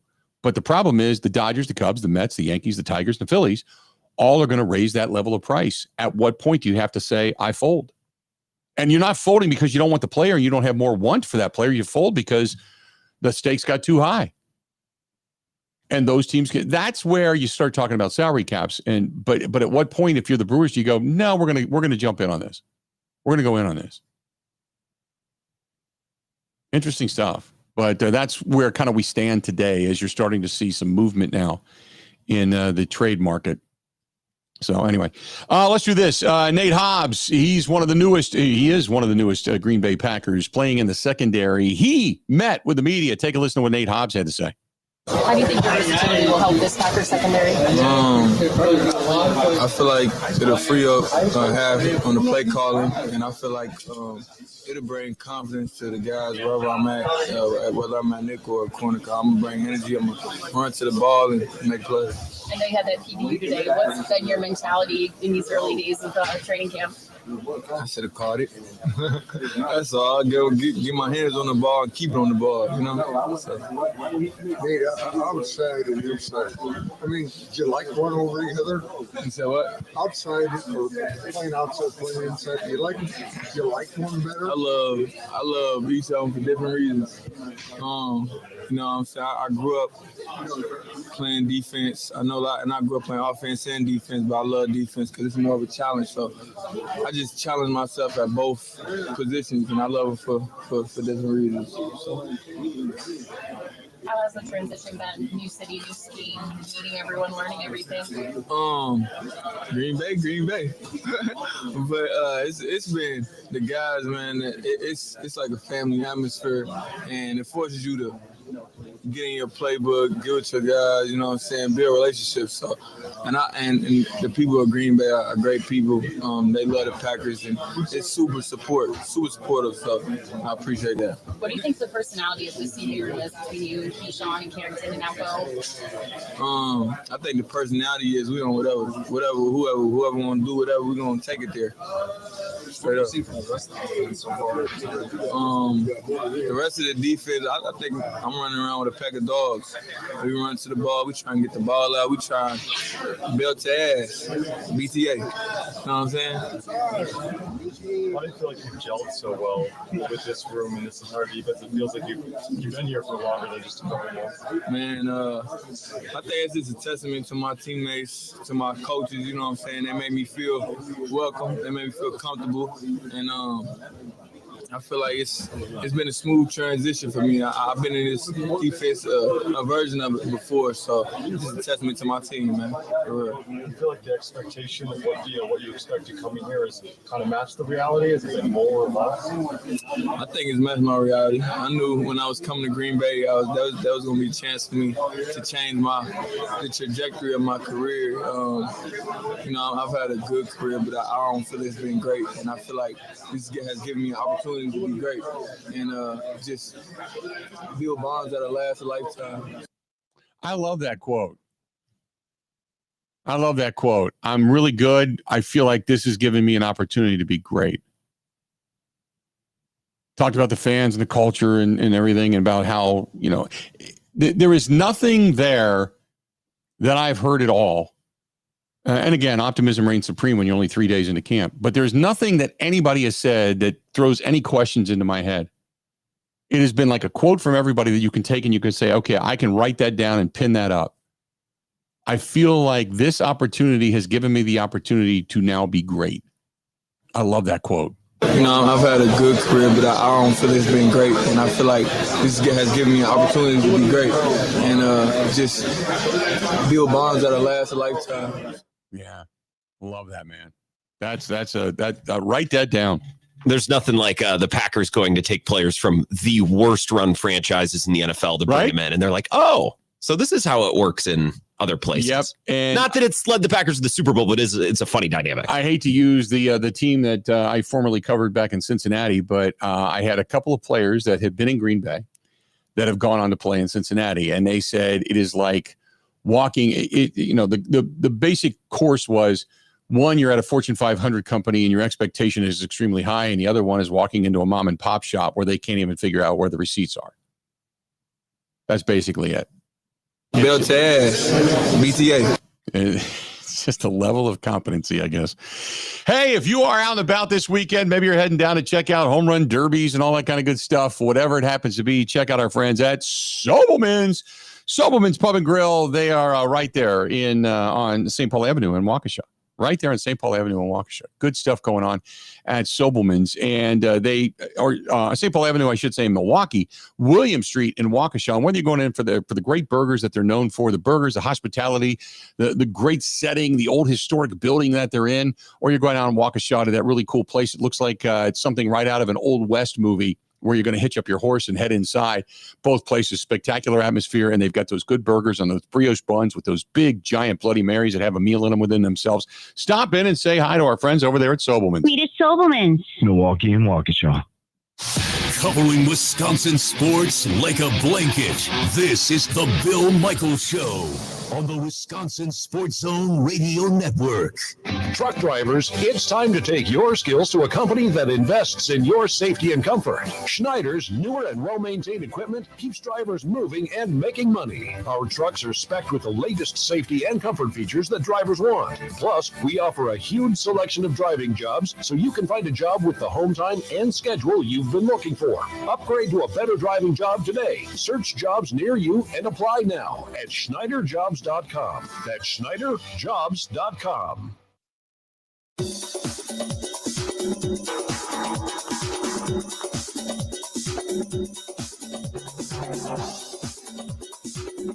Bill Michaels will resume in 3 minutes.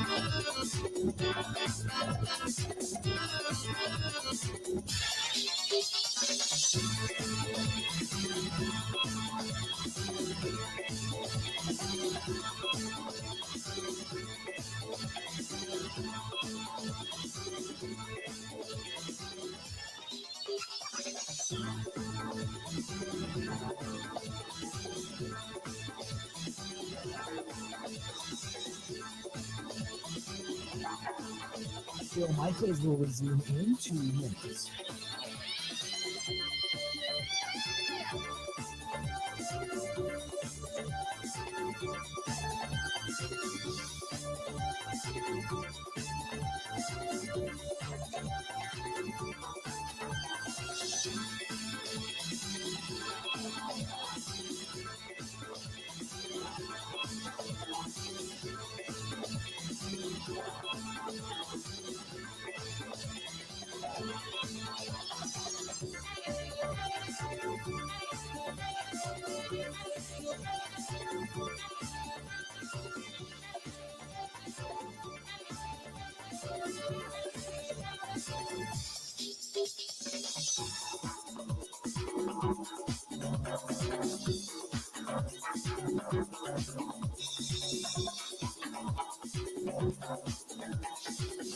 Bill Michaels will resume in 1 minute.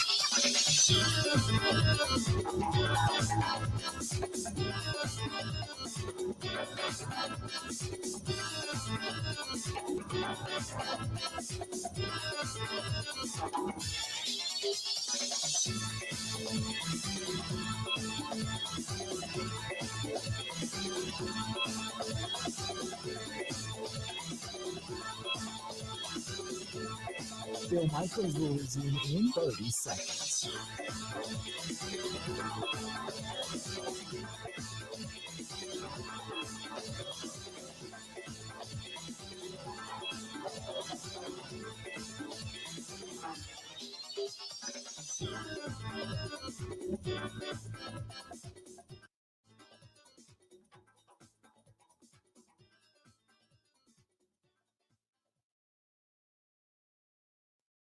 Your first impressions of Nate Hobbs and playing multiple positions in the defensive back and then just acclimating to Jeff Apley's defense? Yeah, he's done a great job.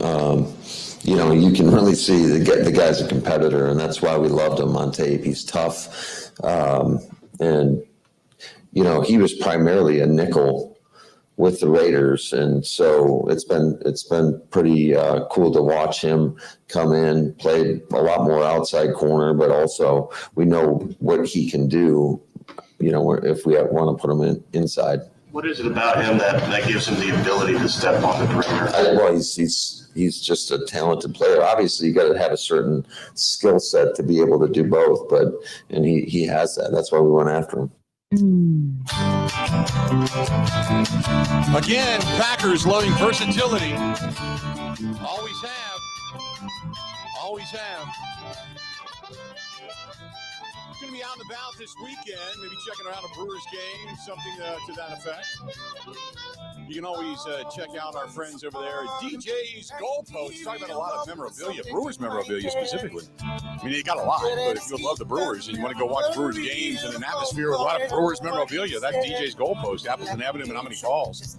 Good food, great staff, and a really cool place. Go in there, cool off a little bit, especially if they've tomorrow's supposed to be kind of hit or miss with rain and thunderstorms and stuff, so maybe head inside and check that out. DJ's Goalpost, again, Appleton Avenue, Menominee Falls. Don has done a great job putting together all of the memorabilia over there. So like I said, you can take a look at all of that.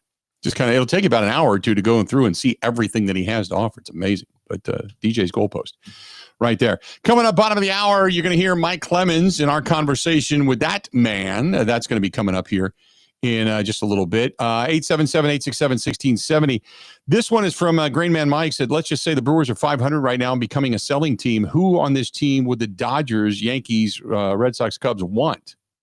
It's why I love this team. Small market, unknown players, but huge results. It's the opposite of Cheers, where nobody knows your name. Oh, no. I think right now, if you're any one of those teams, first of all, you'd be looking for pitching. That's the first thing. And you could grab almost anybody and say we could have some kind of success, depending on the level of pay that you're willing to put up. But tell me if you don't need a defensive second baseman, if you don't need a defensive outfielder, you would go for Sal Frelick once he comes back. You would love Jackson Chourio. You would love Contreras behind the plate if you don't have a bona fide catcher, although his offensive numbers are down this year. Because teams don't like to run on Contreras. He's not an easy guy to run on. His numbers are pretty good behind the plate. There's a lot of directions you could go. Now, again, are you trading Aaron Judge for, Chourio? No.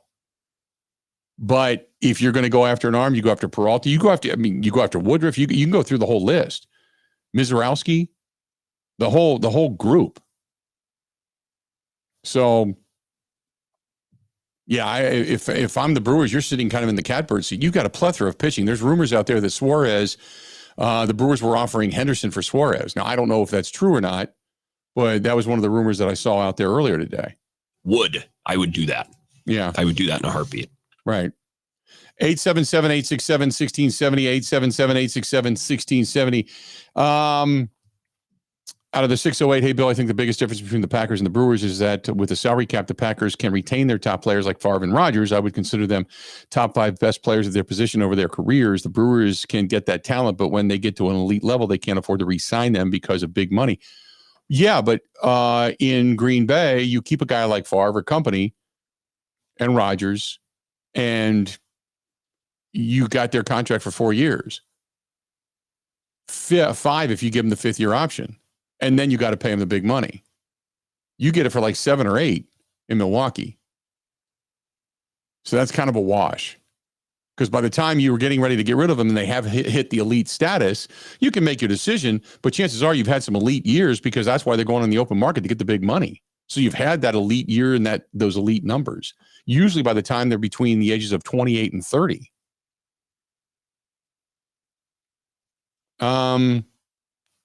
Chris and Chip was saying, going back to your question, who would you rather play for? He said, I'd rather play for Murph.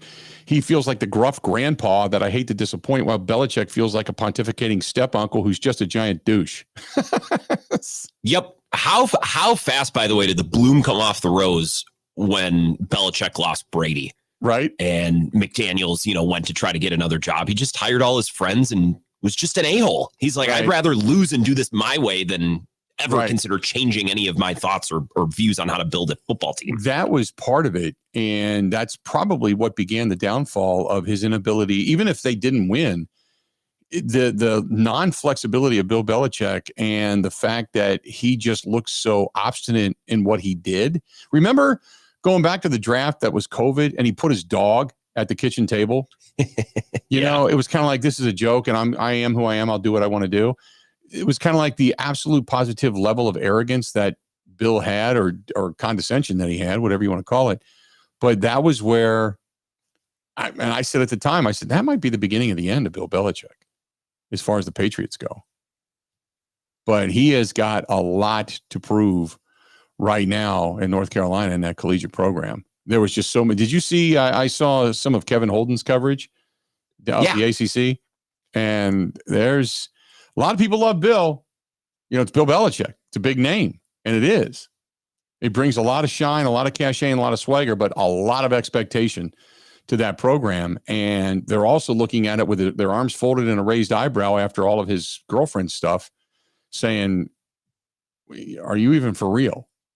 Are you the Bill Belichick that was leading the Patriots to championships and dissecting defenses and such? Or are you some, love swoon idiot who is past his prime, who's still arrogant enough to believe that you're great, even though you're not? And we'll see. So a lot of people waiting for Bill Belichick. I'll tell you this. I think there's a lot of people waiting for Bill Belichick to fall on his face. That's why I've always said, be careful how you treat people on the way up and when you're at the top, because those same people are waiting for you at the bottom. And when you fall, they will stomp all over you. And I think all those people in Boston media. Yeah. Right. Especially who are watching this thing. A lot of people waiting for Bill Belichick to fall. And one of the points that was made about whether or not Belichick and Saban and those guys want to, because Saban had talked about coaching.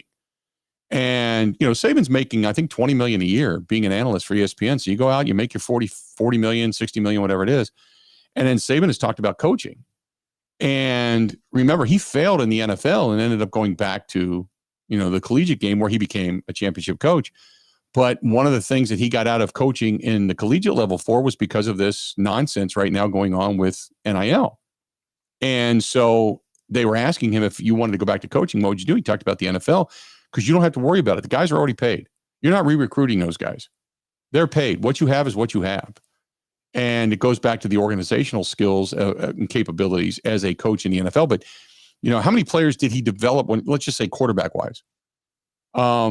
You got to get the right people in place. You can't just be arrogant enough, like Bill Belichick is being, to think that you can just do it all. That remember when they put Matt Patricia as the offensive coordinator? Matt Patricia's done nothing but defense almost his entire life.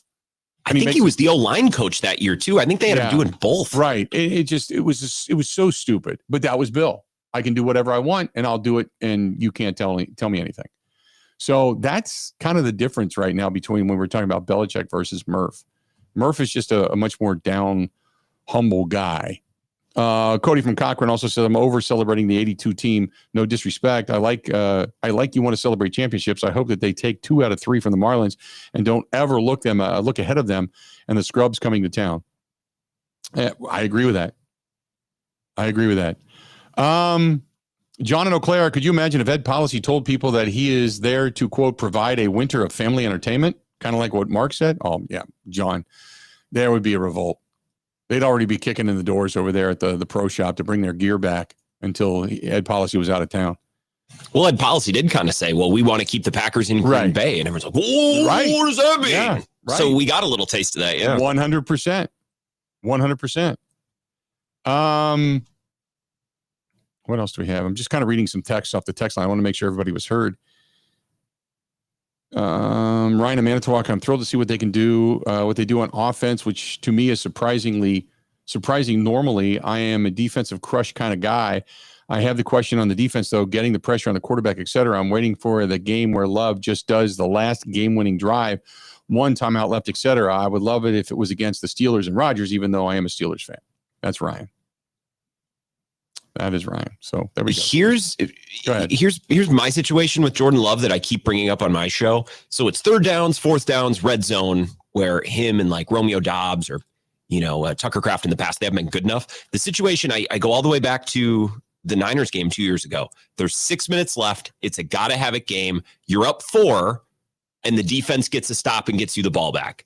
Can you put together a drive to go down and score and effectively end the game? And they've had plenty of opportunities like that the last 2 years, and I just don't feel great about them in that spot. And I think to win playoff games in a championship, you need to be able to execute in moments like that in the fourth quarter, and that's what I worry about. Yep. No, I would completely agree. And again, you're right. The big thing people want to see is for Jordan Love to take that next step. To say, okay, I go back to the game. It was I think it was Josh Allen and was either Josh Allen and Tom Brady or Josh Allen and Patrick Mahomes. And it was the end of the game, and Mahomes or Josh Allen scored. Mahomes scored, then Josh Allen scored. Josh Allen almost willed him to a win, and then Mahomes scored, or it was Brady, one of the two. But the bottom line was, you saw this level of quarterback play, I'm going to take you. I'm jump on my back. I'm taking you to a championship. I want to see that out of Jordan Love this year. And whether they get there or not, we'll wait and see. But I want to see that next level, that step for Jordan Love to say, okay, that is the guy that we know. That is the guy that we have the expectations upon. So that's what I'm looking to see. Stay tuned. We're coming back. We're going to have our guy, Mike Clemens. You're going to hear that conversation coming up shortly. So don't go anywhere. This portion of the program brought to you by our friends at Suburban Harley Davidson. Suburban Harley, the landing spot for this year's Big Unit Poker Run, the 18th annual. Supporting our friends over there, Big Unit Foundation supporting Fisher House, Wisconsin. And get signed up. You can scan it right there. If you're watching on the live stream, you can scan the QR code, get signed up. And only way to get registered to win the autographed guitar, which I got all the confirmation last night. The autographed guitar will consist of this: the band Jackal, the guys from the show Counting Cars, and Danny Coker's band Count 77, and Disturbed. Mike Wangren said, we're going to get the guys from Disturbed to sign it. They all texted me last night and said, we got it. So if you want an autographed guitar, this is the way to get it. This is it. Get yourself pre-registered for the motorcycle ride, and one in whoever pre-registers, and it's not going to be over 1,000, but one in 500 or 700 or 800. Well, somebody will win that electric guitar.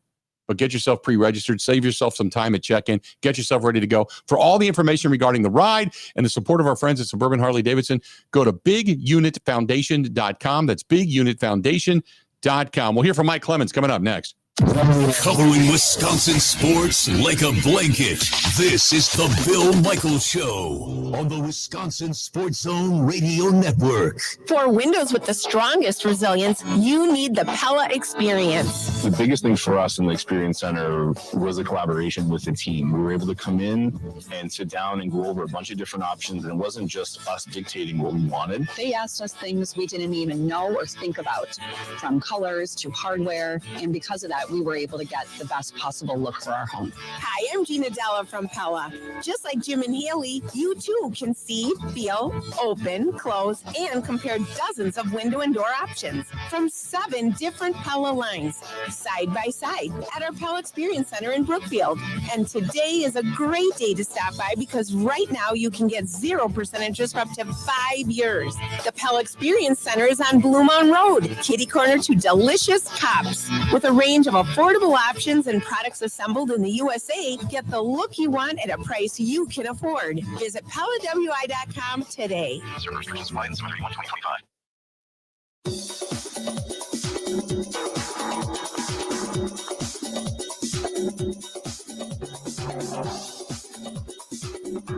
Bill Michaels will resume in 5 minutes.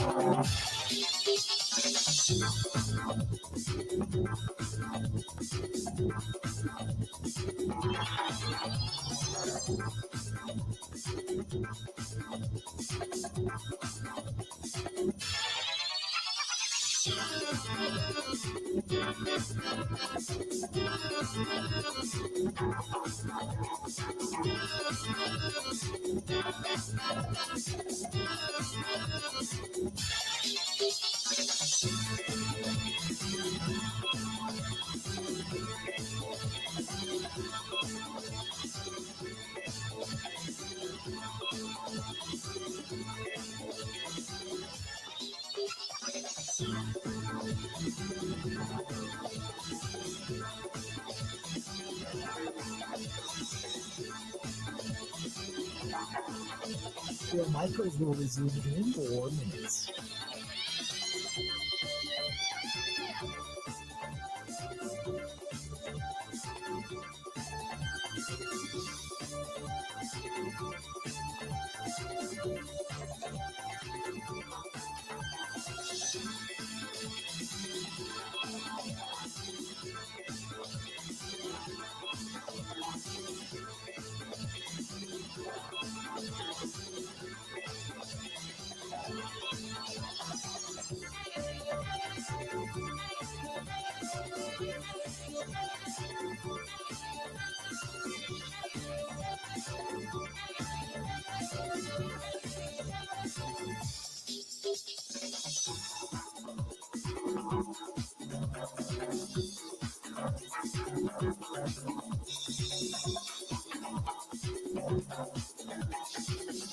Bill Michaels will resume in 3 minutes.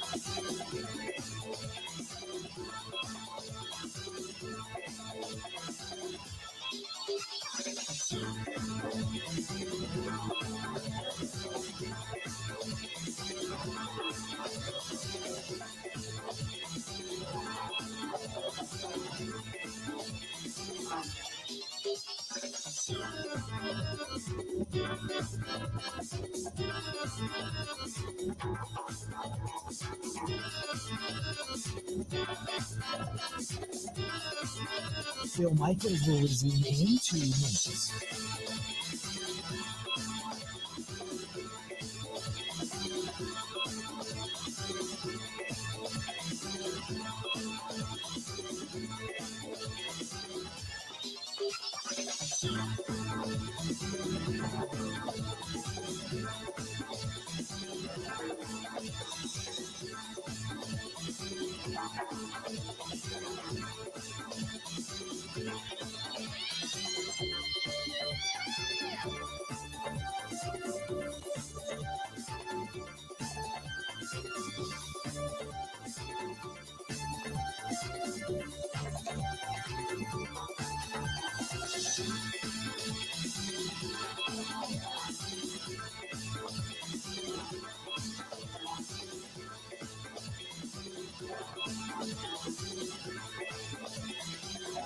Bill Michaels will resume in 1 minute.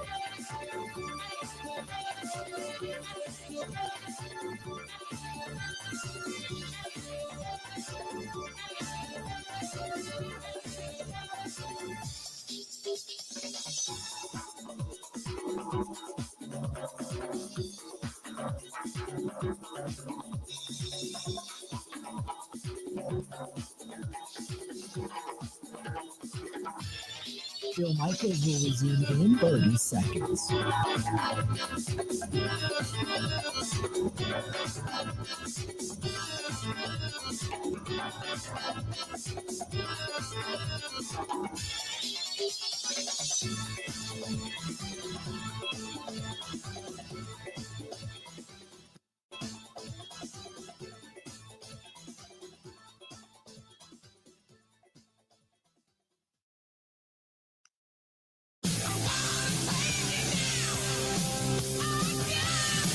Welcome back. Oh, I got an email from Jesse in Green Bay. He might have convinced me. He might have changed my mind. We'll get to that coming up here in a little bit. But in the meantime, we go north, baby. We go north. We go live to Packers training camp. Our guy Mike Clemens hanging out with us. Michael, what's going on, pal? Well, you know, you could tease, but I kind of want to hear what Jesse says because, I mean, are you okay, Bill? Did like rough night's sleep in, a little grump on the grumpy? I had a great night. I mean, the Brewers are probably going to draw 42,000 to this thing. Yeah, I know. You're like, I don't get the party, but you brought up some extremely interesting points. Do you want to talk about what that listener had to say about this? If you want thoughts for you, here's the email real quick, and it's a little bit lengthy, but hang on a second. This is from Jesse. He said, first of all, thank God you're on all 4 hours in Green Bay. We love it. Secondly, I'm with you. I want to see a championship more than anyone. My dad and I would drive down to County Stadium on weekends because we just both love baseball. I live and die Brewers in a town dominated by the Packers. However, this is what it is. We don't have a championship, and think of it this way. This is a mid-season pep rally for the fans who are stoked that this team is a bunch of misfits and have the best record in baseball, and they're playing baseball the way it's supposed to be played. This is the fan base. This is the fan base's shot of additional adrenaline. And if I'm Murph, I tell my guys, look at those guys out there. They laid the groundwork for you. Now, do you want to be celebrated in 25 years for a stadium like they are, or would you rather be walking out here on this field being celebrated as champions? Go get them, Murph. This is why we love to listen to you, Unit. You keep us thinking. Love the show, Jesse in Green Bay. I think he convinced me. First of all, well, and I always remind myself, I don't work for radio corporations or media operations or stuff. I work for fans. Yeah. I'm working for fans. And you kind of need to remind the players and these teams and these organizations and these owners too. So, I walk into some of these ballparks, and frankly, like Five Star Forum too, you're at a Bucks game, and the music is getting to be so loud, and the announcing, and then the dancers during timeouts and everything. It's like, I came here for a basketball game, right. Not for a variety show. But there's so much competition for entertainment every single day between streaming and yada, yada, yada. There's and we know that the promotions for sports kind of started out back in the minor leagues years ago, and they still come up with fun, creative things to do. And it's, it's leaked into the major leagues. So get to the Brewers right now. And, if you're the promotion staff of the team, you've got to put some stuff in front of Mr. Antanasio and say, okay, what are some things we're going to do besides the game itself that's going to get those turnstiles turning? And, this is an organization that has Star Wars night. What the hell is that? Right. Right. With balls and strikes, but it goes to a certain group of people, and they bring them in, and it's a fun promotion, and they put pictures up on the scoreboard and all that. I mean, sometimes the scoreboard has got some really entertaining stuff that's going on right now. Right. And I think that American Family Field, former Miller Park, is a special place. Every time I go to work and cover a game, I appreciate Bud Selig holding out to get the retractable roof every single time, especially like the weather we've had this week, on and off. And next thing you know, there's tornado warnings and stuff. It's just the fact that you always know there's going to be a game with that dome, and you just don't understand why the Twins or the Cubs or some of these other organizations haven't figured that out. So for that alone, it's okay. To me, the biggest draw tonight is they came up with an excuse to get a player from the last 25 years, from Jeff Jenkins to Ryan Braun and Prince Fielder. Tonight they'll have Ryan Braun and Carlos Gomez, team captains. And after they play this game early, instead of a 6 or 7 o'clock start, they'll start at 3:10. Then Brawny and Carlos and Gomez will be team captains. They'll pick 2 teams, and they're going to have that home run derby with Jeff Jenkins out there and Corey Hart and these other guys participating.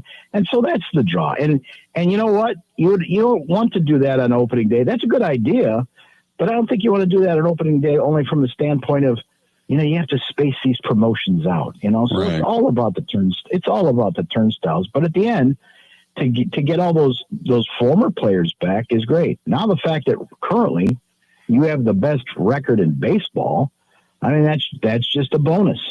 Here's where I'm with you, though. Doesn't it drive you nuts that every time the Brewers do manage to win the division, it's the champagne thing? I mean, how stupid is that? That's the part that gets me. Right. To me, I would rather see them, drink a beer and then you work yourself up to champagne. Start out with maybe seltzer water or something. Award them with a NL Central Division cap, maybe a T-shirt, but that's and a quick trip gift card. Yeah, but that 3-hour bath in champagne is just, come on. And those pictures. Oh, look at us in champagne. Oh, is that the year you won the series? No. Yeah. That's the part. I would love it if Pat Murphy said, "There's no champagne. We will crack open the champagne after we win Game 6 or Game 7 of the World Series." They're sponsored by Carbless. Fire Carbless at each other. Spray that everywhere, and you work up the champagne. That's what I would do. Near beer. Right. Exactly. So, Mike, what is happening today in Packerland? Busy day. You kind of wish these teams had worked this stuff out, but because otherwise I'd probably be down there covering that Brewers game after practice today. But practice starts at 10:30. But I've been telling you, the team is inside the Hudson Center still, and they'll come out maybe about 10:55. And besides maybe walking through some new plays or stuff they don't want to show the world, it's also their warm-up period. I mean, it's like longer stretching, getting in conditioning and stuff. And so they'd rather do that inside the Hudson Center than once they come running out the door. And today it's packed. Today, the crowds have been kind of down a little bit so far this week with the kids with their bikes and the fans in the stands watching the first 3 practices in no pads. And I think part of that's just got to do with the hot, humid weather. But they're here today. The parking lot's full because then at 3:00 is the shareholders meeting. And Mark Murphy delivers his final financial report on what happened in his final year after 17 years as Packers president and CEO. And then, the ceremonial handoff to Ed Policy takes over. So there's that going on. Some news that I've got is, yesterday toward the end of practice, you looked up and you couldn't find Aaron Banks out there. So we talked to LaFleur a little bit earlier this hour.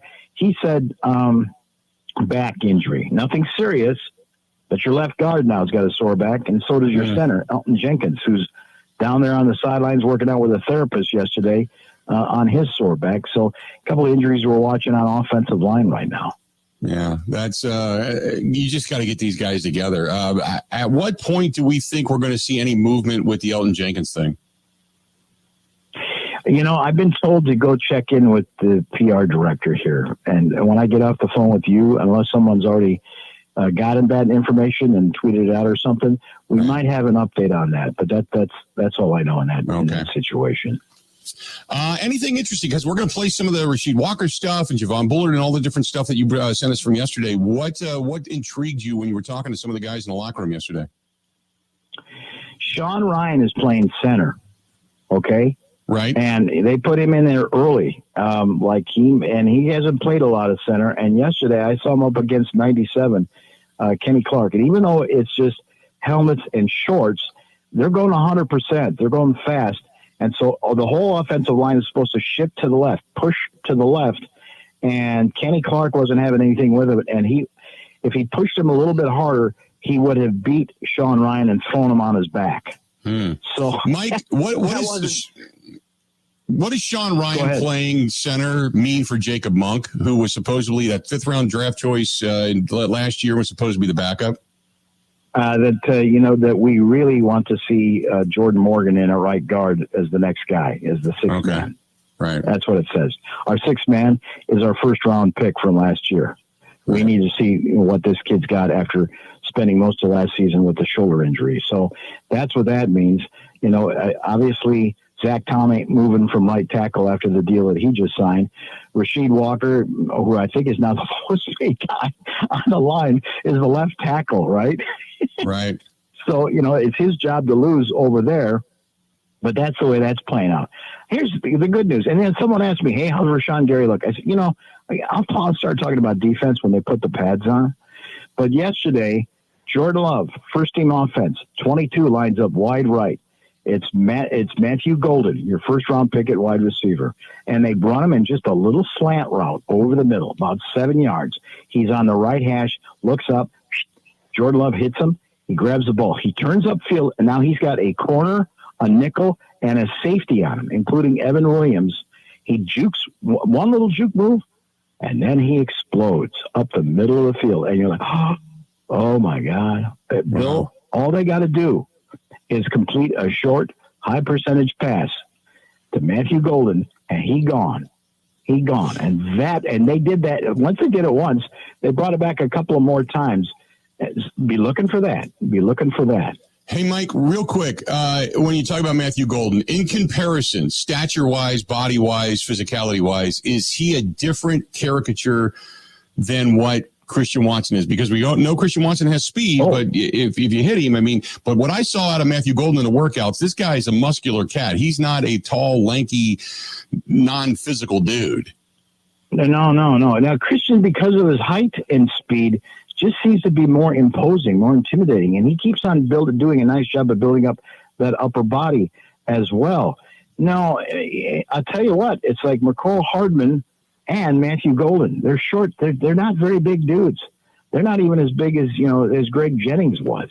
Right. And now I'll be looking to see the maturity, the technique, the consistency in Matthew Golden in bringing in the football and catching. I mean, I'll be watching some of more drills for that this week before we get into the pads. But yeah, it's just speed and explosiveness is the first thing that just jumps off the page on Matthew Golden so far. Mike, great stuff as always, and we'll talk again next week, okay? Okay, talk to you later, Bill. Thanks. There you go. That's our guy, Mike Clemens, joining us for a couple of minutes on the hotline. Always good to get Mike on the air. And this portion of the program is brought to you by, and Mike is brought to you by, the Bay Motel Green Bay, Bay Family Restaurant right there attached to it, a mile from Lambeau Field. Home-style cooking 7 days a week, but it's friendly, it's cozy, it's comfortable. BayMotelGreenBay.com for all the information, all the reservations, everything. Go to BayMotelGreenBay.com, or you can call them direct. It's quiet, cozy, and comfortable. 920-494-3441. 920-494-3441. Again, 920-494-3441. That is the BayMotelGreenBay.com. We wrap it up next. Ready? This is the Bill Michaels Show on the Wisconsin Sports Zone Radio Network.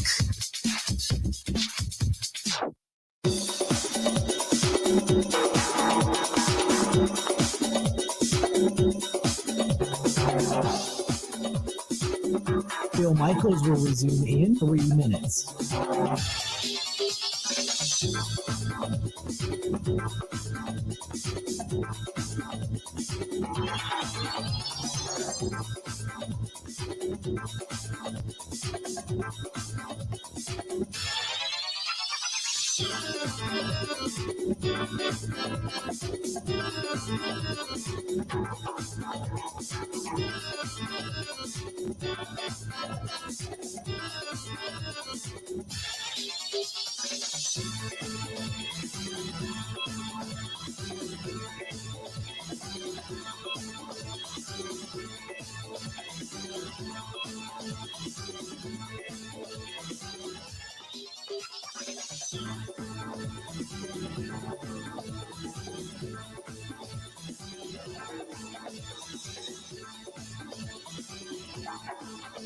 Bill Michaels will resume in 2 minutes.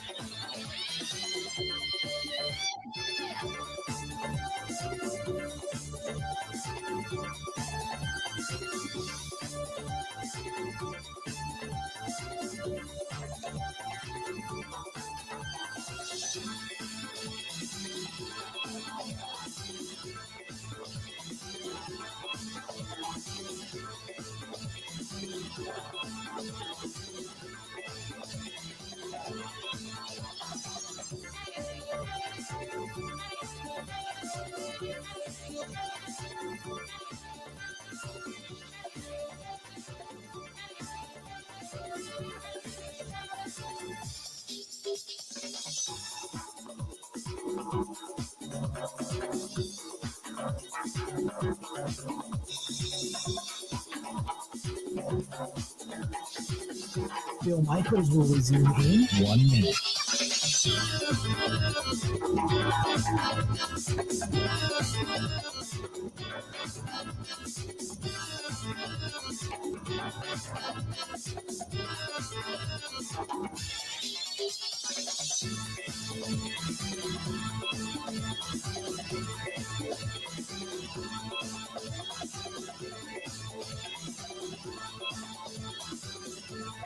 Bill Michaels will resume in 30 seconds.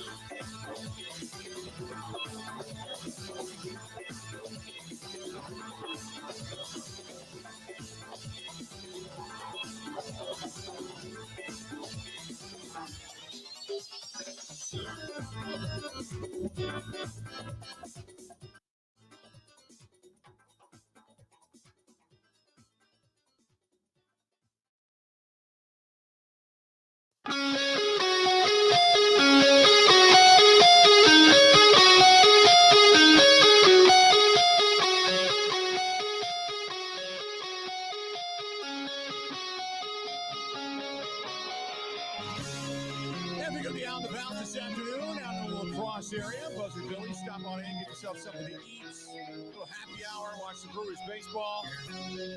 That's the way to go. Buzzard Billy's downstairs, Starlight Lounge upstairs, Pearl Street in La Crosse, Wisconsin. In that 1860s old brick hotel right there. You can do a little al fresco street dining if you choose to do so. Good stuff. Best beer cheese soup around, man. That's our friends at Buzzard Billy. Stop in and tell them we said hi, Heather, and the whole staff over there. They're good people. That's going to kind of do it, man. What a week. Brewers have not lost. Well, yeah, they did. They lost one. They lose one game. They get back to the winning ways. They got it going on later on this afternoon. You've got the Packers now have started training camp, day 3 under their belts, and we'll get more from the weekend coming up on Monday. We'll also talk more Brewers baseball as to how they fare over the weekend with the Marlins in town. Hopefully they get 2 out of 3 there, and they remain on top in the National League Central. And you got Grand Bills heading to Hayward. I'm heading down to German Fest, and then who knows what I'm going to be doing the rest of the weekend. But that's kind of it. Is there anything we missed this week, Grant? Nothing crazy. I know that with me leaving work early today and not being on the air tonight, that at 3:30 they're going to trade for Eugenio Suarez, and then I'm going to get a bunch of angry tweets that I'm not on the air. And I don't like missing. It's the same with you, right? Because when you miss one day or one show, it feels like you lose so much momentum. Right. And then you have to work on getting it back. But yeah, I want to go to Hayward, and I don't want to get there at midnight tonight. So I'll be back Monday, and hopefully the Brewers wait to make a trade until this weekend. Hopefully. Yeah. Boy, I'd like to see the Brewers make a move. We'll see. So that's going to kind of do it as the weekend now begins to culminate. Looking forward. Like I said, we're going to head down to German Fest tonight. If you get a chance and you're in the Milwaukee area, go to a Brewers game, enjoy it. Stenny's running shuttles, and you've got the German Fest going on tonight, tomorrow, and all day Sunday. Brewers games this weekend against the Marlins. Packers training camp going on. You got the Badgers getting ready to culminate with their training camp as well. There's so much happening. There's county fairs. Next week, we're going to be at the state fair. Just so much to do in the state of Wisconsin. Reason we love Wisconsin, specifically in the summertime. Until we talk again, Monday morning, 10 a.m. Central Time. You can watch, don't forget, tomorrow night, 8 o'clock Central Time. It is Wisconsin Sports Weekly with Bill Michaels. It is our My 24 TV and Milwaukee television show. You can catch all of that there as well.